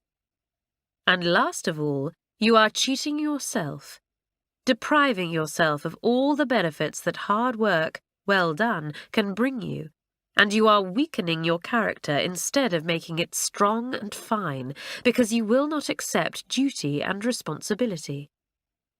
You just want to go your own way, do as little work as you can, and make yourself popular by being amusing and thinking out ingenious jokes and tricks to entertain your form. I think, in your own way, you are just as much a cheat as Prudence is. Bobby's face went white. No one had ever said anything like this to her before. She had always been popular with girls and teachers alike, but here was the headmistress pointing out cold and horrid truths that Bobby had never even thought of before. It was dreadful. The girl sat quite still and said nothing at all. "You had better go now, Roberta," said Miss Theobald. "I would like you to think over what I have said and see if your sense of honesty is as high as you think it to be. If it is, you will admit to yourself that I am right, and perhaps I shall then get good reports of you." Bobby stood up, still white. She mumbled something to Miss Theobald and went out of the room as if she was in a dream. She had had a real shock. It had never before occurred to Bobby that it was possible to cheat in many more ways than the ordinary one. Prudence was the last of the three called before the headmistress. She was likely to be the most difficult to deal with. Miss Theobald decided that plain speaking was the best. Prudence must know exactly how she stood and make her own choice. The girl came in looking rather frightened. She tried to look Miss Theobald straight in the eyes, but could not. The head told her to sit down, and then looked just as coldly at her as she had looked at Bobby. "Please, Miss Theobald," began Prudence, who always believed in getting a word in first. "Please don't think the worst of me." "Well, I do think the worst of you," said the headmistress at once. "The very worst, and unfortunately I know it to be true. Prudence, I know the character of every girl in this school. It is my business to know it. I may not know what type of brain you have. I may not know exactly where you stand in class or what your gifts and capabilities are without referring to your form mistress. But at any rate, I know your characters, the good and bad in you, the possibilities in your nature, your tendencies, your faults, your virtues. These I know very well, and therefore I know all too clearly, Prudence, what you really are." Prudence burst into tears. She often found this useful when people were what she called being unkind to her. The tears had no effect at all on Miss Theobald. She stared at Prudence all the more coldly. "Cry if you wish," she said, "but I would think more of you if you faced up to me and listened with a little courage. I need not tell you what you are, Prudence. I need not show you the dishonesty, deceitfulness, and spite in your own nature. You are clever enough to know them yourself, and alas, cunning enough to use them, and to hide them too. St Clare's, Prudence, has nothing to offer a girl like you, unless you have enough courage to face up to yourself and try to tear out the unpleasant failings that are spoiling and weakening what character you have. I do not want to keep you at St Clare's unless you can do this. Think it over and face things out honestly with yourself. I give you to the end of the term to make up your mind. Otherwise, Prudence, I will not keep you here." This was actually the only kind of treatment that Prudence really understood. She stared in horror at Miss Theobald. But, what would my father and mother say?" she half whispered. "That rests with you," said the head. "Now go, please. I am busy this morning and have already wasted too much time on you and the others." Prudence went out of the room as shocked and horrified as poor Bobby had been a few minutes earlier. She had to get her books and go to her form for a lesson, but she heard practically nothing of what Miss Lewis, the history teacher, was saying. Bobby heard very little too. Both girls were busy with their own thoughts. After school that morning, Bobby disappeared. Pat and Isabel saw her running off in the direction of the tennis court. "Doesn't she look white?" said Pat. "I wonder if anything's up." "Let's go and see," said Isabel, so they went to find Bobby. She was nowhere on the courts, but Pat caught sight of a white blouse and navy skirt in a little copse of trees by the courts. She ran up to see if Bobby was there. "Bobby, what's up?" she cried, for it was quite plain to see that Bobby was in trouble. Her usually merry face with its sparkling eyes was white and drawn. "Go away, please," said Bobby in a tight sort of voice. "I want to think. I've been accused of cheating, and I've got to think about it." "You? You accused of cheating?" cried Pat in angry amazement. "What rot! Who dared to do that? You tell me, and I'll go and tell them what I think of them." "It was Miss Theobald," said Bobby, lifting her troubled face and looking at the twins. "Miss Theobald?" said the twins in the greatest astonishment. "But why? How awful of her! We'll go and tell her she's wrong." "Well, she's not wrong," said Bobby. "I see she's right. She said I was a cheat because I let my parents pay high fees for me to learn what St Clare's could teach, and I wasted my time and wouldn't work, and that was cheating because I've got good brains. She said I was cheating my parents and the school and myself too. It was simply awful." The twins stared uncomfortably at Bobby. They couldn't think of a word to say. Bobby motioned to them to go away. "Go away, please," she said. "I've got to think this out. I simply must. It's somehow very important. I do play the fool a lot, but I'm not such an idiot as not to see that I've come to a sort of crossroads in my life. I've got to choose which way I'll go, and I've got to choose by myself. So leave me alone for a bit, will you?" "Of course, Bobby," said Pat, understanding. She and Isabel ran off, admiring Bobby for her ability to face herself and make up her own mind what she was going to do. And there was no doubt as to what Bobby was going to do. Her tremendous sense of honesty and fairness made her see at once that Miss Theobald was perfectly right. She had been given good brains, and she was wasting them. That was cheating. She had good parents who wanted her to go to a fine school and learn from good teachers. She was cheating them, too.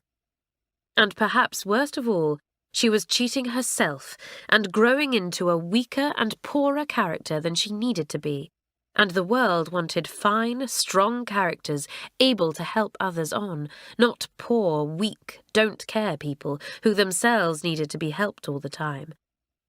"I badly want to be the sort of person who can lead others and guide them," thought Bobby, pulling at the grass as she sat thinking.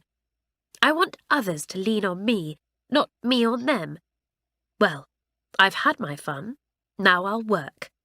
I'll just show Miss Roberts what I really can do when I make up my mind. I've already shown Belinda and Miss Wilton what I can do at sports when I try. I'll go straight to Miss Theobald and tell her now.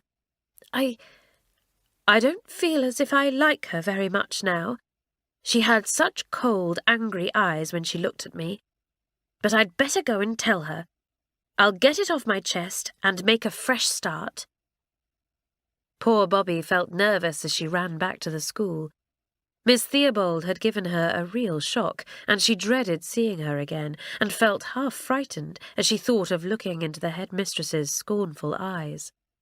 But Bobby had courage, and she was soon knocking at Miss Theobald's door. "Come in," said a calm voice, and Bobby went in. She went straight to the headmistress's desk. "Miss Theobald," she said, "I've come to say I know you were right. I have been cheating, and I didn't realise it. But I'm not going to cheat any more. Please believe me. I really do mean what I say, and you can trust me to do my very best from today." Bobby said this bravely, looking straight at Miss Theobald as she spoke. Her voice trembled a little, but she said her little speech right to the end. Miss Theobald smiled her rare, sweet smile, and her eyes became warm and admiring. "My dear child," she said, and her voice was warm too. "My dear child, I knew quite well that you would make this decision and that you would soon come to tell me. I am proud of you, and I am going to be even more proud of you in the future. You are honest enough by nature to be able to see and judge your own self clearly, and that is a great thing. Never lose that honesty, Bobby. Always be honest with yourself. Know your own motives for what they are, good or bad. Make your own decisions firmly and justly, and you will be a fine, strong character of some real use in this muddled world of ours." "I'll try, Miss Theobald," said Bobby happily, so glad to see the warmth and friendliness in the head's face that she felt she could work 12 hours a day if necessary. How could she have thought she didn't like Miss Theobald? How could she? "She's one of the finest people I've ever met," thought the girl as she left the room with a light step. "No wonder she's head of a great school like St Clare's. We are jolly lucky to have her." Miss Theobald was happy too. Bobby had pleased her beyond measure. It was good to feel that she had been successful in handling an obstinate character like Bobby's. Now she might hope that the girl would have a splendid influence on the others, instead of the opposite. "If I could only hope that Prudence would have the same kind of courage as Bobby," thought the head. "But Prudence, I'm afraid, is not brave enough to face up to herself. That's her only chance, but I don't believe she will take it." Chapter 17. Sadie Gets a Letter. Whilst Bobby was thinking out things for herself and making her big decision, Prudence was also brooding over all that Miss Theobald had said. Mixed up with her brooding was a hatred of Carlotta, who seemed to be at the bottom of Prudence's troubles. Prudence could not see that it was her own jealousy of the girl that caused her troubles, filling her with ideas of spite and revenge. No one can ever see things clearly when jealousy or envy cast a fog over the mind. Prudence felt that she had to get right with Miss Theobald. The girl could never bear to feel that anyone was despising her. But she had not got Bobby's courage. She dared not face the head again. Also, in her heart of hearts, she was afraid that Miss Theobald would see that her repentance was not real, that it was only to make things more comfortable. So Prudence wrote a note and slipped it on Miss Theobald's desk when she knew she was not in her room. The head found it there and opened it. She read it and sighed. She did not believe one word of the letter. "Dear Miss Theobald, I have thought over what you said to me, and I do assure you I am sorry and ashamed, and I will do my best in future to turn over a new leaf and have a good influence on others." Little humbug, thought Miss Theobald sadly. I suppose she really believes she is going to turn over a new leaf. Well, we shall see. Pat and Isabel were glad to see that Bobby looked happier that evening. She smiled at them, and her old merry twinkle came back. "I'm all right again," she said, "but from now on I'm going to play fair. I'm going to use my brains and work. No more squeaking biscuits for me." The twins and Janet looked sorry. "Oh," said Pat in disappointment. "Bobby, you don't mean to say you're going to go all prim and proper like that awful Prudence, never make another joke or play another trick?" "Golly," said Janet, "I couldn't bear that, Bobby. For pity's sake, tell us you're going to be the same jolly old Bobby, the don't-care Bobby we all like so much." Bobby laughed and slipped her arm through Janet's. "Don't worry," she said. "I am going to play the game now and work hard, but I shan't go all prim and proper. I couldn't. I shall be playing tricks all right, but I don't particularly want to be Don't Care Bobby anymore. I do care now, you see." Bobby kept her word to Miss Theobald, of course. She worked hard and steadily in class and was surprised to find how well her mind worked when she really set it to something. And she was even more surprised to find how enjoyable good work was. "I should never be able to slave at my lessons like you do, though, Pam," she said, looking at the 13-year-old girl hunched over a book. "You're looking awfully pale lately. I'm sure you read too much." Pam was pale, and not only pale, but unhappy-looking too. She was terribly sorry now that she had made firm friends with Prudence, because she was beginning to dislike her heartily, but was not strong enough to tell her so. So she found refuge in her lessons and was working twice as hard as anyone else. She smiled a pale smile at Bobby and envied her. Bobby didn't mind saying anything that came into her mind and was as strong as Pam was weak. How Pam wished she could have made friends with Bobby instead of with Prudence. Prudence was feeling rather pleased with herself. Miss Theobald had not said anything about her letter, and the girl felt sure it had made a good impression on the head. For some reason, Mamselle had not given the French test after all, so the class had heaved a sigh of relief, especially Prudence, who felt certain that Carlotta would blurt out that she, Prudence, had seen the questions before. "Things are going better," thought Prudence. "If only that beastly Carlotta could get into a row. She just flaunts about as if she were a princess and not a common little circus girl. I wonder if she visits any of her low-down friends anymore. I saw her going off early yesterday morning before breakfast." It was true that Carlotta did go off each morning, but not to visit any circus friend. She had discovered that some lovely hunting horses were kept in a field not far off, and the girl was visiting them regularly. Sometimes she rode one or other bareback if there was nobody about. The girl was quite mad about horses and never lost a chance of going near them if she could. Nobody knew this. Prudence knew Carlotta was slipping off, but told no one else, for she had found that none of the girls encouraged her confidences at all. She determined to keep a watch herself. She and Pam went off one afternoon together, Pam not at all pleased about it, but not daring to say no. Prudence had seen Carlotta going off, but somehow or other she missed following her, and the two girls stopped in a little lane, whilst Prudence tried to think where Carlotta had gone. A man came riding by on a bicycle. He was not a pleasant-looking fellow, and his eyes were set very close together. He got off his bicycle when he came up to the girls and spoke to them. Prudence felt absolutely certain that he had come to see Carlotta. "Excuse me," said the man, "am I anywhere near St Clare's school?" "Well, about a mile away," said Prudence. "Why?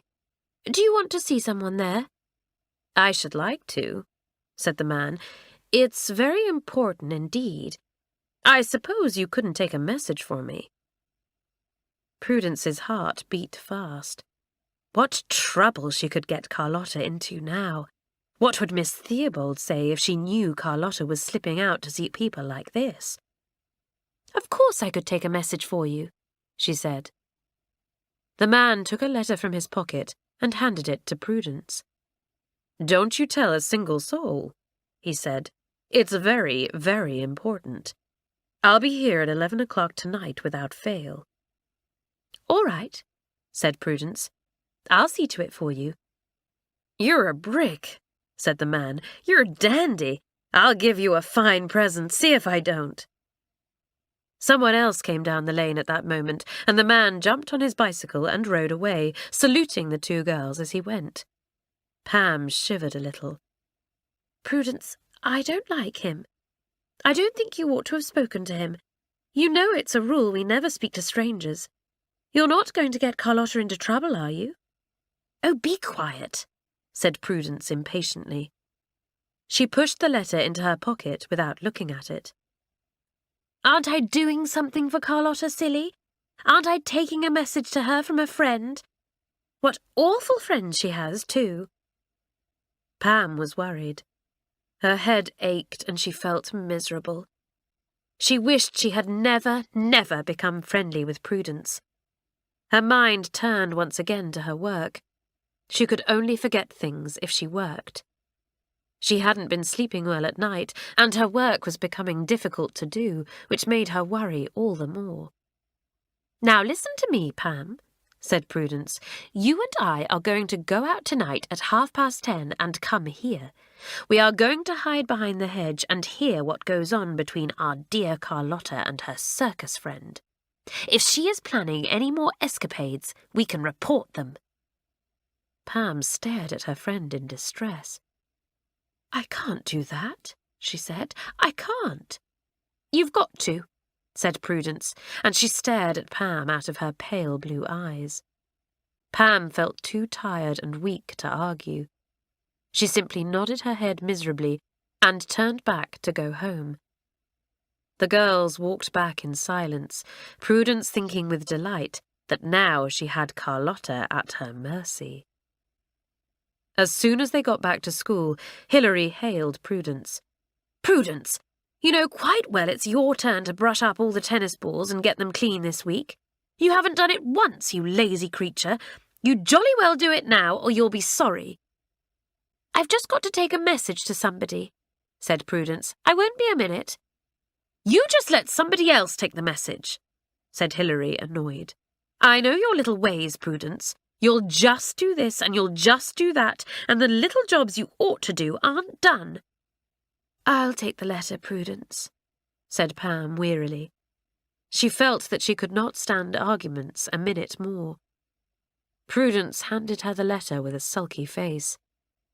Pam went off to find Carlotta. She was in the common room with the others. Pam went up to her and gave her the letter. "This is for you," she said. Carlotta took the note and, without looking at the envelope, tore it open. She read the first line or two in evident amazement. Then she looked at the envelope.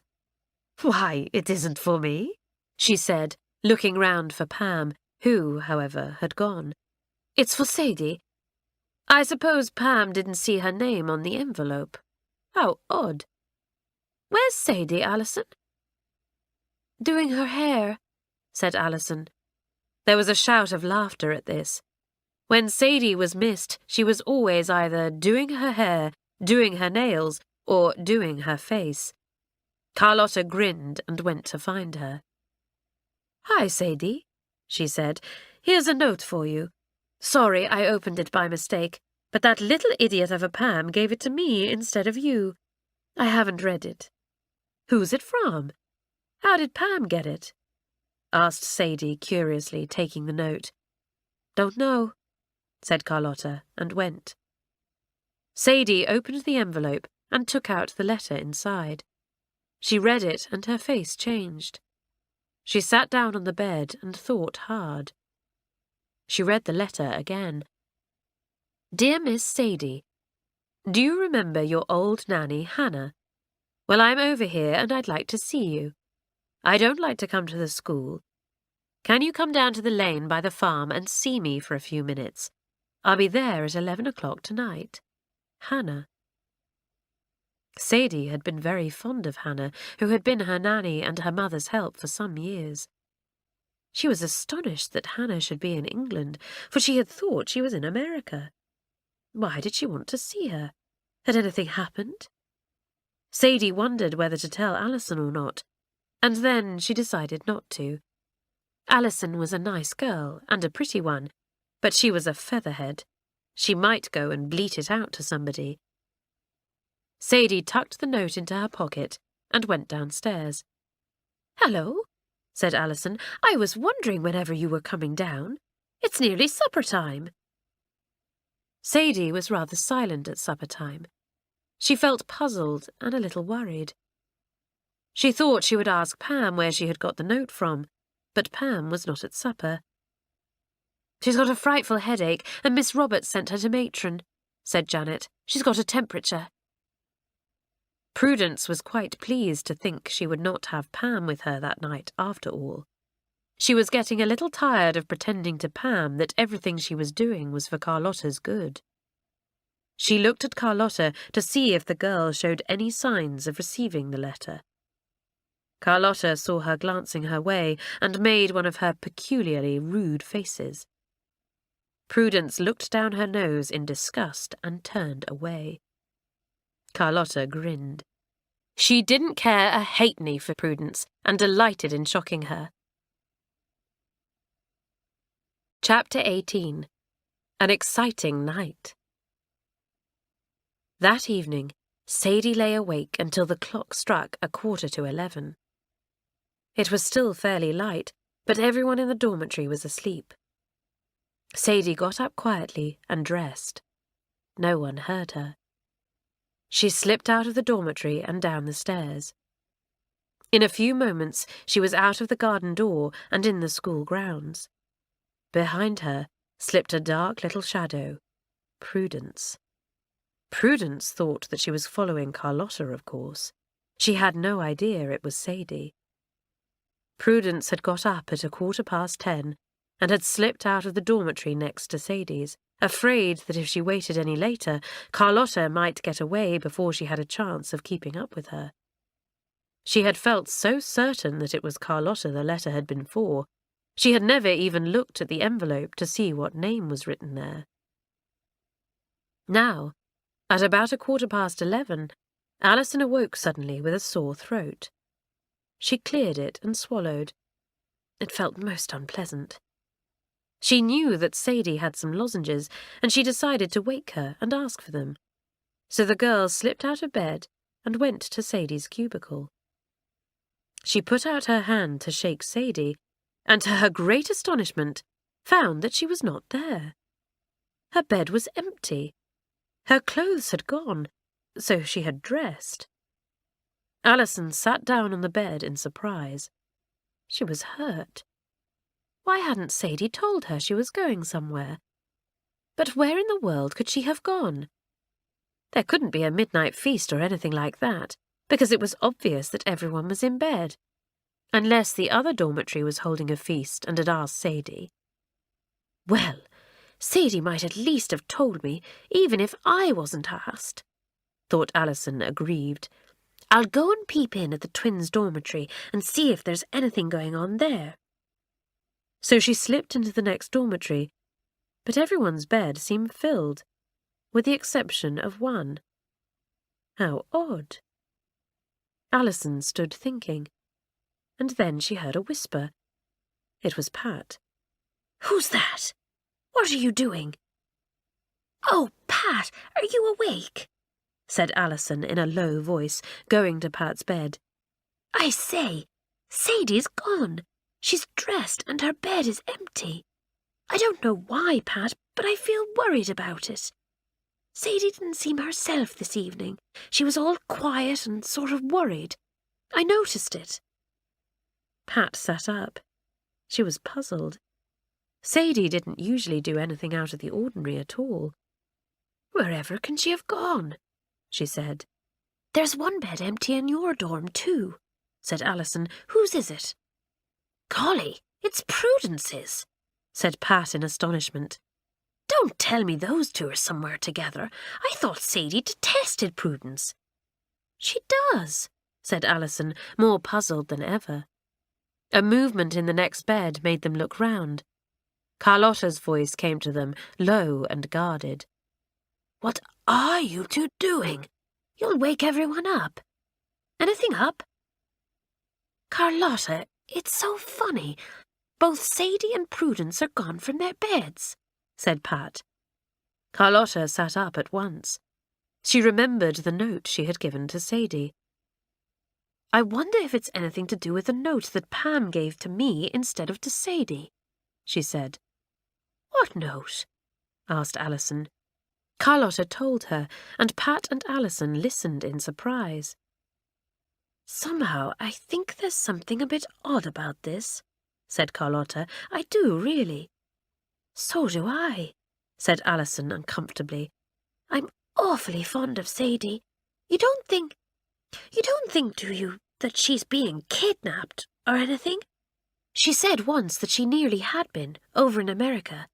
She's awfully rich, you know. Her mother sent her over here because she was afraid she might get kidnapped again in America. She told me that. Carlotta could more readily believe this than the more stolid Pat. She got out of bed. "I think the first thing we'd better do is ask Pam where she got that note," said Carlotta. "She's in the sick bay," said Pat. "Well, we'll go there then," said Carlotta. "Let's wake Isabel. Hurry." It was not long before the twins, Alison and Carlotta, were creeping across the school grounds to the sick bay. This was where any girl who was ill was kept in bed. The door was locked, but a downstairs window was open. Carlotta got in quietly. She could climb like a cat. "Stay here," she whispered to the others. "We don't want to wake Matron. I'll find Pam and ask her what we want to know." She made her way through the dark little room and up the stairs to where a dim light was burning in a bedroom. Here Pam lay, wide awake, trying to cool her burning forehead with a wet handkerchief. She was amazed and frightened when she saw Carlotta creeping into the room. "Shh!" whispered Carlotta. "It's only me, Carlotta. Pam, where did you get that note from, the one you gave me?" "Prudence and I met a funny-looking man down the lane by the farm this afternoon," said Pam. "He said he wanted to send a message to someone, so Prudence took the note and meant to give it to you. But I had to give it to you instead. The man wanted you to meet him there at 11 o'clock tonight, or to meet somebody there. Why, what's happened?" "The note wasn't for me, it was for Sadie," said Carlotta, feeling puzzled. "Did the man say it was for me?" "Well, now I come to think of it, no names were mentioned at all," said Pam, frowning as she tried to remember the conversation. "But somehow Prudence seemed to think we were talking about you." "She would," said Carlotta grimly. "I know where she is, too. She thought that the man was one of my low-down circus friends, as she calls them, and she wanted to get me down there, and she would spy on me and report me. I know Prudence, but as it happens, the note wasn't for me, and I've a feeling that there's some dirty work going on round poor Sadie. She's gone down to the lane by the farm, and I bet Prudence has gone there too, to spy." "Yes, she has," said Pam, feeling frightened and miserable. Tears ran down her cheeks. "Oh, Carlotta, I'm supposed to be Prudence's friend, but I do so dislike her. It's making me ill. I'm really afraid of her." "Don't you worry," said Carlotta comfortingly, and she patted Pam's hot hand. "We'll deal with Miss Sourmilk Prudence after this. She'll get herself into serious trouble if she's not careful." The girls slipped away and went back to the others, who were waiting impatiently by the open window. She told them in a few words all she had learnt. "Had we better wake Miss Theobald?" said Pat, troubled. "No, we'll see what's happening first. It mayn't be anything much," said Carlotta. "Come on down to the lane by the farm." The four girls took bicycles and cycled away in the dark.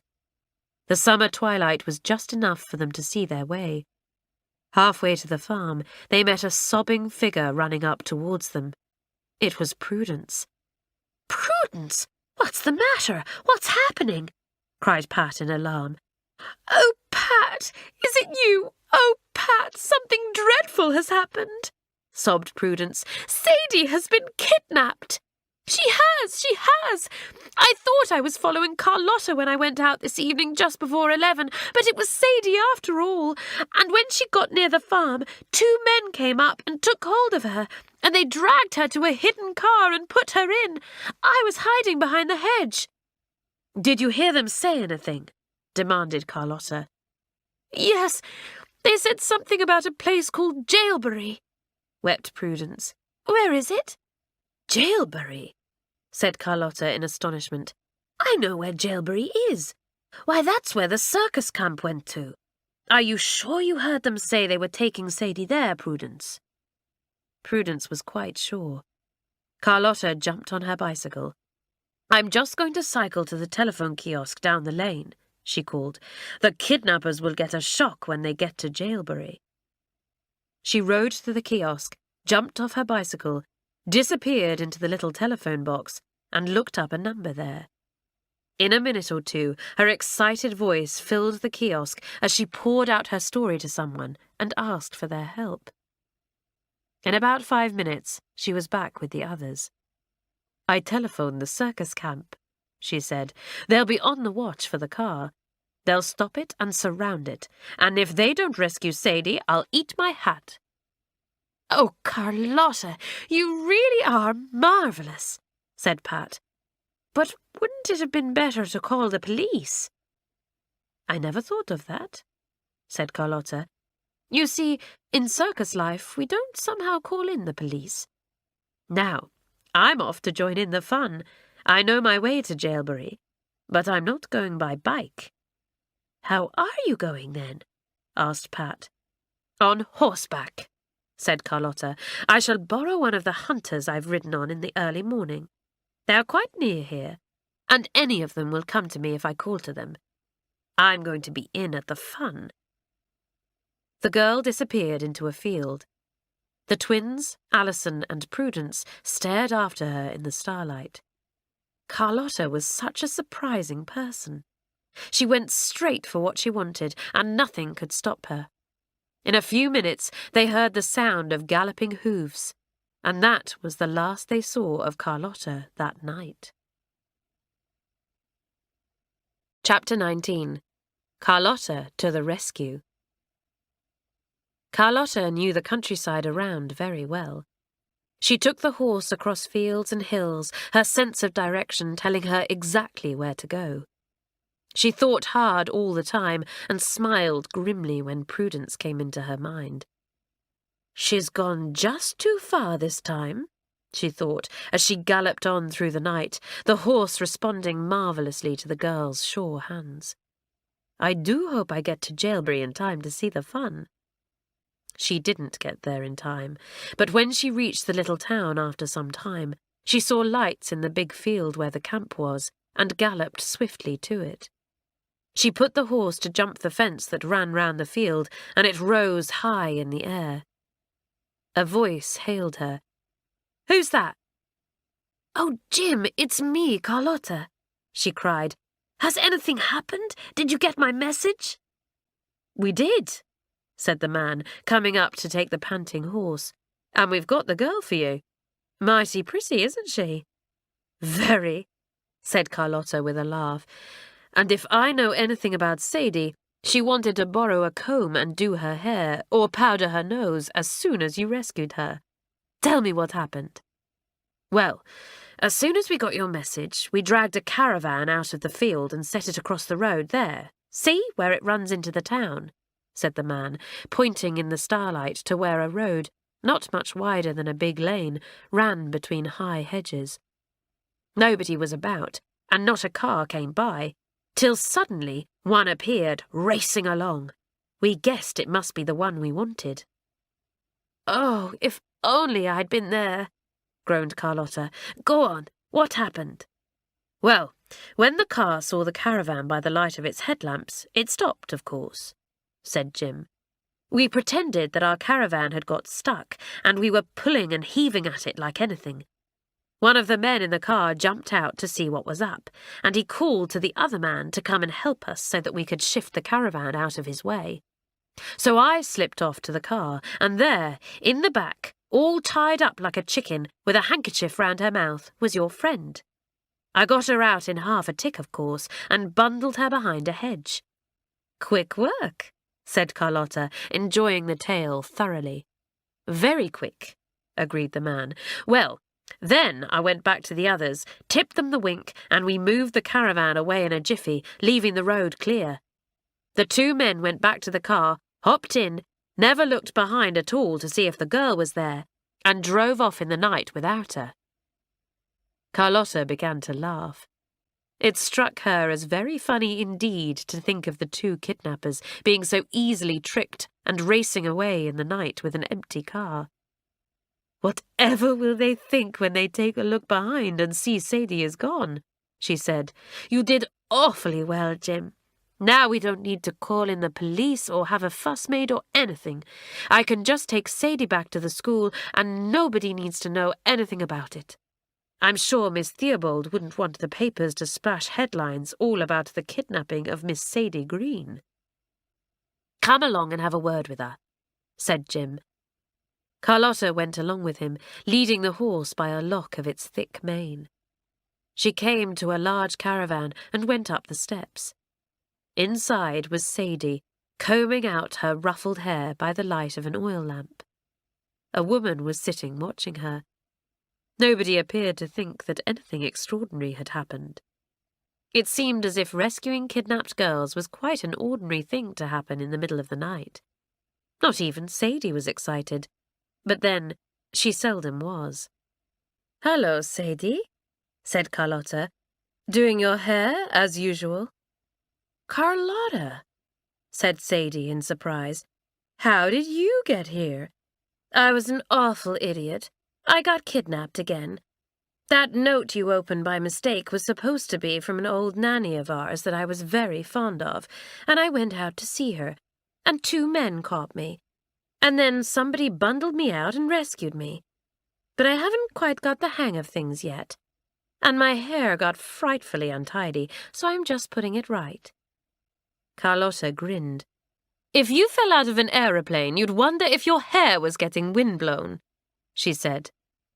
She told Sadie all that had happened and how Prudence had followed her, thinking she was after Carlotta. "Gracious," said Sadie, "what a night. I suppose we'd better go back to St Clare's, hadn't we?" "Well, I think we had," said Carlotta. "You see, Sadie, I guess Miss Theobald won't want this story known all over the country, and I know the circus people won't want the police called in. They never do. So I think we'd better just go quietly back to school and hush it all up. I've got a horse outside. A hunter I took from a field. Do you think you could manage to ride it with me?" "I'm sure I couldn't," said Sadie promptly. "Oh, well, you'll have to try," said Carlotta impatiently. "You can put your arms round my waist and hang on to me. Come on." The 2 girls went to find the horse. Jim had it outside the caravan. Carlotta jumped up and spoke to Jim. "Thanks for doing all you did," she said. "I won't forget it. Hold your tongue about everything, won't you?" "You bet," said Jim. "It's all in a day's work. Come and see us again, Carlotta. I always say, and I always shall say, you're wasted at school. You ought to be in a circus like you've always been, handling horses. You're a marvel with them." "Ah, well," said Carlotta, "things don't always happen as we want them to. Sadie, what are you doing? Surely you can jump up behind me." "I can't," said Sadie. "The horse seems so enormous." Jim gave her a heave, and the surprised girl found herself sitting behind Carlotta. She clung to her with all her might. The horse set off at a gallop. Carlotta put him to jump the fence.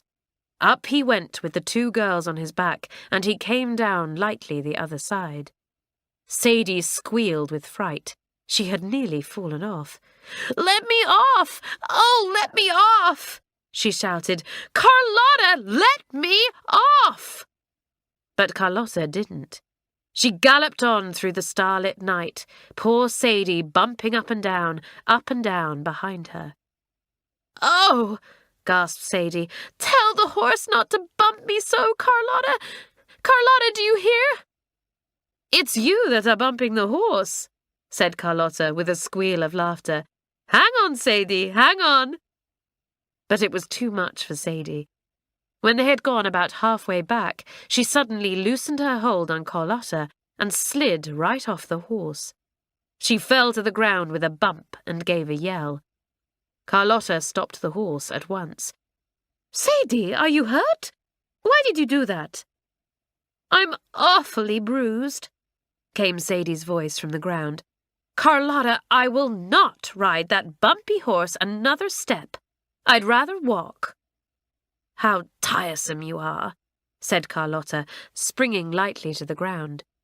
She pulled Sadie up and soon made sure that the girl was not really hurt. "It will take us ages to get back. We shall have to walk all the way, and I must lead the horse. We shan't get back till daylight." "I wonder what the others are thinking," said Sadie, limping along beside Carlotta. "I bet they're wondering and wondering what's happened." The others had worried and wondered till they were tired. They had all gone back to school and had awakened the rest of the twins' dormitory. The girls had sat and discussed the night's happenings, wondering whether to go and tell Miss Theobald or not. Hilary at last decided that they really must. Carlotta and Sadie had not come back, and Prudence was almost in hysterics. She really was frightened out of her life to think of the trouble that she had caused through being such a mischief-maker. "Look, there's the dawn coming," said Pat, looking to the east, where a pale, silvery light was spreading. "In another half-hour the sun will be up. For goodness sake, let's tell Miss Theobald now. We can't wait for Carlotta any longer." So Pat and Isabel went down to awaken Miss Theobald, and the head listened in growing alarm to their curious tale. She had just reached out to take the telephone receiver in order to get in touch with the police, when Pat gave a cry. "Look! Look, Miss Theobald! There's Carlotta coming back, and she's got Sadie with her! Oh, good old Carlotta!" Sure enough, there was Carlotta coming up the school grounds, with Sadie limping beside her. They had returned the hunter to its field and had come wearily up the school grounds just as the sun was rising. They had had a long way to walk and were very tired indeed. Miss Theobald had them in her room in a trice, quite bewildered with the strange tale she had heard. She made the tired girls hot cocoa and gave them biscuits to eat. Then, to Carlotta's immense disgust, she took the sleepy girls across to the sick bay, woke up matron, and bade her put the girls to bed in peace and quietness and keep them there. "But, Miss Theobald," began Carlotta. Not a scrap of notice was taken of her, however, and it was not long before both she and Sadie were tucked up in comfortable beds and were sound asleep. "If I had let them go back to their dormitory, they would have talked until the dressing bell," said Miss Theobald. "Now go back to your beds too, you others, and we will sort things out in the morning. Really, I feel I must be dreaming all this." But it was no dream, and in the morning, as Miss Theobald had said, things had to be sorted out. It was decided that the matter must certainly be reported to the police, but kept as quiet as possible. Carlotta had the excitement of being interviewed by admiring policemen, and Prudence had the ordeal of being closely questioned too. She was frightened out of her life at it all. She had been able to lie and get away with so many unpleasant things before in her life, but there was no getting away with this. "I want to go home," she sobbed to Miss Theobald. "I feel ill. Let me go home." "No," said Miss Theobald. "You want to run away from the troubles you have caused, Prudence. You are going to remain here and face them, however unpleasant things may be for you. Unless you want me to tell your parents everything, you will stay here and face things out. I hope this will be a lesson to you. I am not going to keep you at St Clare's after this term, of course. You will never be liked by any of the girls now. But you are going to learn a very bitter lesson for the rest of this term, and I hope, Prudence, you will derive some good from it. You need a punishment to make you learn what you have to learn." Sadie's mother had to be told about the attempted kidnapping, and she arrived at St Clare's in a great state 2 weeks before the end of the term. She wanted to take Sadie away at once, but Miss Theobald persuaded her not to. "You may be sure that such a thing will not be allowed to happen again now," she said. "If you wish, of course, you must take her away at the end of the term. Maybe you will want to take her back to America with you. Sadie is too grown up for St Clare's, Mrs. Green. If you could leave her for a term or two, so that she might shake down a little and try to become more of a schoolgirl, I should be delighted to have her. But maybe you don't want her to be an ordinary schoolgirl. Miss Theobald was right. Mrs. Green was like Alison, a featherhead. She had no brains at all, and her only interests in life were her clothes and entertaining others, and her precious pretty daughter, Sadie. She looked round at the girls of St Clare's, some with pigtails, some with short hair, some freckled, some plain, some pretty. "Well," she said, "don't you get sore at me for saying it, Miss Theobald, but I don't feel I want Sadie to be like these girls. My Sadie's pretty, and she's cute, too. I wouldn't call any of these girls cute, would you?" "No, I wouldn't," said Miss Theobald, smiling. "We don't teach them to be cute, Mrs. Green. We teach them to be independent, responsible, kind, and intelligent, but we don't teach them to be cute." "Well, I guess I'll leave Sadie here for the rest of the term anyway," said Mrs. Green after a pause. "I'll stay at the hotel down in the town and keep an eye on her. She seems fond of that pretty little thing called Alison. I'll let her stay on just for the rest of the term. Then I'll take her off to America again, and maybe Alison would like to come along too. She's about the cutest girl here." Miss Theobald made a private note in her mind to tell Alison's mother not to let her go with Sadie to America. She was not pleased with Alison that term.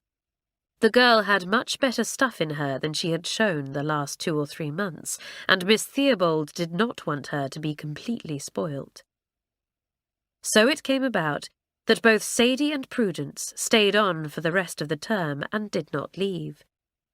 Sadie was pleased, but Prudence was angry and unhappy.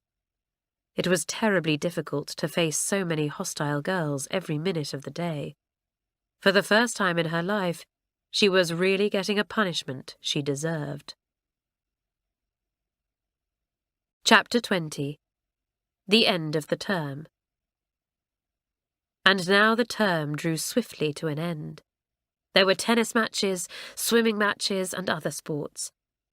There were, alas, exams too. The days were very full, and everyone had plenty to do from morning to night. The girls were very happy, all but Prudence, and nobody, not even Pam, felt sorry for the little humbug.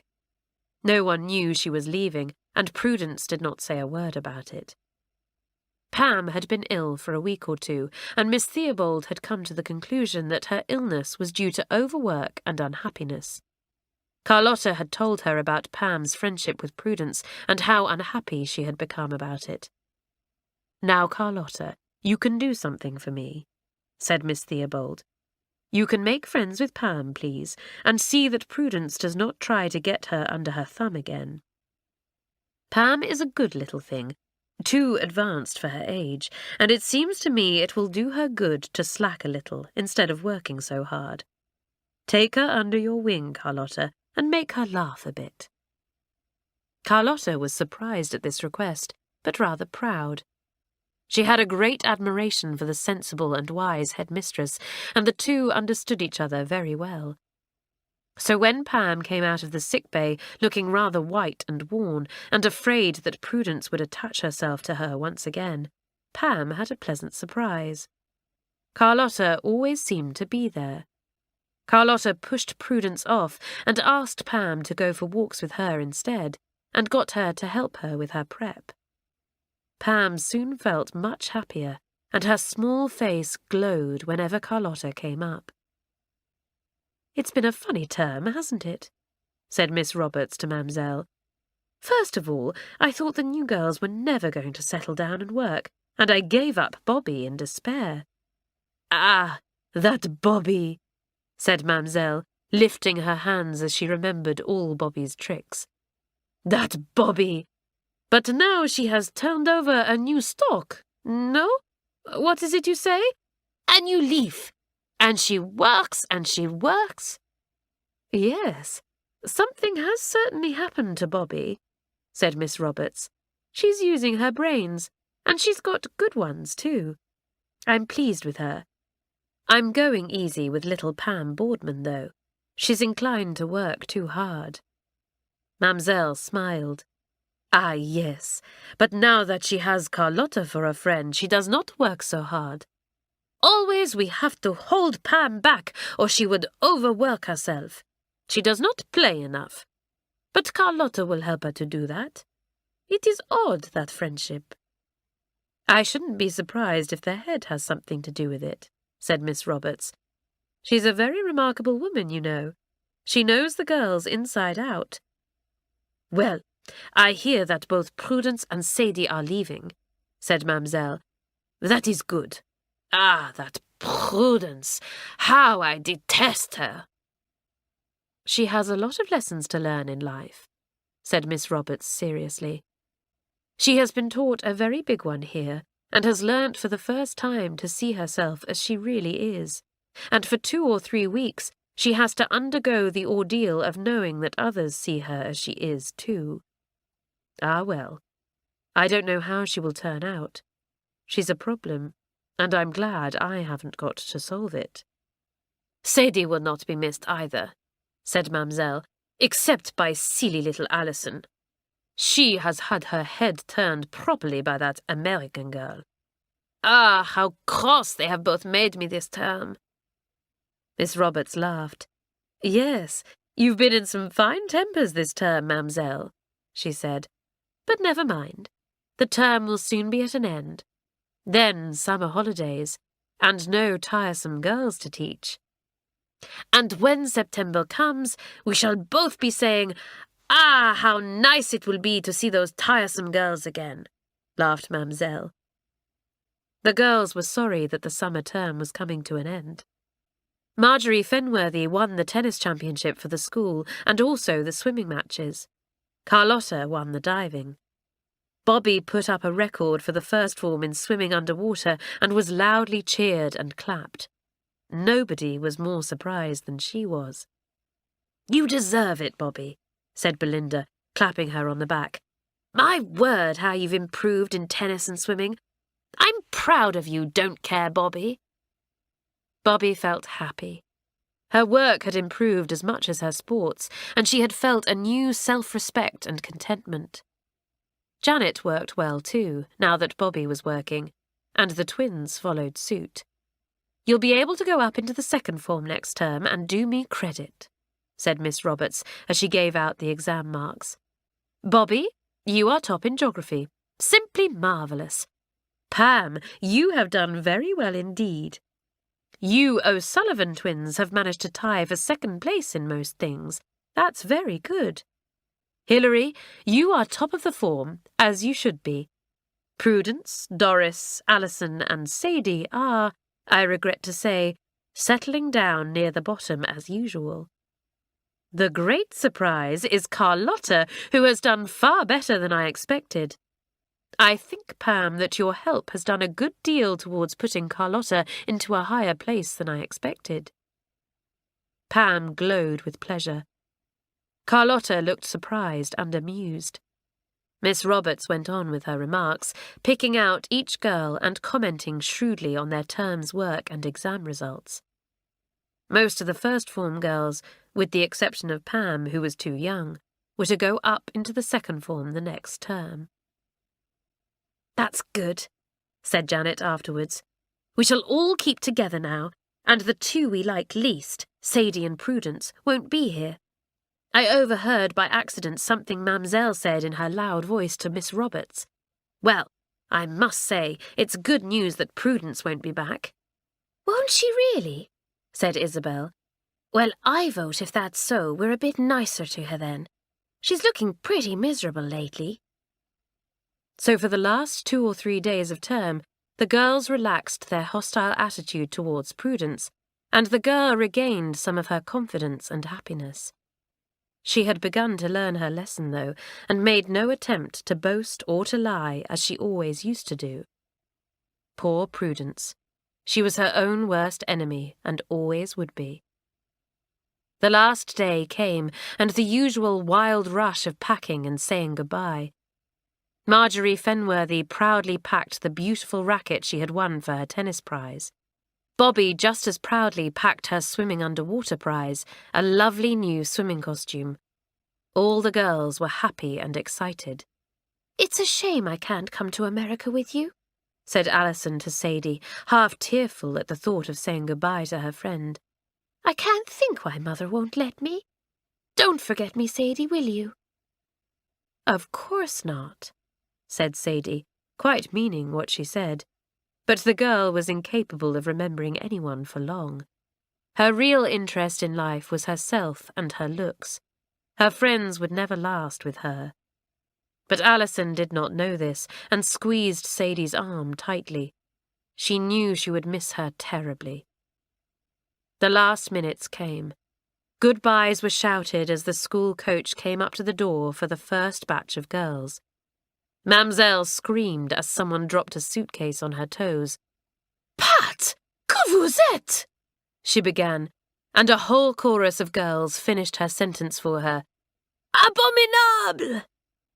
There was a shriek of laughter as they tried to get away from Mamselle's large hands, dealing out friendly slaps all the way round. "Goodbye, Miss Roberts," said the twins.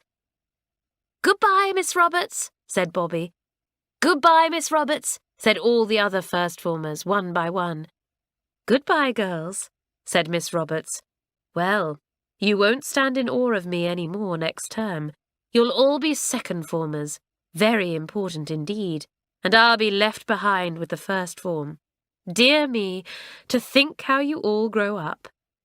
"They'll long to be back with you, Miss Roberts," laughed Miss Jenks, who was nearby. "My goodness, they don't know what a dragon they are coming to next term. How I'll make them work. What terrible punishments I shall have in store for them. How I shall see through all their tricks."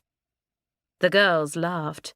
They liked Miss Jenks and were looking forward to going up into her class. It would be fun. A new class and a new teacher. Yes, they really would have fun. The first-formers got into the coach that was waiting for them. Alison heaved herself up, and her hat went crooked and then fell off. The girls stared at her hair. "Alison, you've done your hair all funny again," cried Pat. "Piled it all on top as if you were 21 or something.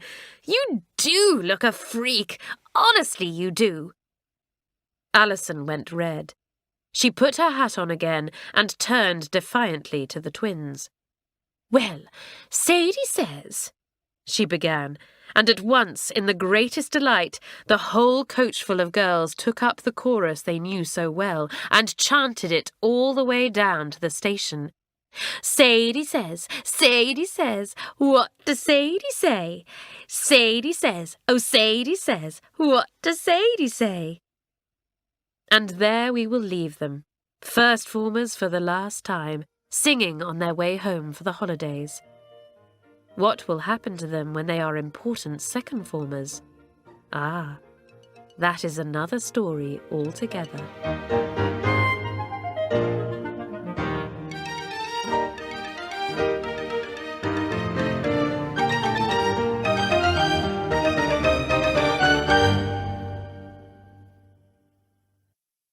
Audible hopes you've enjoyed this program.